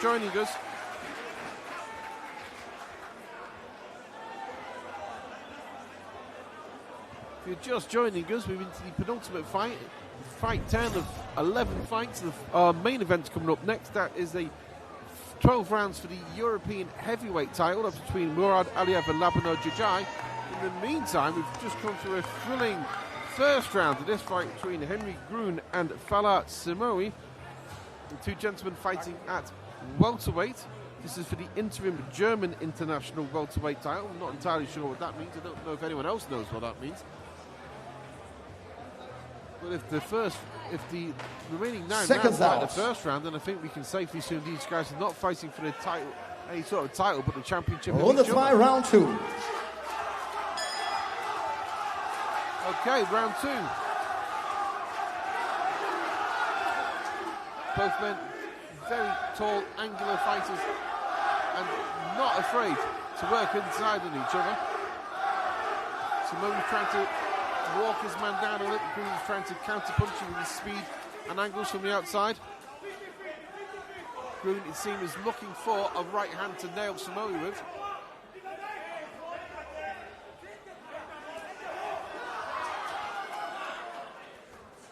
A wild right hand from Simoqy, gets caught with a counter right hand from Grün. Grün moving around. I think Grün may be a little bit cognizant of Simoqy's power. Simoqy with the left hook over the top.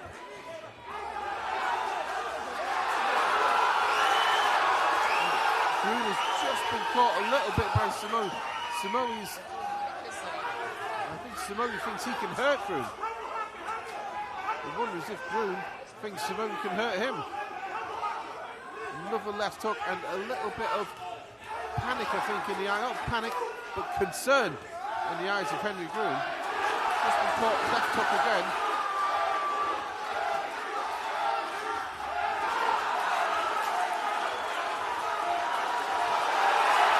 Oh, Grün taken over. He's catching Simoqy on the ropes. Simoqy is saying, no, you can't hurt me. He's fighting back. He's starting to get the betting exchanges. He's just caught Grün with a jab and another jab. He's backing Grün up a little bit now.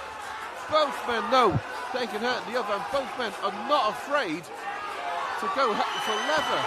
It's turning already into a thriller in round 2. Coming to you live ringside in Hamburg and from Universum Boxing and Arena Boxing live on DAZN around the world.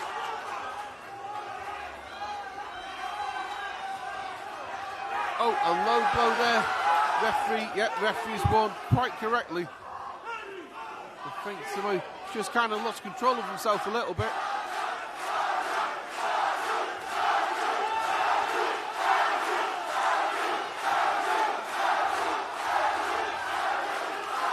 Oh, another cracking right hand from Simoqy.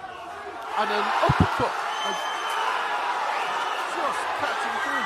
Grün's been caught for right hand again. He looks like he's a little bit on his back foot. He's taking some tremendous shots at this point. His nose has started to bleed too.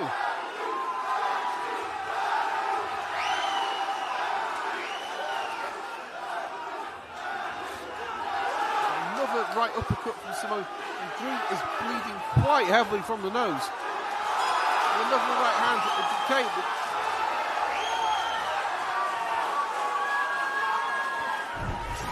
Grün really not having the easiest of nights against Simoqy.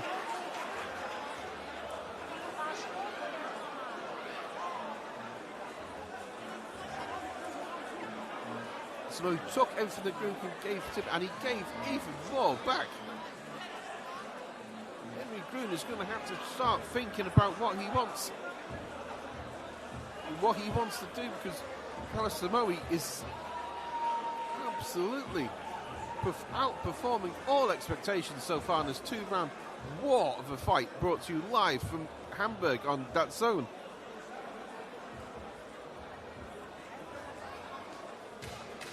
Seconds out. Right uppercut really started to make the nose bleed of Henry Grün. Runde 3, round 3. Okay, we move into the third of the 10-round fight. Henry Grün was under a lot of pressure in the closing minutes of round 2. Let's see. He's managed to regain his composure going into round 3. Falah Simoqy knows he's on a hiding stuff. He knows he's not supposed to win. You've seen already the smart money tonight with Mike Jäde being stopped in 2 rounds by Roberto Arriaza. And a bit of a warning from the referee about keeping the hands up, I think, there. Left hands from Henry Grün. Simoqy comes in for a 100% knockout record. Okay, he's only won 3 fights. All 3 have come by way of stoppage. Is obviously a chap that can bang a little bit. And we've just seen, again, Henry Grün being caught. Simoqy, again, that left hand. The right uppercut has worked very well for Simoqy so far. And he's just throwing it again. Again, the jab is just setting everything up. Right hand over the top. Hand to the body. Right hand to the body now, starting to slow Simoqy down.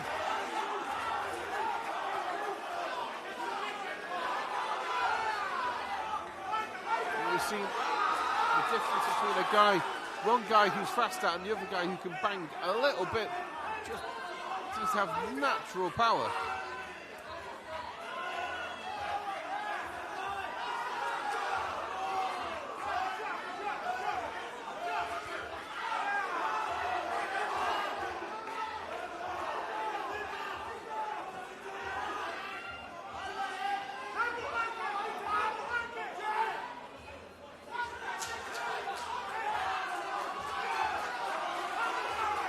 See Henry Grün, mouth open, struggling to breathe. That broken nose, which looks broken, is certainly going to be bothering him now. So we're just going a little bit onto the back foot. We've got 35 or so seconds left of this third round. No one has yet taken account that we can't be a million miles away from it.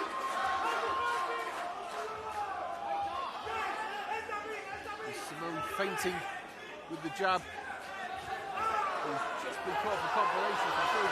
Grün stayed in the pocket a little bit too long. Oh, punches are going wild.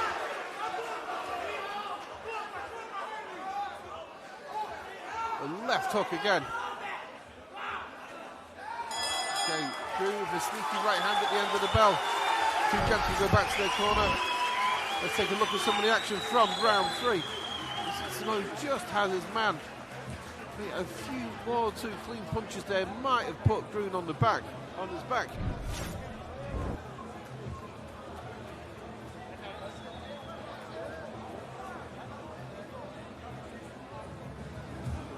So far been a thrilling welterweight fight between Henry Grün and Falah Simoqy.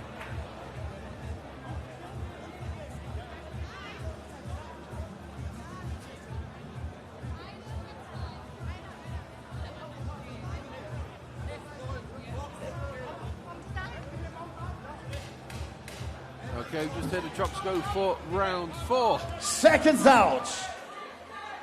Just joining us, ladies and gentlemen, round 4 in Hamburg for an evening of boxing brought to you by Universum Boxing and Arena Boxing live on DAZN, and we're currently watching a thriller of a welterweight fight between Henry Grün and Falah Simoqy. The pair of them are scheduled to fight 10 rounds, but we've already seen 10 rounds of action in the 3 rounds we've seen so far. Grün, who started off, he's just been put on the floor. Henry Grün is down on the floor. A right hand from Falah Simoqy put Grün down, and the referee's giving him a count. He's up to 5, 6, 7, 8. And Henry Grün says, I'm okay to go on, but his nose has been broken. He's been down. He keeps being caught with the big punches. Falah Simoqy, 3 wins, 1 draw, for all 3 wins by way of knockout. Is he going to make it a 4th win tonight by stoppage?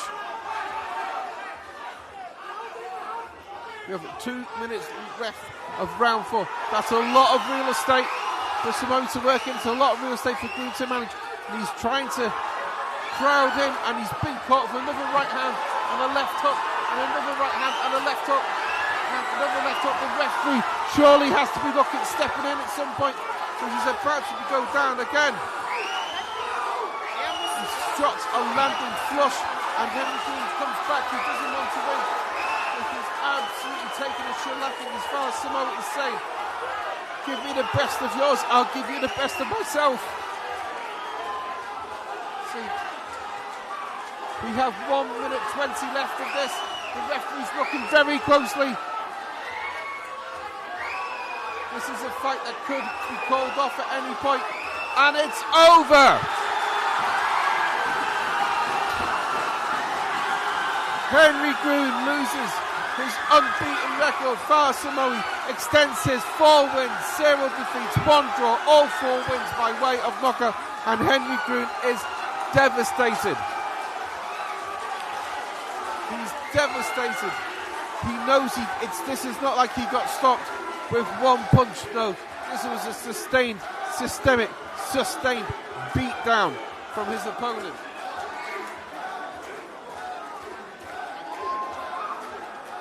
You see his eyes are starting to swell. His nose is broken. He was down on the floor. He was stopped eventually on his feet.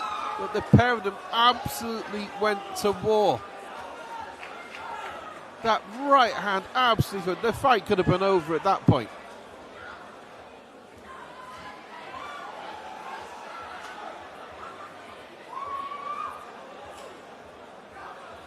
So, thrilling 3 rounds of welterweight action brought to you tonight, ladies and gentlemen, by Universum Boxing and Arena Boxing, live ringside at the Universum Gym in Hamburg. We're actually in a Circus Big Top, and we're broadcasting to you live around the world on DAZN. We've just seen a thrilling welterweight fight between these 2 gentlemen, and coming up next we have a European heavyweight title fight between Mourad Aliev, the former Olympian, and Labinot, Xhoxhaj, current champion. These 2 gentlemen will be fighting in just a few moments over 12 rounds. Right now, just waiting for the fight to be called back into the centre of the ring. We get the official verdict. Referee stopped Henry Grün on his feet in the 3rd round after taking a shellacking from his opponent. He's possibly, you can see the smile on his face, he's possibly having the greatest night of his boxing life right now. Falah Simoqy, the Iraqi who lives in Hamburg. Henry Grün, devastated, saluting to his friends, his family.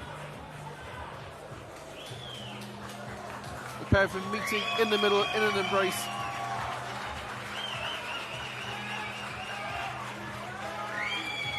A thrilling 3 rounds. It was set for 10. It could have been set for 12. I think we got 10 rounds of action in less than 3 rounds. Okay, referee calls Meine to the Damen und center and Herren, leaves my was colleagues. für ein spektakulärer Kampf. Und Sieger und damit sein erster großer Titel. BDB Internationale Deutsche Interimsmeisterschaft im Superweltergewicht durch technischen K.O. in der 4. Runde. Nach 1 Minute und 55 Sekunden vom Elephant Muay Thai Gym Falah, der Hammer, Simoqy.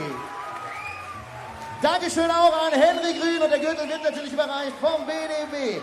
Delegierten und Supervisor des heutigen Abends, Chris Röse.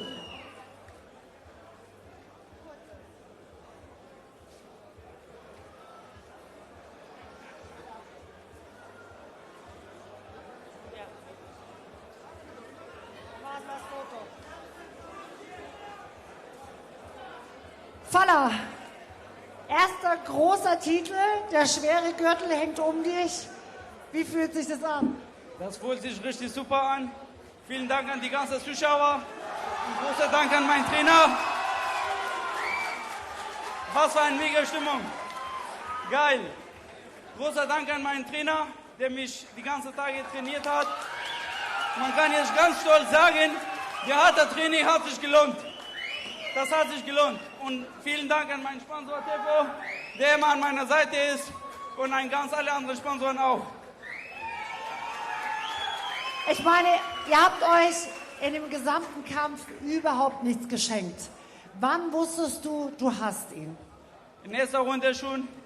Wenn ich den ersten Treffer kriege, weiß ich schon, dass der Kampf mir gehört oder nicht. Also bei erster Runde schon wusste ich, der Kampf gehört mir. Ob das dritte Runde ist oder sechste Runde ist, ich wusste schon, der Kampf ist mein Kampf. Aber du wusstest...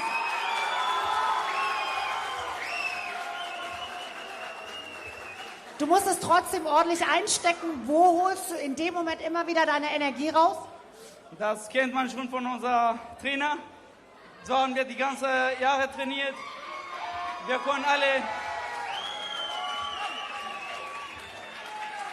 einstecken, also wir können alle einstecken schon. Das ist schon bekannt bei uns im Gym. Wie war denn der Matchplan? Hat er den 1:1 umgesetzt? Ja, hat er auf jeden Fall, wie immer. Also nach der ersten Runde weiß er schon, er kommt dann in die Ecke und sagt, Trainer, der Gegner ist hart oder der Gegner ist nicht hart. Und dann sagt er schon, er holt ihn. Wie bereitest du dich denn auf genau so einen wichtigen Kampf heute? Ich meine, das war der erste große Titel. Wie hast du dich vorbereitet, auch mental? Weil das Körperliche ist ja natürlich auch wichtig, aber auch gerade die mentale Stärke. Also ganz ehrlich, viele haben nicht an mich geglaubt. Aber reicht schon, dass mein Trainer und mein Team an mich glaubt. Und für mich ist kein Kampf ist groß. Für mich alle Kämpfer sind gleich. Respekt an jeder Gegner. Also für mich ist völlig egal, welcher Kampf, welcher Gegner das ist. Das ist mir egal. Ja, wenn wir gerade bei Gegner sind, habt ihr irgendeinen Wunschgegner im Kopf? Ich werde erstmal dich sprechen lassen und an dich. Nochmal bitte? Hast du irgendeinen Wunschgegner jetzt im Kopf? Wir gucken. Wir wissen, wir bereiten uns vor. Wir sind jeder Kampf bereit. Wir sind jede Woche bereit. Kann jeder kommen. Ja, aber komm. Das lasse ich jetzt nicht so auf uns sitzen. Ne? Das klingt ja sehr wie im Fußball, von Spiel zu Spiel denken. Man muss ja auch Visionen haben. Und dann hat man ja Wunschgegner, der gut zu einem passen würde, der einen noch mehr herausfordern würde. Ich sag mal so, wir haben jetzt in 3 Gewichtsklassen gekämpft. Bis 66, 8 bis 71 und 74. Eigentlich haben wir keinen Wunschgegner. Wir gucken, was kommt, was gut ist. Und dann stellen wir uns. Also ganz entspannt einfach. Er ist ein fleißiger Junge. Von klein auf an schon dabei. Keiner hat früher an ihn geglaubt. Und jetzt schlägt er am härtesten aus dem ganzen Gym. Also mehr geht nicht. Siehst du, du kannst dich heute richtig feiern lassen. Wo wird denn gefeiert und wen lädst du alles ein? Auf jeden Fall mit meiner Familie, alle Freunde und Sponsoren. Wir werden das schon ganz groß feiern. Ich danke dir von Herzen. Genieß deinen Sieg. Dankeschön. Danke sehr. Und ich mache jetzt einfach mal weiter. Klar, der Sieg wird gefeiert, aber ich hoffe jetzt, dass Elias Can in den Ring kommt. Elias Can, es klingt jetzt so ein bisschen, als ob ich eine Annonce schalte, aber... Ah, da ist er doch. Herzlichen Applaus für Elias Can, der eigentlich Flash Eye genannt wird. Grüße dich, schönen guten Abend. Guten Tag, hallo. Bevor wir jetzt überhaupt mit dem Gespräch anfangen, was war das bitte für ein Kampf gerade? Ja, also solche Kämpfe braucht Deutschland, ne? Das würde ich mal dazu sagen. Deutschland hatte lange keine geilen Kämpfe mehr wie diese. Auf wen hattest du eigentlich, Hand aufs Herz, vorher getippt? Ich hatte gedacht, Henry macht das, aber wenn 2 starke Boxer aufeinandertreten, dann ist immer so, da kann sich auch das Blatt wenden, ne? Du hattest nicht verloren, aber es war auch nur ein Unentschieden zuletzt. Wie hast du dich danach gefühlt? Weil man hat ja seine eigenen Ansprüche. Ja, also wenn du 13 Kämpfe hintereinander gewinnst und zuvor die WBO-Junioren-Weltmeisterschaft nach Bielefeld holst und dann unentschieden boxt, ist natürlich nicht so cool, aber es gehört dazu, ne? Ich meine, man muss damit abschließen. Nee, abschließen noch nicht. Ich warte noch auf den Rückkampf und nach dem Rückkampf wird abgeschlossen. Apropos guten Kampf, könntest du dir denn auch vorstellen, hier bei Universum zu boxen? Also ich boxe überall, ich bin immer ready, ich muss das mit meinem Management abklären. Und ja, ich habe Bock, ich will immer boxen. Ich habe ein blaues Auge, ich habe direkt nach meinem Unentschieden, ging es für mich direkt wieder ins Gym und so wieder weitergespart, weiter trainiert. Ich will ganz nach oben. Du hast dieses blaue Auge vom Sparring? Ja, vom Sparring, es ging direkt wieder ran an den Speck, ne, nach dem Kampf. Okay, dann frage ich dich jetzt auch nochmal, weil hier wurde mir kein Wunschgegner genannt, aber man hat ja Visionen, ne? Und man hat auch Wünsche. Wer würde dir denn so passen gerade? Also ich sag mal so, ich bin ein bisschen bekannt für meine freche, vorlaute Stimme, aber ich sag's wieder, auch wenn ich in letzter Zeit, also den letzten Kampf unentschieden hatte, ich bin bereit für jeden, ich will auch jeden boxen. Ich und mein Trainer Xhoxhaj, wir trainieren seit Jahren darauf, die ganz großen Leute zu boxen. Das Ziel war es jetzt, die WBA-Kontinentalmeisterschaft nach Bielefeld zu holen. Nach Markuk bin ich der nächste Weltmeister geworden, der jüngste Weltmeister in Bielefeld. Und mit der WBA-Kontinentalmeisterschaft hätte ich mich in die Top 15 katapultiert und wäre nach vorne gekommen, um die ganz großen Dogs zu krallen. Ne? Aber wir greifen erneut an im Rückkampf gegen denselben Boxer und dieses Mal wird es ein Sieg. Das hast du ins Mikro gesprochen, das haben wir so aufgenommen und jetzt machen wir den Ring frei. Ich wollte mich auch nochmal bedanken an Ahmed Öner und an Ismail Özen, dass wir eingeladen wurden. Doch gleich mal her. Komm Ahmed, dein Name wurde genannt. Es wurde gedankt, dass du eingeladen wurde. Wir freuen uns jetzt eigentlich auf den nächsten Kampf, aber... Aber gar nichts, aber alles okay. Kein Problem. Er braucht sich nur bei uns melden. Okay, also das hast du vernommen. Du hast gesagt Sieg, wir nehmen das hier wahr. Und ich freue mich einfach, wir machen ein kurzes Päuschen. Komm mal ganz kurz.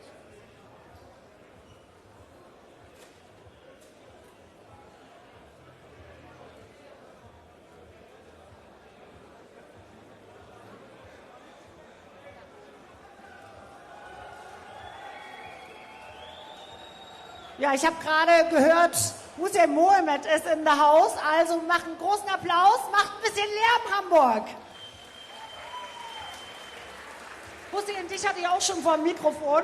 Schönen guten Abend. Ja, vor allem, irgendwie müssen wir alle erstmal runterfahren, weil das war ein krasser Kampf. Du hast es dir gerade auch angeschaut. Was hast du gedacht? Was ging so durch deinen Kopf? Also ich muss sagen, das war ein super Kampf, sehr, sehr viel Entertainment. Die haben sich beide nichts geschenkt und ganz ehrlich, für mich wird das wahrscheinlich der Kampf des Abends. Und dann schauen wir noch mal, wie das bei Mourad Aliev läuft, aber bis jetzt der Kampf des Abends. Wenn du solche Kämpfe siehst, wie sehr juckt es dir wieder in den Fäusten? Deswegen stehe ich hier oben. Ich wollte dir den Assist geben. Ja, das war gut, der Assist. Auf jeden Fall schön wieder hier bei Universum zu sein, schön die ganzen Gesichter, bekannten Gesichter zu sehen, euch alle. Und ja, auf jeden Fall brennt es bei mir, ich weiß nicht, also ob der Ahmed Öner dir was gesagt hat. Ich will auf jeden Fall einfach nur mal sagen, dass ich in den nächsten Veranstaltungen Bock habe, wieder in den Ring zu steigen. Vor allem nach dem letzten Kampf, was ich jetzt gerade hier gesehen habe, ich bin direkt zu Ahmed Öner gegangen und gesagt, ey Ahmed, ich will kämpfen. Was hat er dir geantwortet? Natürlich, mein Junge. Aber wir sind ja heute hier so ein bisschen bei Wünsch dir was. Ne? Ich frage jeden, weil ich möchte immer gerne wissen, was schwebt dir so vor?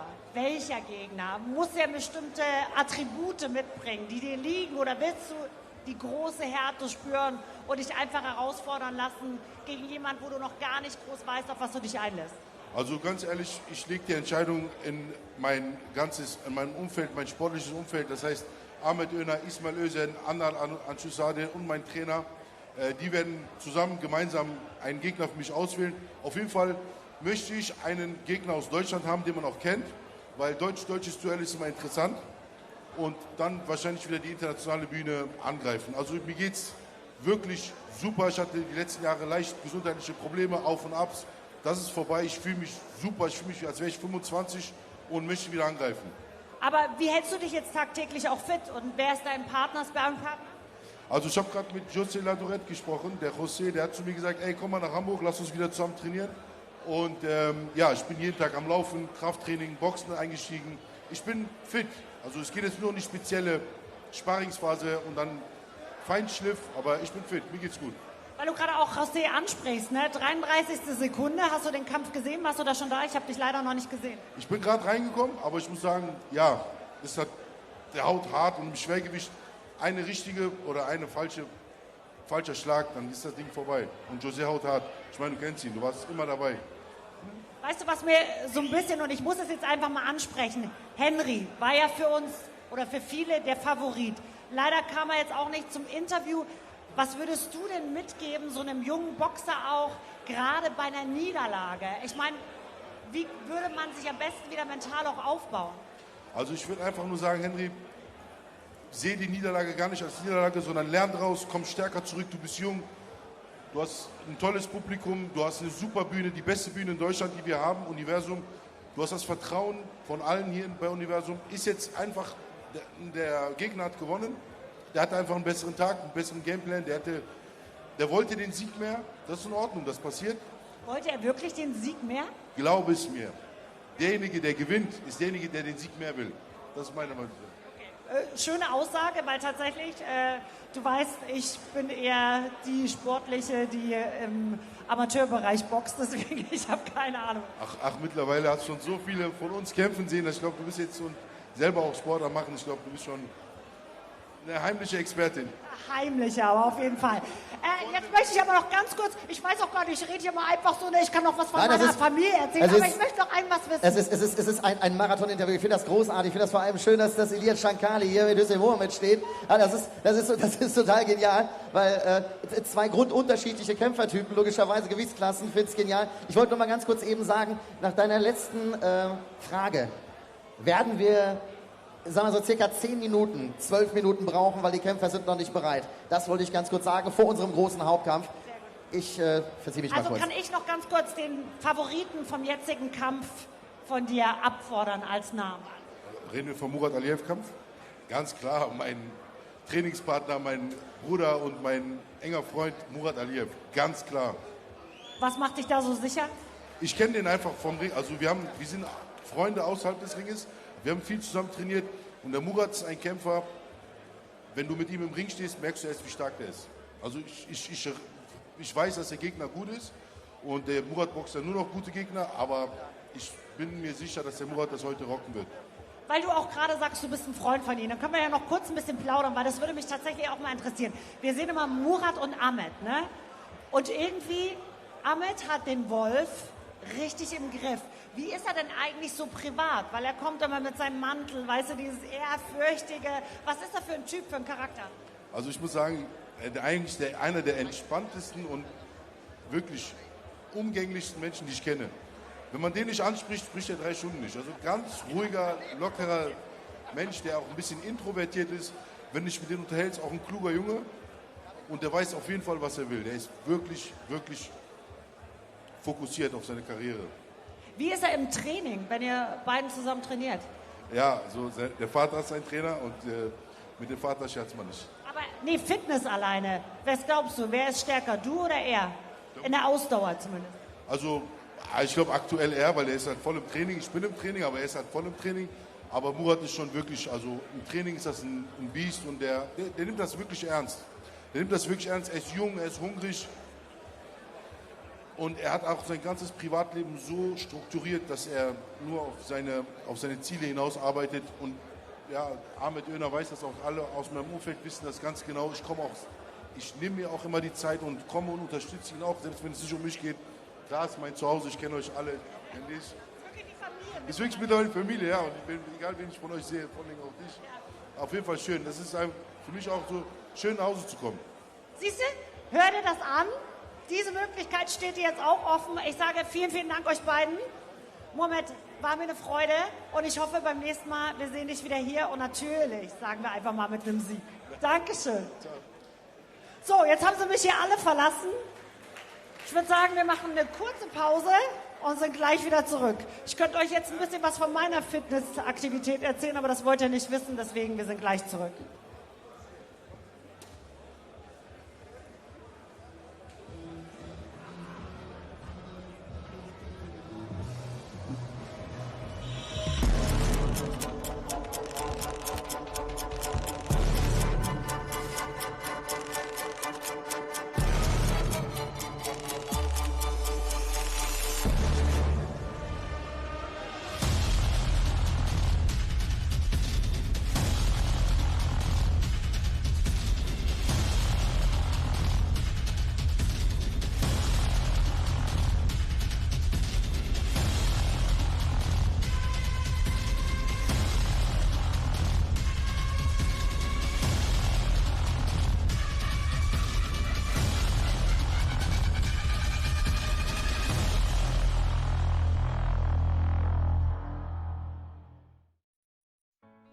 Moin, ich bin Romke, ich bin Bewegungstherapeut in der Kinder-Jugend-Psychosomatik im Altonaer Kinderkrankenhaus.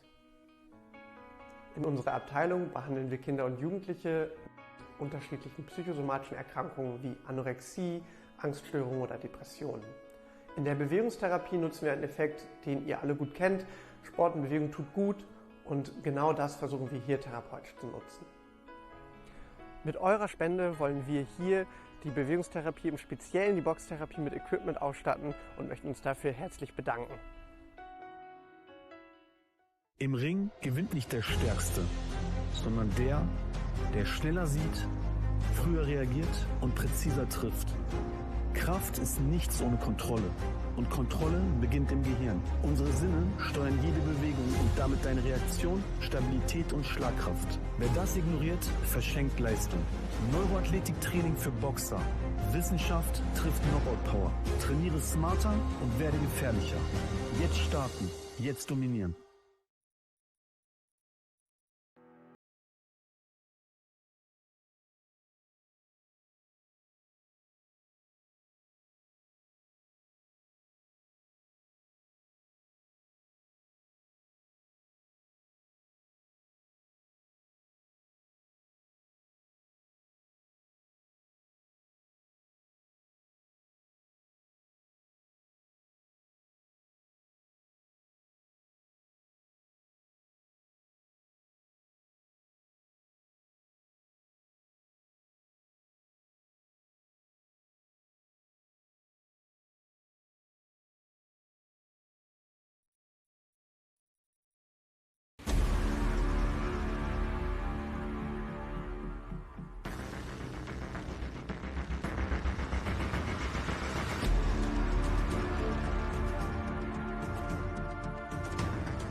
Moin, ich bin Romke, ich bin Bewegungstherapeut in der Kinder-Jugendpsychosomatik im Altonaer Kinderkrankenhaus. In unserer Abteilung behandeln wir Kinder und Jugendliche mit unterschiedlichen psychosomatischen Erkrankungen wie Anorexie, Angststörungen oder Depressionen. In der Bewegungstherapie nutzen wir einen Effekt, den ihr alle gut kennt. Sport und Bewegung tut gut und genau das versuchen wir hier therapeutisch zu nutzen. Mit eurer Spende wollen wir hier die Bewegungstherapie, im Speziellen die Boxtherapie mit Equipment ausstatten und möchten uns dafür herzlich bedanken. Im Ring gewinnt nicht der Stärkste, sondern der, der schneller sieht, früher reagiert und präziser trifft. Kraft ist nichts ohne Kontrolle. Und Kontrolle beginnt im Gehirn. Unsere Sinne steuern jede Bewegung und damit deine Reaktion, Stabilität und Schlagkraft. Wer das ignoriert, verschenkt Leistung. Neuroathletiktraining für Boxer. Wissenschaft trifft Knockout-Power. Trainiere smarter und werde gefährlicher. Jetzt starten, jetzt dominieren.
Im Ring gewinnt nicht der Stärkste, sondern der, der schneller sieht, früher reagiert und präziser trifft.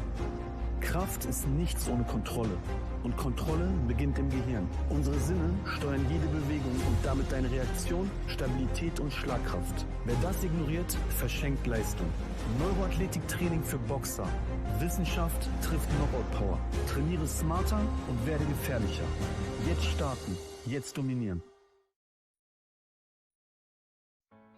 Moin, ich bin Romke, ich bin Bewegungstherapeut in der Kinder-Jugend-Psychosomatik im Altonaer Kinderkrankenhaus. In unserer Abteilung behandeln wir Kinder und Jugendliche mit unterschiedlichen psychosomatischen Erkrankungen wie Anorexie, Angststörungen oder Depressionen.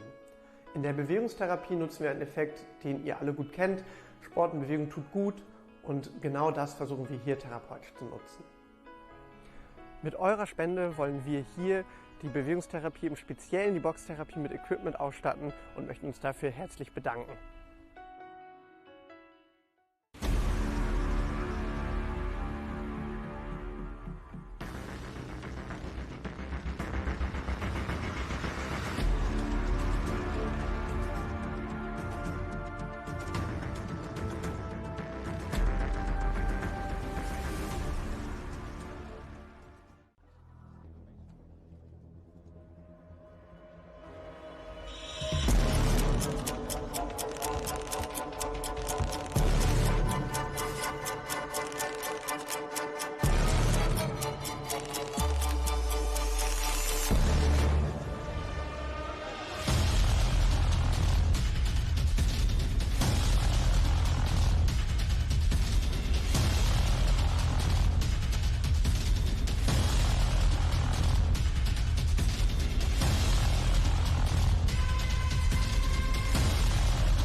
Meine Damen und Herren, bitte nehmen Sie die Plätze ein. Die Boxer stehen bereit. Wir starten in 2 Minuten. Bitte nehmen Sie Ihre Plätze ein. Wir kommen gleich zum Hauptkampf des heutigen Abends zwischen Mourad Aliev und Labinot Xhoxhaj.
Whoop, whoop.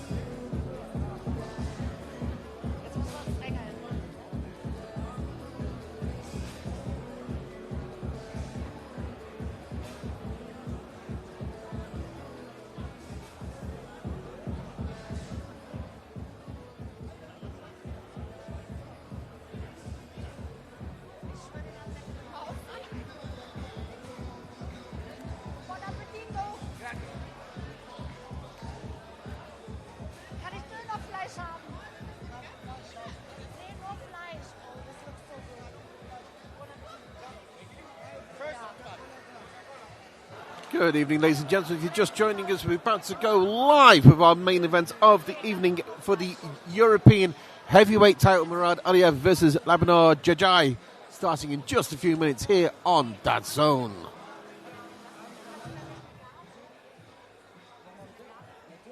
Meine Damen und Herren, wir kommen zum Hauptkampf des heutigen Abends. WBC International Silver Heavyweight Title und die EBU European Championship im Schwergewicht angesetzt auf 12 Runden. Und ich rufe in den Ring aus Frankreich, präsentiert von Universum Boxing und Arena Box Promotion, den White Wolf. Herzlich willkommen, welcome, Mourad, the White Wolf Aliev! Good evening, ladies and gents. We've just come to the ring now. Mourad, the White Wolf Aliev, all the way from France. He's come here to fight for the European heavyweight title against Labinot Xhoxhaj. He's just behind me now. He's about to come to the ring. He's 6 feet 7.5 tall. He's fighting tonight for the European title, his first professional title.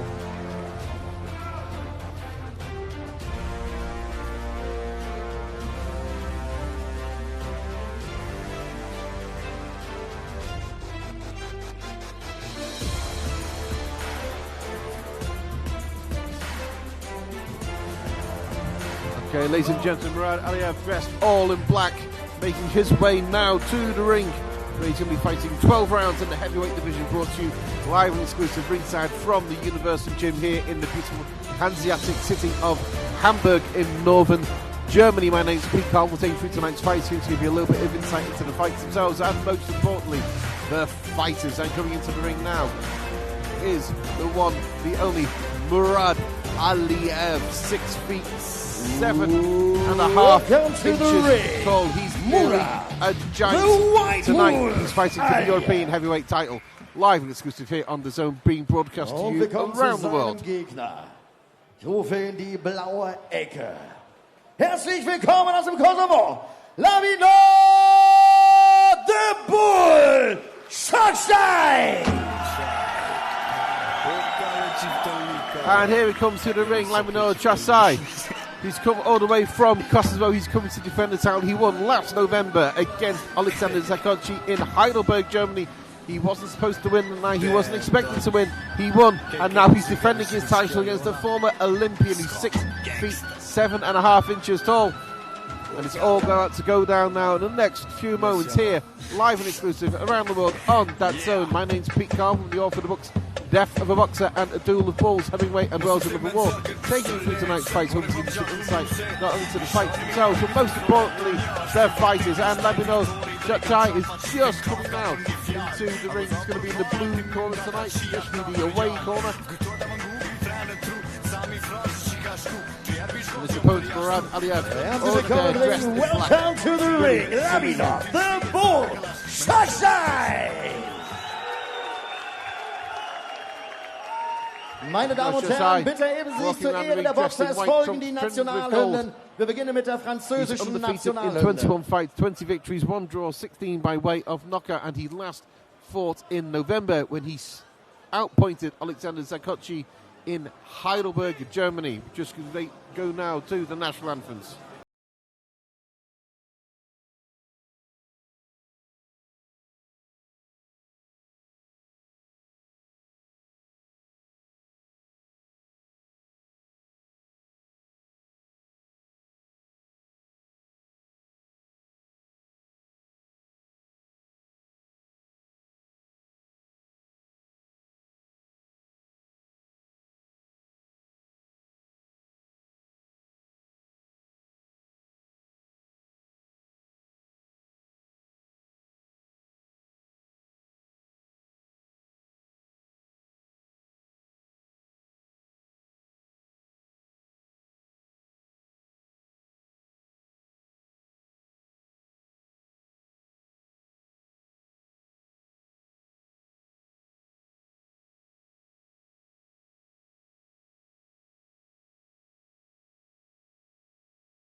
Herzlichen Dank. Dieser Kampf wird Ihnen präsentiert von Universum Boxing und Arena Box Promotion mit den Promotern Ismail Özen Otto und Ahmed Öner. Herzlichen Dank beim WBC Supervisor Mr. Roberto from Italy und Zeitnehmer Anja Hartmann, Florian Schrepp sowie unsere Ringärzte Dr. Thorsten Dollar und Dr. Stefan Bock. The Judges, die Punktrichter Guido Cavalieri und Massimo Badovecchio aus Italien sowie Jürgen Langos aus Deutschland. The referee in charge of the ring from Scotland, Mr. Victor Lovelin. Meine Damen und Herren, wir kommen zum Boxer in der roten Ecke. Er ist 29 Jahre alt, 2 Meter und 2 groß, 118,9 Kilogramm schwer. Seine Kampfbilanz makellos, 13 Kämpfe, 13 Siege, 10 davon durch Knockout. Er ist geboren in Moskau, lebt in Lille, Frankreich und tritt an für Arena Boxing und Universum Box Promotion. In seiner Ecke sein Vater, Oza Aliev, Anna Akinzadeh, sein Manager. Er ist 2022er WBC Mediterranean Heavyweight Champion und 23-24 WBC International Silver Heavyweight Champion 4 times. Und, meine Damen und Herren, herzlich willkommen heute Abend hier erneut in Hamburg, Mourad, the White Wolf, Aliev!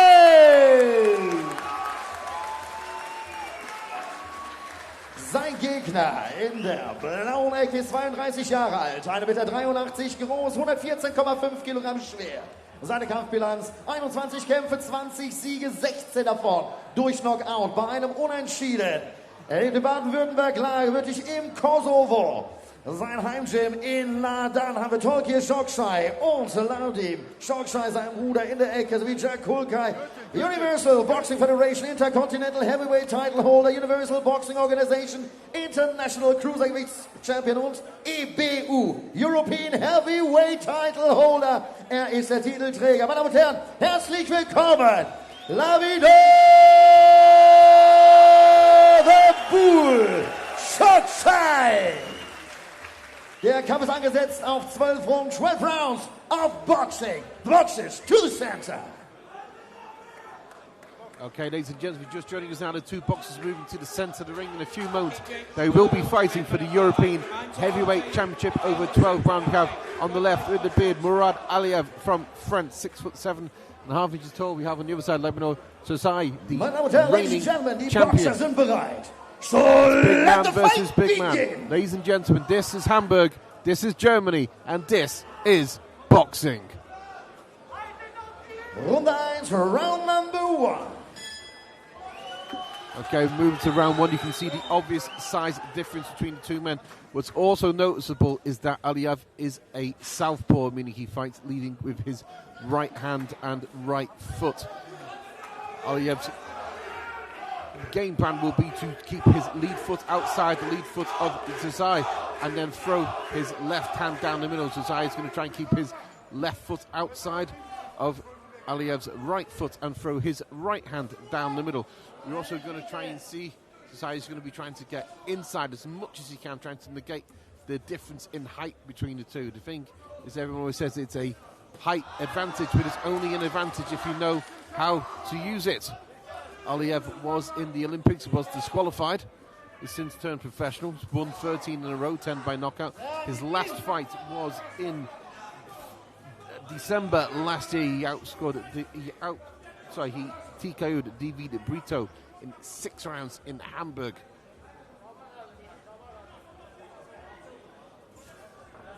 Xhoxhaj, his last fight was even further back in November.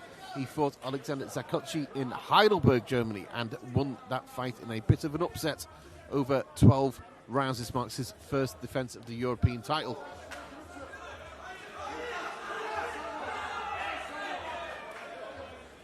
In terms of deciding who has the most power, both men can certainly bang. Xhoxhaj has 16 knockouts in 20 wins. Aliev has 10 in his 13. What's the biggest name on Xhoxhaj's record so far has been Simoqy back in November. For Aliev, it's arguably Evgenios Lazaridis back in 2023, back in September there, the Heartland Halle in Ilsenburg, who he outpointed over 10. Lazaridis since then has gone to become a bit of a gatekeeper within Europe. Lazaridis was seen last year losing a point decision to Marco Huck, who interestingly is here ringside tonight in Hamburg. All tonight's action being brought to you by Universum Boxing and Arena Boxing and broadcast live on the zone around the world.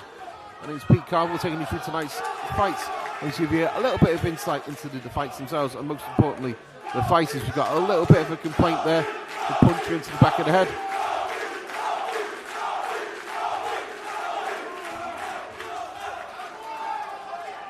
See Aliev just falling short a little bit with that left cross. Xhoxhaj knows He can't stay on the outside of those punches. He can't stay at the end of the jab. That's where that's the graveyard where his reign as European champion will come to an end if he goes here. And then we see Xhoxhaj just managed to catch with a left uppercut just as the bell went. It was certainly an interesting round. Neither man really pulled away.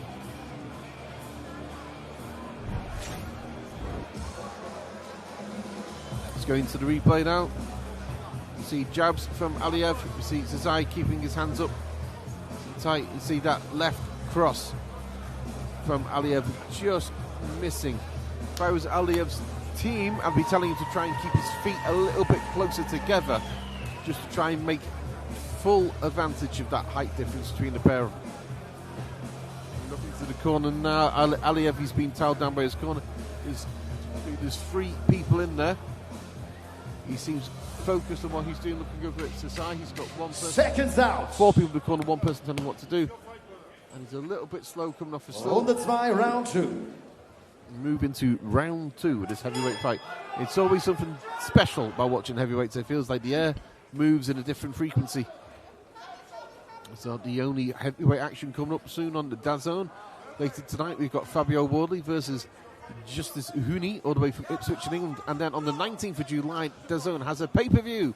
Alexander Usyk versus Daniel Dubois, a rematch at the iconic Wembley Stadium in London. For now, though, we're going to watch these 2 guys each other. Xhoxhaj targeting the body, trying to come in with the overhand right. Aliev on the back foot. Xhoxhaj was not supposed to win against Dakroub last year. He's not going to want to give up his title for no good reason. Against Aliev, who's so big, so strong, so tall, and a former Olympian. Xhoxhaj is going to have to be on top form tonight.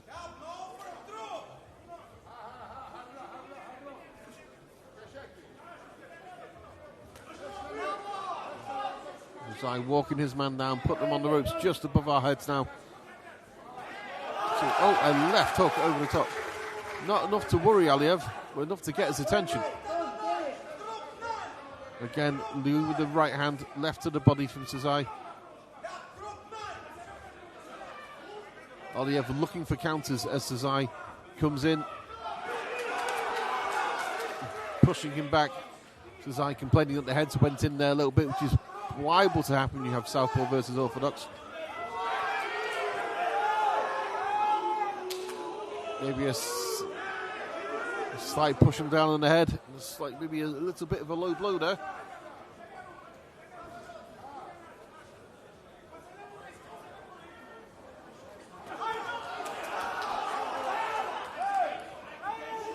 Xhoxhaj complaining, thinking about the heads coming in again. Okay, and that left cross just landed there. Not enough to hurt him, but certainly enough to get his attention.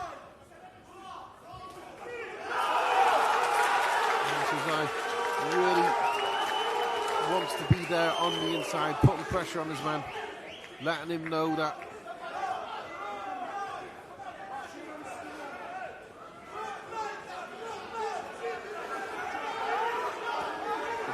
Xhoxhaj getting in on the inside, throwing the left hook at the top.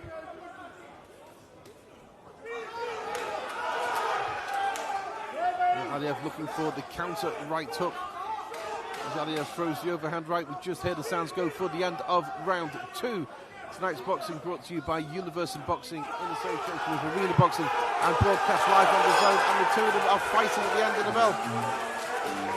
That marks 2 rounds down of this 12-round European Heavyweight Championship fight between Labinot Xhoxhaj and Mourad Aliev. Need an explanation. Aliev is the gentleman on the black trunks to the left of your screen. Xhoxhaj is wearing the white trunks trimmed with gold. And you can hear the crowd behind me cheering.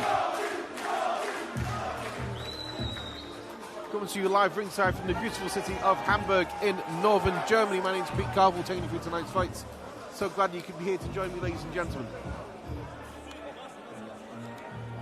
So coming up to the third round now between Labinot Xhoxhaj, who's the champion you see now on your screen, and Mourad Aliev, all the way from France. Seconds out. Fighting and training within Germany. Runde 3, round 3. Referee calls them together. This one is scheduled for 12 rounds. It's the culmination of a fantastic night of boxing seen here in Hamburg. Put on by Universum Boxing and broadcast to you live on the zone. And we've seen the two of them starting to maybe tear it up a little bit more on the inside.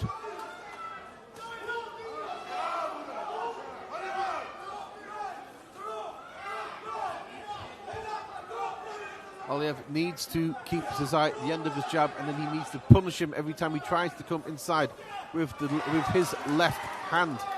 The uppercut as well would be, the left uppercut would be a great weapon against Xhoxhaj as he comes in. There's a push there, complaint from Xhoxhaj, quite rightly, got a bit of pushing going on.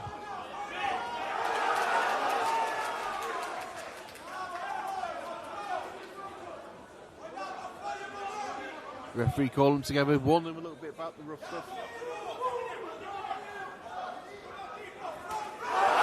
Oh, just that landed, and that may not have hurt, but it certainly blew the cobwebs off.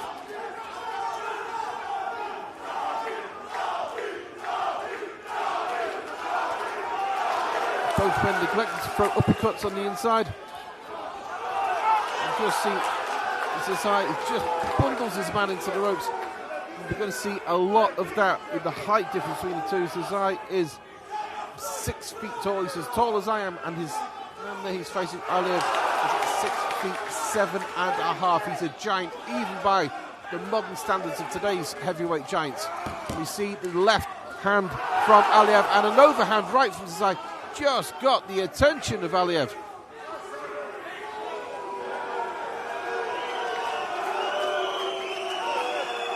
Xhoxhaj wasn't supposed to win back in November against Alexander Simoqy, but he did. He's not a man who can be underestimated at any point. Referee separating the two men again. We come into the final minute of round 3.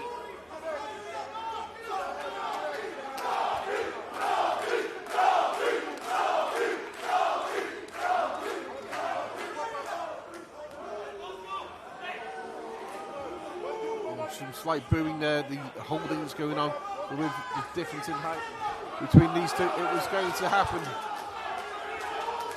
Mourad had been bundled against the ropes by Xhoxhaj, who's just caught him with that overhand right.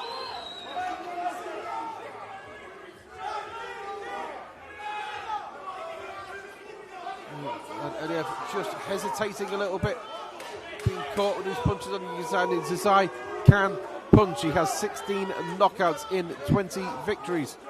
He has 1 draw. The only blemish on his record was a draw back against Miroslav Savic in 2023. And apart from that, it's been a fairly smooth road all the way to the European Heavyweight Championship. We're now 3 rounds down, going into the 4th round of 12.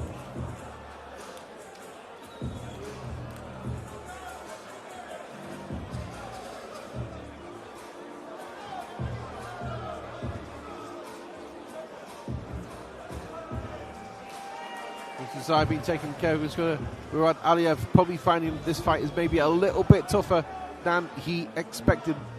Opinion is split ringside on who is most likely to win tonight. Will it be Aliev or will it be Xhoxhaj? Seconds out. On the field, round 4. Okay, going into round 4.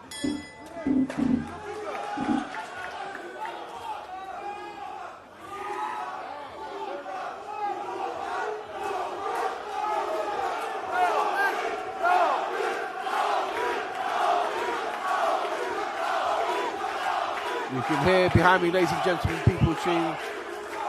I think for Labinot, they're saying Labi.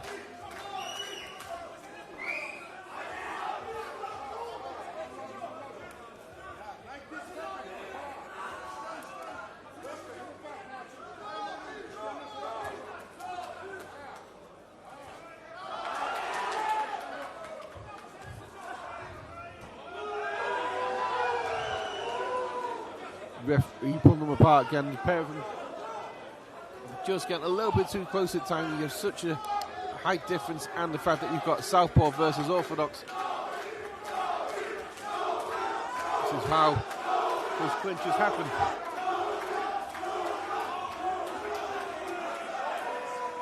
And Aliev starting to look maybe a little bit tired in round 4.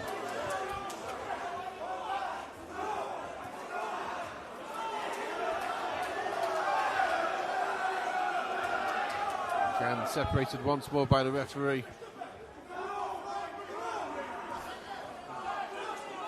Xhoxhaj throwing the shots to the body. Mourad Aliev not getting through with his long shots.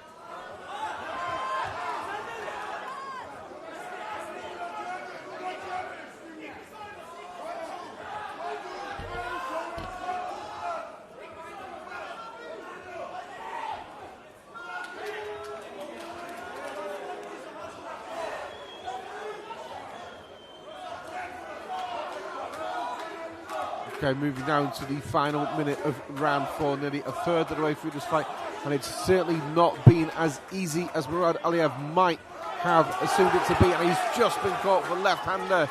So he moves from, bundles Xhoxhaj to the floor. The Xhoxhaj corner are yelling at the referee and at Aliev. They are not happy with what's going on. Okay, referee calls him back in, wants him to keep it clean.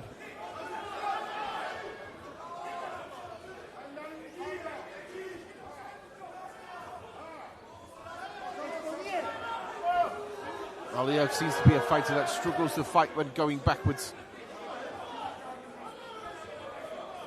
Maybe a front runner. Some guys can only win when they're winning. Some fighters find it hard to pull back from when they're in a deficit. But we see Xhoxhaj bundled back against the ropes. The punches may be starting to hurt him too, because these two guys are heavyweights and both can bang. See a little bit of rafters there after the bell. And we're 4 rounds down, 8 rounds to go. No clear winner yet. No one is leading, I think, so far on the scorecards.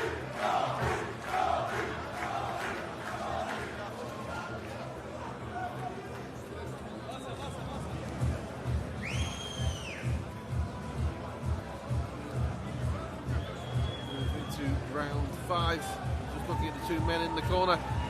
Labinot Xhoxhaj determined not to lose his title. Mourad Aliev determined to win his first title.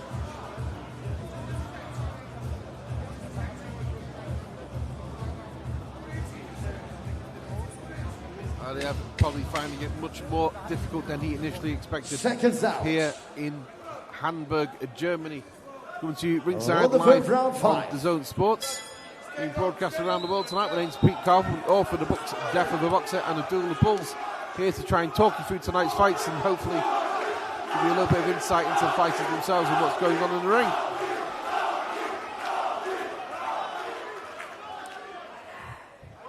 Back in November, I commentated Xhoxhaj's win over Alexander Xhoxhaj for the European title that he and Mourad Aliev are fighting for tonight.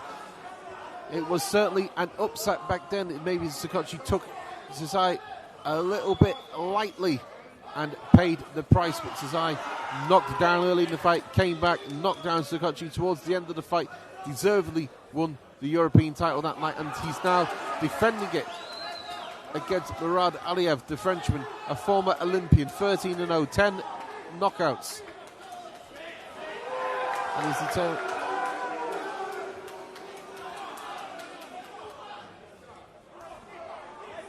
It's heavyweight versus super heavyweight. It's southpaw versus orthodox. It's champion versus challenger, and I'm so glad you could be here with me, ladies and gentlemen, ringside from Hamburg. Wherever you are, I hope you're having a good night and enjoying this as much as I am. We've had a tremendous night so far boxing here from this circus arena in the centre of Hamburg. We've seen some cracking cruiserweight and heavyweight fights, and including one welterweight fight between Henry Grün and Falah Simoqy, which finished with a surprise stoppage. And we've still got 7 rounds after this one, because these are the heavyweights and anything can happen in a heavyweight title fight. Other heavyweight action going on tonight. We've got Fabio Wardley versus Justice Hooney over in the UK. And then in a few weeks on the Zone pay-per-view, we've got Alexander Usyk versus Daniel Dubois. A rematch for the heavyweight championship of the world, live from the iconic Wembley Stadium in London.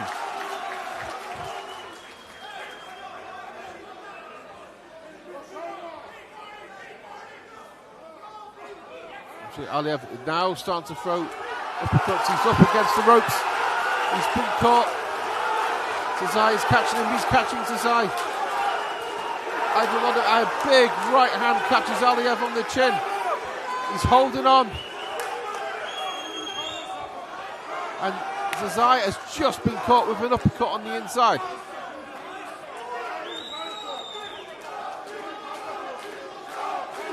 The hands are starting to come down. Both men beginning to get tired.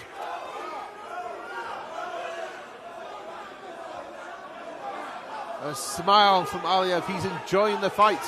He's not the only one. Everyone in this arena is enjoying the fight. You can barely hear. It's a wall of sound.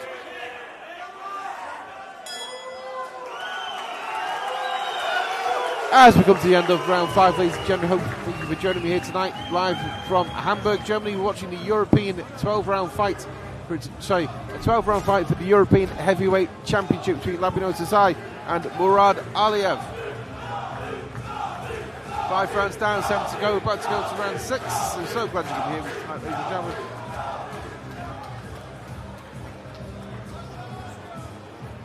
We've seen a lot of action in the first 5 rounds of this fight. 7 rounds to go.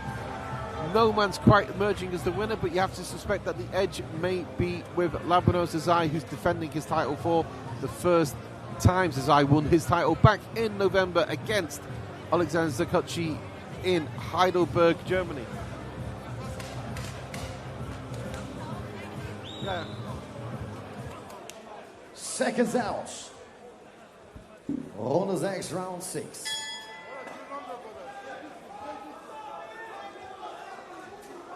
As we go down to round 6 of this intriguing, interesting, incredulous heavyweight bout between Labinot Xhoxhaj and Mourad Aliev. Aliev is raised in Paris, France. He currently lives in Lille. He's been training in Germany. And he's finding Labinot Xhoxhaj much more of a difficult proposition than maybe he believed at the beginning.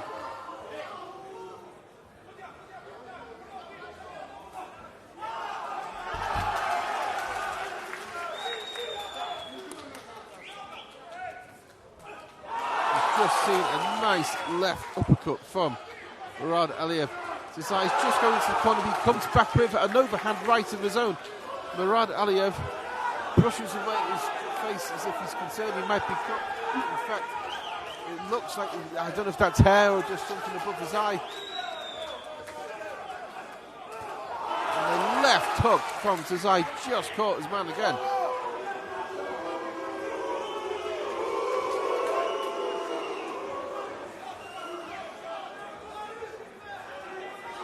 Relax, ladies and gentlemen, doesn't seem to be any cuts so far.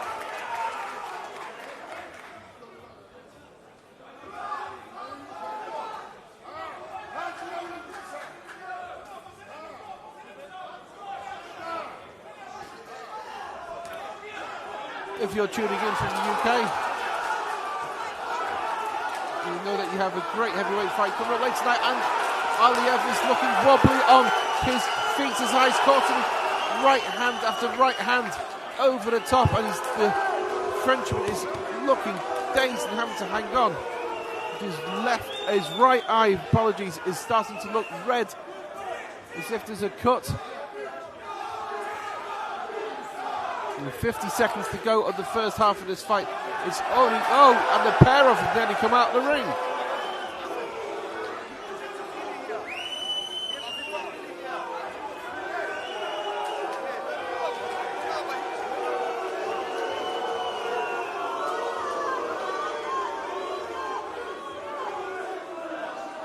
Okay, referee's giving a warning now. Pushing over the ropes. You definitely see some blood around the eye of Mourad Aliev. Just waiting, there's something going on between the pair. Xhoxhaj is maybe given a couple of minutes to recover after being pushed over the... Okay, referee calls them back in to fight.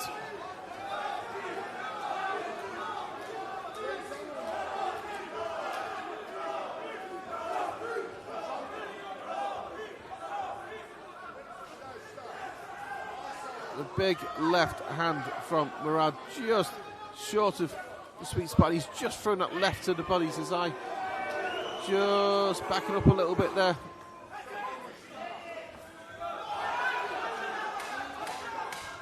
Xhoxhaj just catching him close to the body again. I think the pair of them now go to the floor. Aliev starting to look very, very tired within the ring.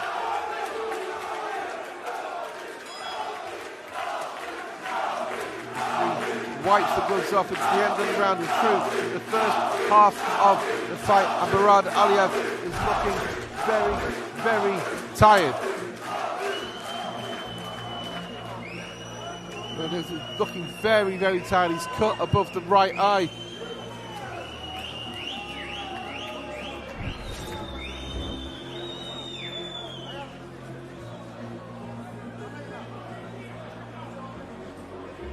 Cut above the right eye. He looks very tired there.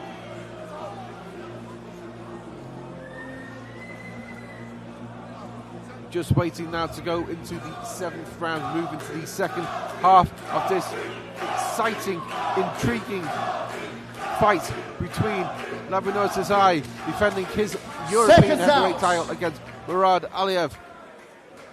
Aliev came in with all the pedigree, 13 fights, 13 victories, 10 by way of stoppage. And he was an Olympian, and yet he just doesn't seem to have got into his groove against Xhoxhaj. He's been bullying his man and pushing him round and catching him with his right hands over the top.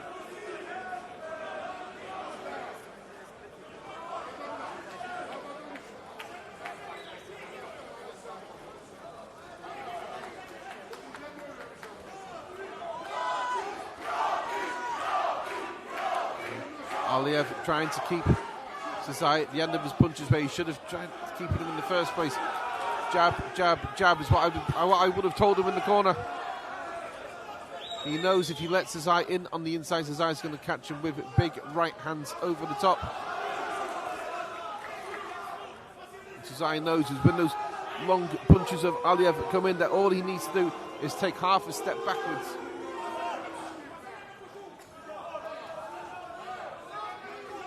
Now seeing very tired Mourad Aliev.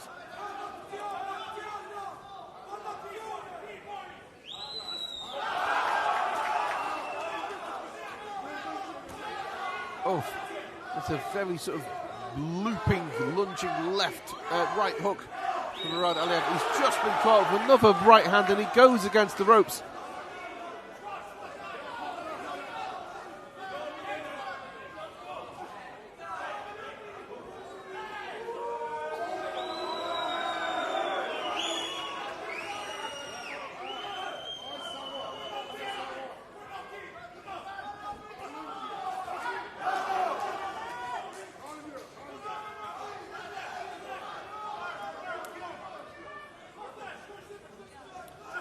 Aliev just again on the ropes. Oh, referee's going to be having a stiff warning for that one. Xhoxhaj spun round and Aliev just went for a rabbit punch while he was there.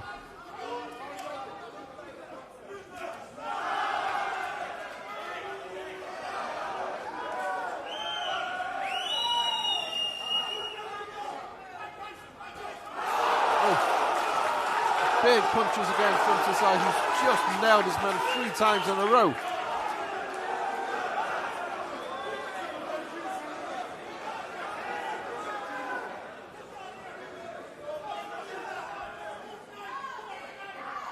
Xhoxhaj has the experience of fighting much bigger men.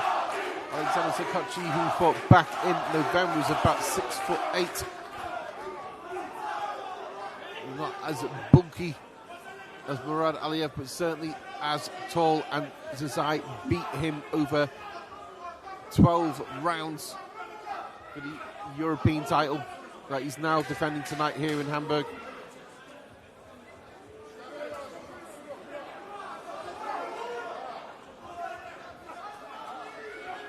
Just heard the sounds go. We're at the end of round 7, ladies and gentlemen. 5 rounds left. This European heavyweight title fight brought to you by Universum Boxing in association with Arena Boxing, live on DEUTSCHE, being broadcast to you around the world tonight. I told you you'd be here to join me. If you're watching from the US, I'd like to say hello to my friends at the Five Stones Gym in Pennsylvania. Hello, Coach Shane and Coach Al. Hope you're enjoying this as much as I am. If you're watching also from the US, I'd like to say hello to my friends Mike Woods and Abe Gonzalez from Fights Around the World. Gentlemen, hope you're enjoying this too. If you're watching this from the UK, I'd like to say hello to my old club, the Fitzroy Lodge in South London, to Reigate and to Grant. Hope you guys are enjoying the fight too. To fight now for the UBU 12 rounds for the Heavyweight Championship of Europe. Seconds out. Agit Cabriel just jumped up to the ring there just to have a quick word in Mourad Aliev's ear. Aliev a little bit slow getting off the stool. And the referee has now called him in after for some reason sent him to neutral corners. Aliev managing to catch the side. This is what he should have been doing. Just catching him at the long and mid-range and not letting him get in on the inside. And a big left hand from Xhoxhaj, and a right hand, and a left hand. And an uppercut just, and the back over the ropes again. And Mourad Aliev seems somehow to have injured himself. He's complaining about a pain in his side after bundling Labinot Xhoxhaj over the ropes.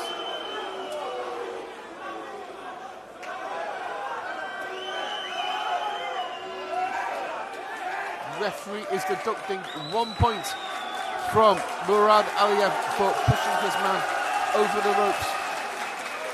And Aliev, for nothing, seems to have gone right for him tonight.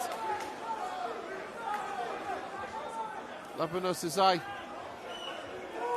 lost his gum shield. Mourad Aliev's corner getting into the ring.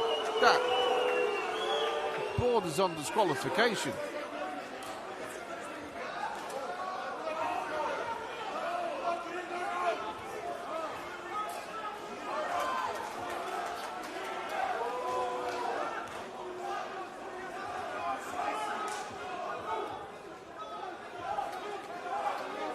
Twice now, Mourad Aliev has bundled Labinot Xhoxhaj over the ropes in trouble. It's already cost him a point so far.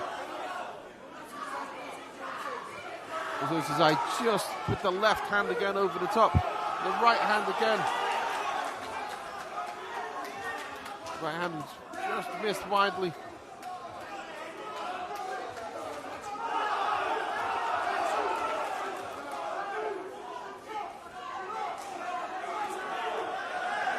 Again, bundling towards the ropes. Referee will surely take another point away if he tries that trick one more time. Okay, moving into the second half of round 8. Just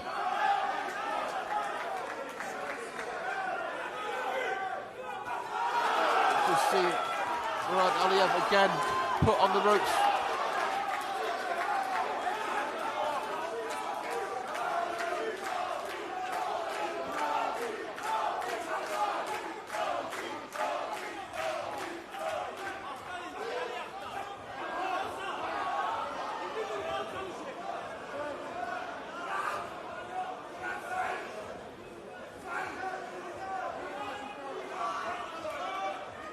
Okay, final 40 seconds now of round 8 to fight that Labinot Xhoxhaj in defending his EBU heavyweight title seemed surely to be winning. Mourad Aliev, who probably came in favoured, the former Olympian who's so big, so strong, can certainly punch. has found very few answers tonight to everything that Xhoxhaj posed to him. We'll still to see the heads come in quite a bit there. Okay, moving final 10 seconds of round 8.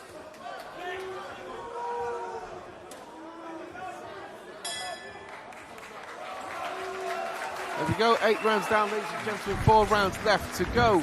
My name's Pete Carville, I'm the author of the books Death of a Boxer and A Duel of Bulls, Hemingway and Wells in Love and War. Taking you through tonight's fights, going to give you a little bit of insight into the fights themselves, most importantly, the fighters. And we're coming into the final third now, the final furlong of the fight for the EBU heavyweight title between Labinot Xhoxhaj in the white shorts trimmed with yellow and Mourad Aliev in the black shorts.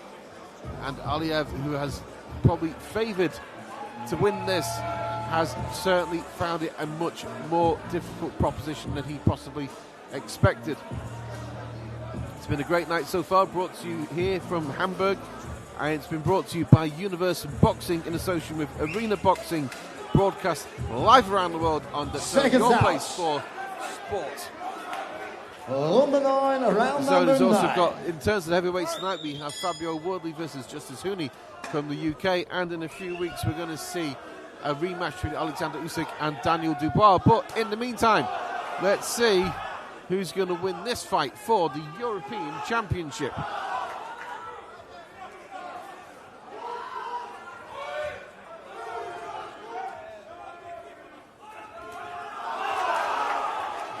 Oh, Labinot Xhoxhaj just taking a little bit of a backward step there after that exchange.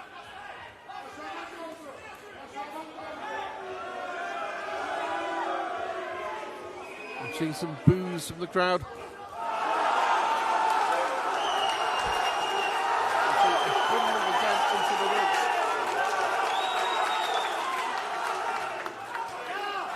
Left hook from Xhoxhaj, just sent and a right uppercut and a left hand again. Aliev's taken another left hand and he's been bundled into the ropes now. And he's struggling to stay on his feet. He looks absolutely exhausted. The referee's called him back in and he's barely on his feet now in the 9th round of this fight.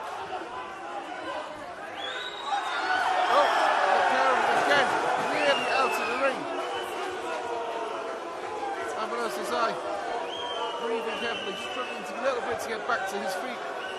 Mourad Aliev back again into the corner of the ring.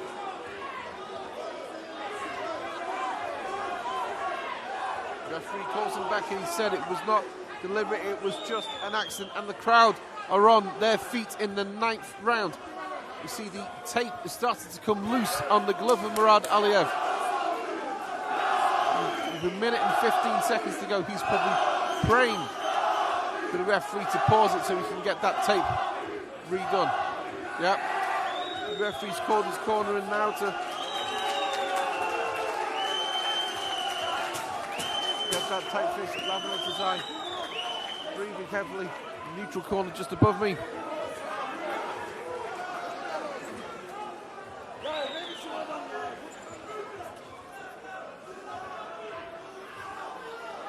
Xhoxhaj going onto the back foot, looking for the counter punches. Looking around the ring, getting his breath back, looking to see what overhand right he can throw that's going to hit the chin of Aliev.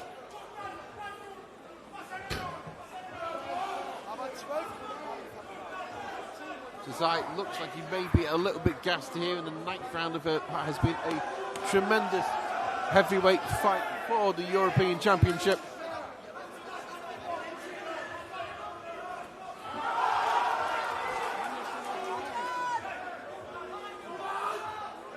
Coming down to the closing 30 seconds of round 9. Mourad Aliev has managed somehow to recover a little bit in this round after nearly being dropped not long ago.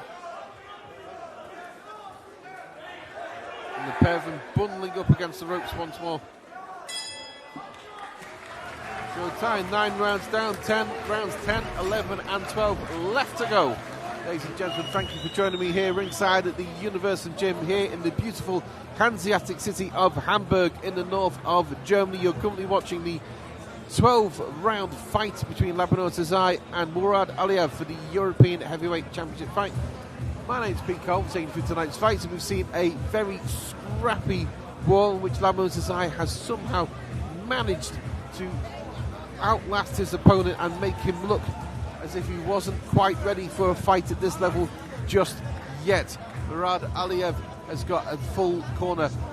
Heavyweight contender Agit Kabayel has just jumped up into the corner to try and give him some advice on what to do.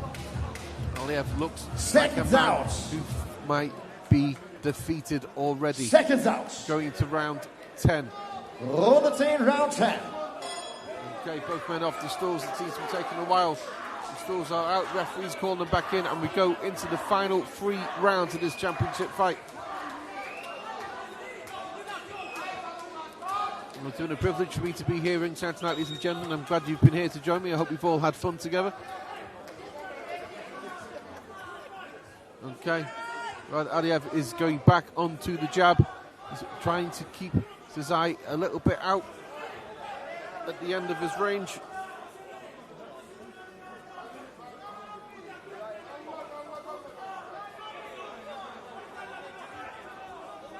You're seeing two very, very tired men in this 10th round, despite appearances. Both of them look very well conditioned to go 12 rounds. Now a little bit scrappy. The ropes have been used here a lot tonight.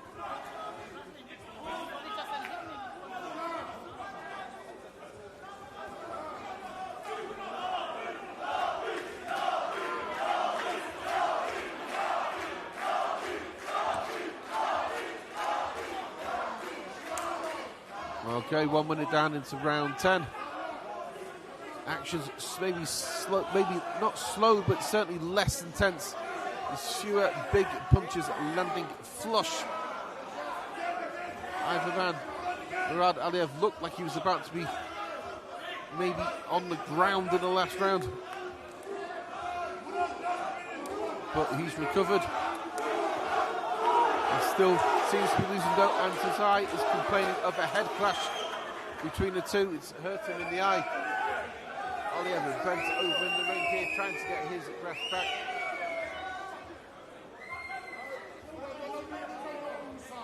It seems to be a nasty cut above the eye of Xhoxhaj, who's blinking.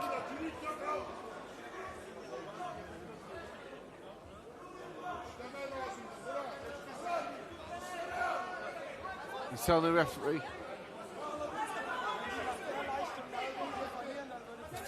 He's fine to continue. He's still touching at the eye, though. He's still somehow bothering him. It looks as if it's swollen. Now we see Mourad Aliev just managed to get through with one there.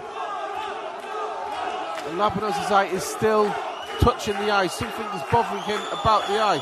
There was some hair or beard went into it, but it certainly seems to be at least swollen above the eyebrow. Oh, that is a nasty, nasty injury. And Labinot, as well as the man in front of him, seems to have the problem now. His eye is swelling grossly by the second.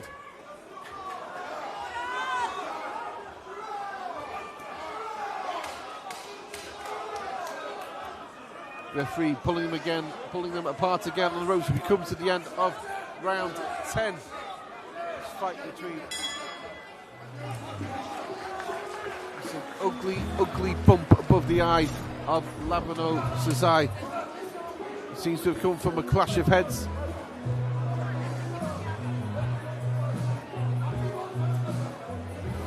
Oh, and this corner are trying to get that swelling down, but I'm not sure how much they can do with the remaining 2 rounds of the fight. They should be using the end spell, I think, on that.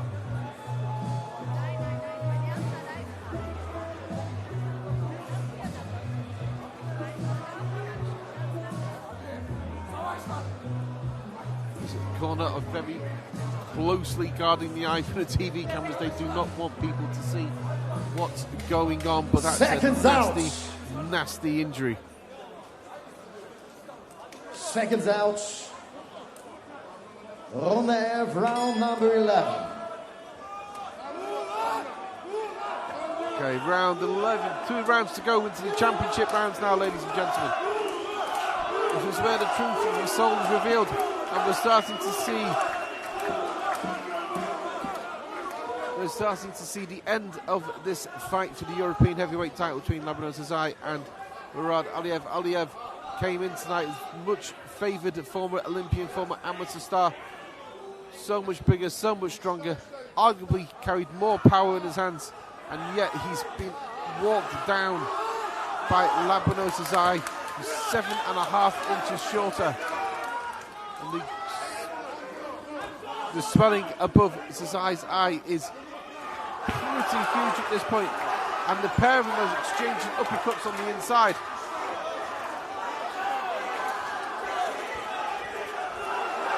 Oh! Mourad Aliev is now over the top ropes.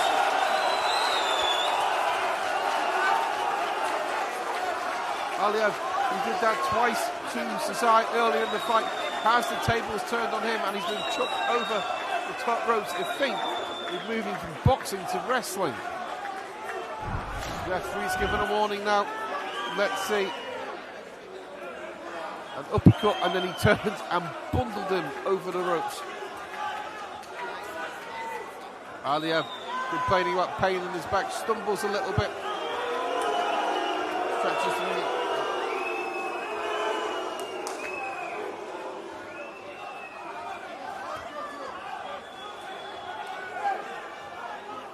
Okay, calls in just over a minute left of round 11.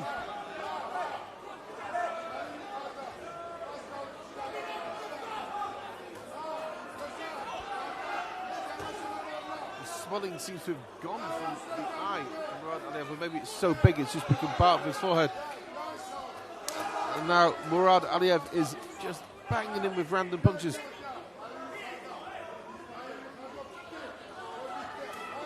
Again, Sazai just goes to the ropes. He must be so tired after this fight.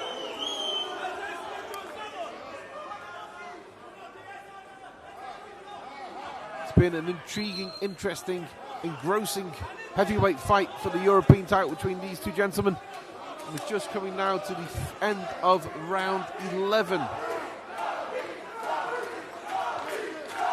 Brought to you by Universum Boxing and Arena Boxing, broadcast live around the world on DEUTSCHE.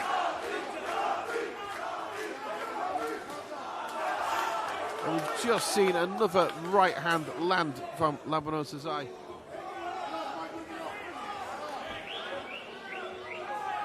That swelling seems to have spread along his forehead now. Maybe it's gone down a little bit. And Mourad Aliev is just above us in the corner. Yeah. Okay, we're coming down to the final few seconds.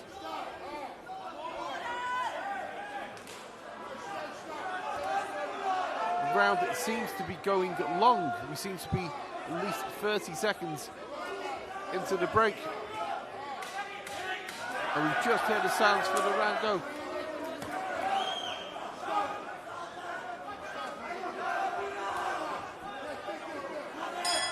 Okay, end of round 11.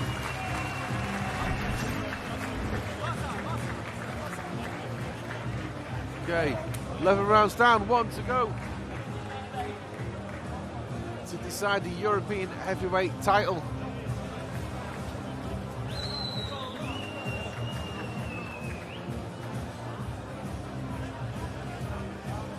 12th and final round, ladies and gentlemen. This is Hamburg, this is Germany, and this is boxing.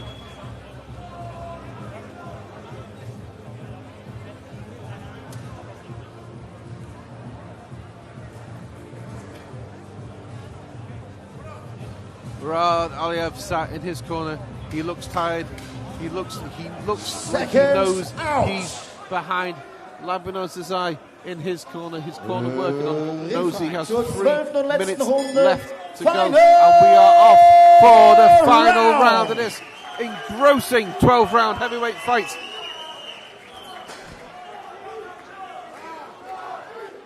Okay, referee giving him warning about fighting clean in the last round.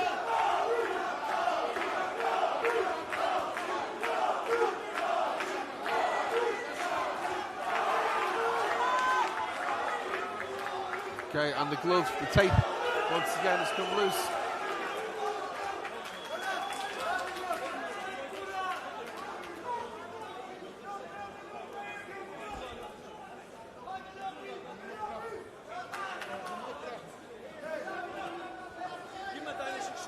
Wait, now we've got 2 minutes, 36 seconds left.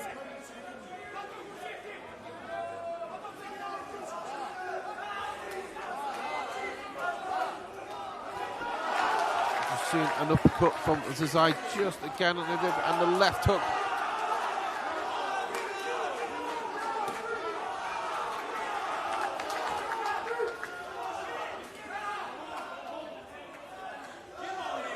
It certainly looked a few rounds ago like we might have seen a knockdown, but it seems that these two gentlemen now are so tired that that may no longer be on the cards.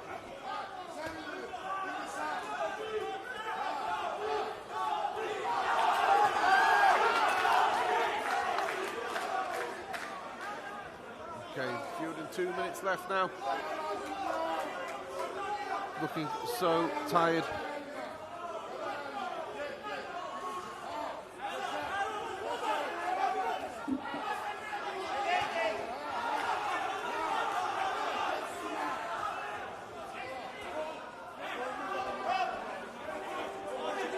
Again, Mourad Aliev bundling his man into the ropes.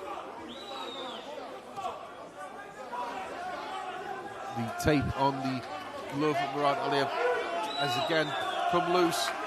He's just caught Xhoxhaj with, and again the referee sending him through the corner to get that tape fixed.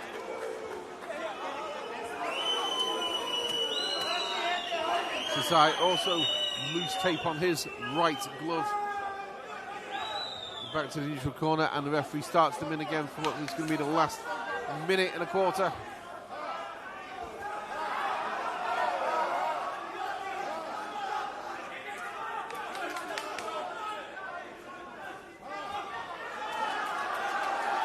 Aliev again caught with the left hand over the top, and he's on the floor. Complaining that Xhoxhaj has bundled him down there.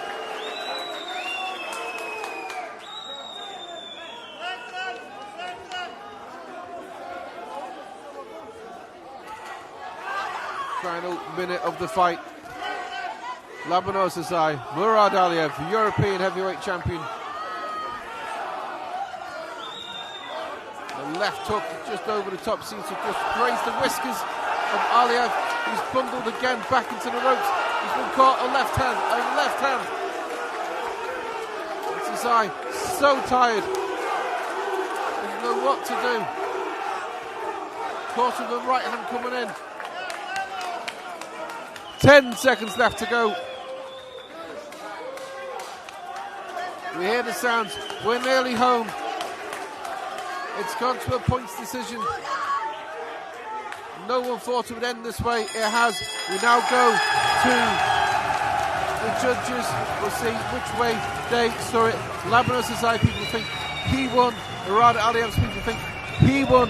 We're going to wait for the judges to give their final decision.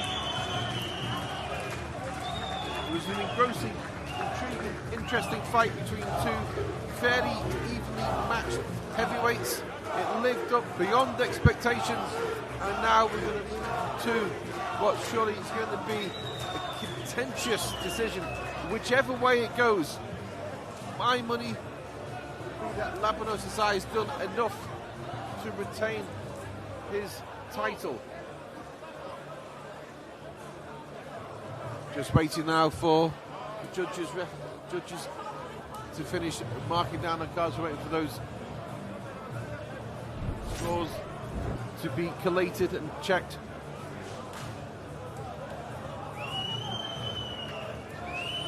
just a few moments, we'll know who is going to stay champion of Europe and who could be the new champion of Europe. Thank you very much for joining me this evening, ladies and gentlemen. My name's Pete Carville, the author of the books Death of the Boxer and Abdullah Balls Hemingway and Wells in Love and War, but taking you through tonight's fights. I hope you've enjoyed them just as much as I have. It's been an honour to lead you through them here at ringside in Hamburg, Germany, and we're slowly going to be finishing up the next few minutes with a decision. There's been 11 fights tonight, ladies and gentlemen.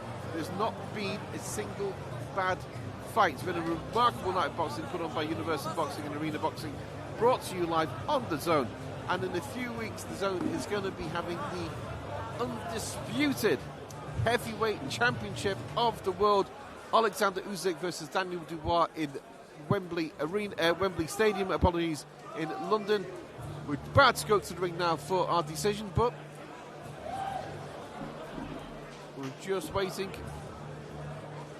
Aliev is now in the centre of the ring.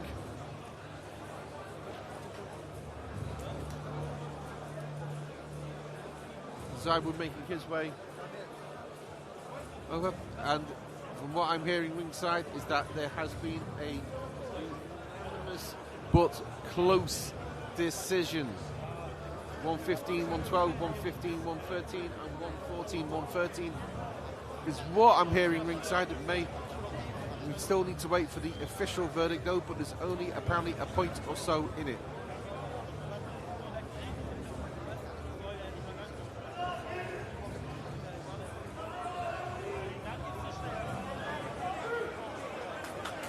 Okay, referee telling Xhoxhaj to get to centre of the ring. Xhoxhaj in the brace with the opposite corner.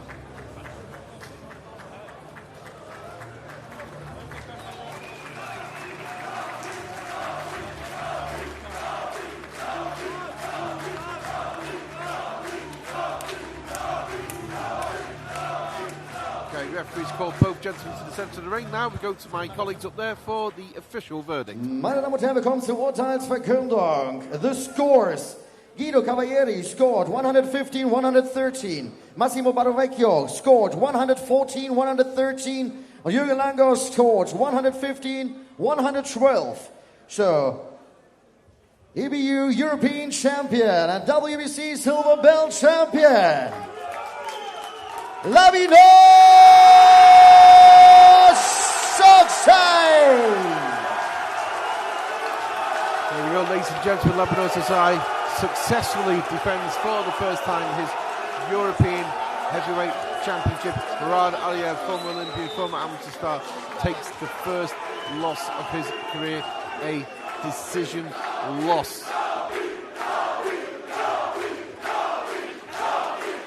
Those scores as well: 115, 112, 115, 113, 114, 113. Even if the point had not been taken away earlier in the fight, it still would have been a majority decision for Labinot Xhoxhaj. Celebrating now within the ring. Xhoxhaj now 21-0-1, 16 knockouts. Will probably be looking towards even bigger laurels, bigger prizes, bigger fights out there. Thank you for joining me ringside tonight here in Hamburg, Germany. Hope you've enjoyed it as much as I have. I'm going to leave you in a few seconds, but for one final word, and on that note, ladies and gentlemen, let's us all hope we meet again here soon in love and friendship. Have a safe night, safe journey wherever you are. Thank you very much. Good night.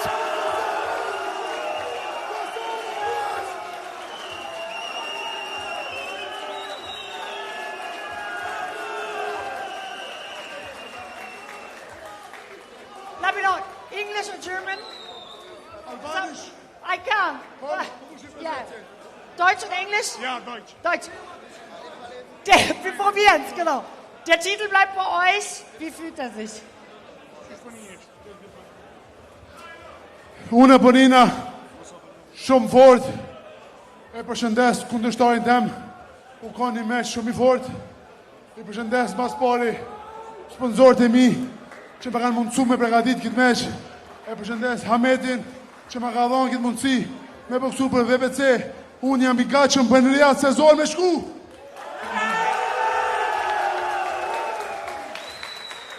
Er sagt, ich fühle mich sehr gut. Ich bin überglücklich. Ich habe großen Respekt vor meinen Gegner. Mourad Aliev, der war ein Krieger. Der hat mir alles abverlangt. Ich danke Ahmed für die Chance und dieses Fairness, die er mit uns von Anfang an bis jetzt gezeigt hat. Ich bin ready für Riyadh.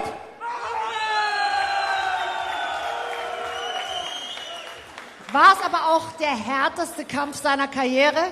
Auch kon meqyt më i fortë. Meqi u kanë i fort, u kanë i kundërshtar që s'ku boksu koronën e majt, ti shkon Allegard, pas chance me Runde 6-7. Ja, der Kampf war, ich musste zuerst mit einem Rechtsausleger boxen, den noch, wenn er ein normaler Ausleger wäre, hätte ich ihn vorzeitig geschlagen. Ahmed, da würde ich dich gerne zuhören. Große Worte, vorzeitig geschlagen. Wir wissen alle, was Mourad Aliev zustande zu tun ist. Woran hat es heute gelegen, dass er es nicht geschafft hat, den Titel zu sich zu holen? Das kann ich nicht sagen. Das muss er an sich selber arbeiten, mit seinem Trainer bereden.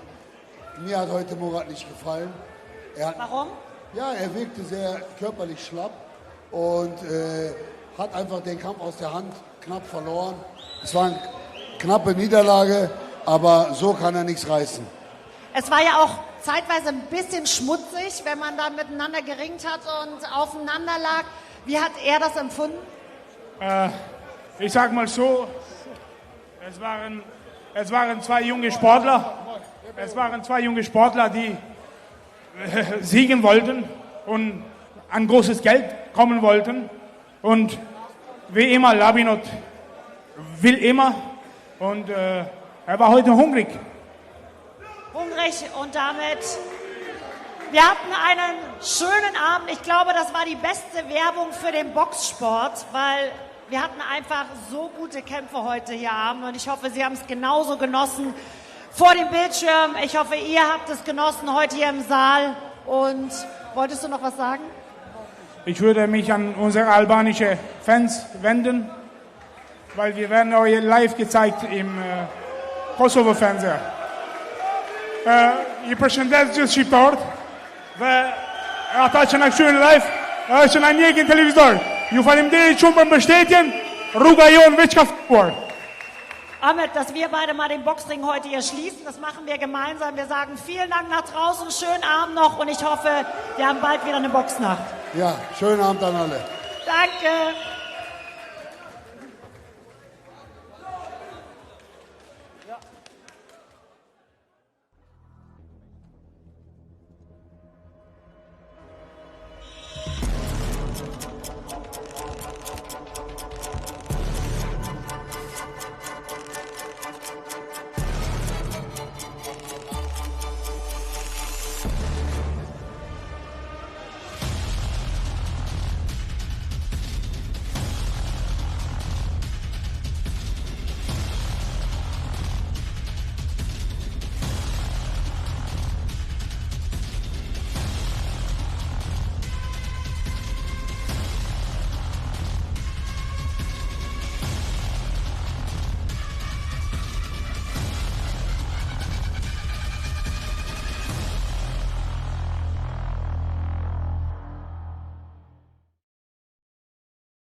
Ich bin Romke, ich bin Bewegungstherapeut in der Kinder-Jugend-Psychosomatik im Altonaer Kinderkrankenhaus. In unserer Abteilung behandeln wir Kinder und Jugendliche mit unterschiedlichen psychosomatischen Erkrankungen wie Anorexie, Angststörungen oder Depressionen. In der Bewegungstherapie nutzen wir einen Effekt, den ihr alle gut kennt. Sport und Bewegung tut gut und genau das versuchen wir hier therapeutisch zu nutzen. Mit eurer Spende wollen wir hier die Bewegungstherapie, im Speziellen die Boxtherapie mit Equipment ausstatten und möchten uns dafür herzlich bedanken.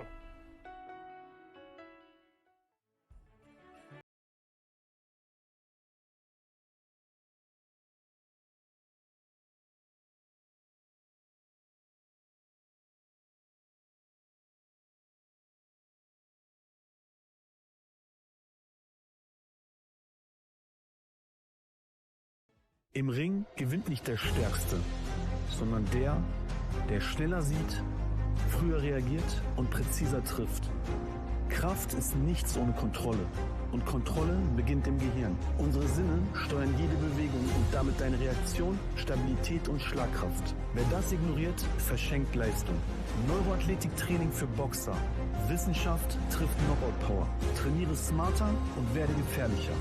Jetzt starten, jetzt dominieren.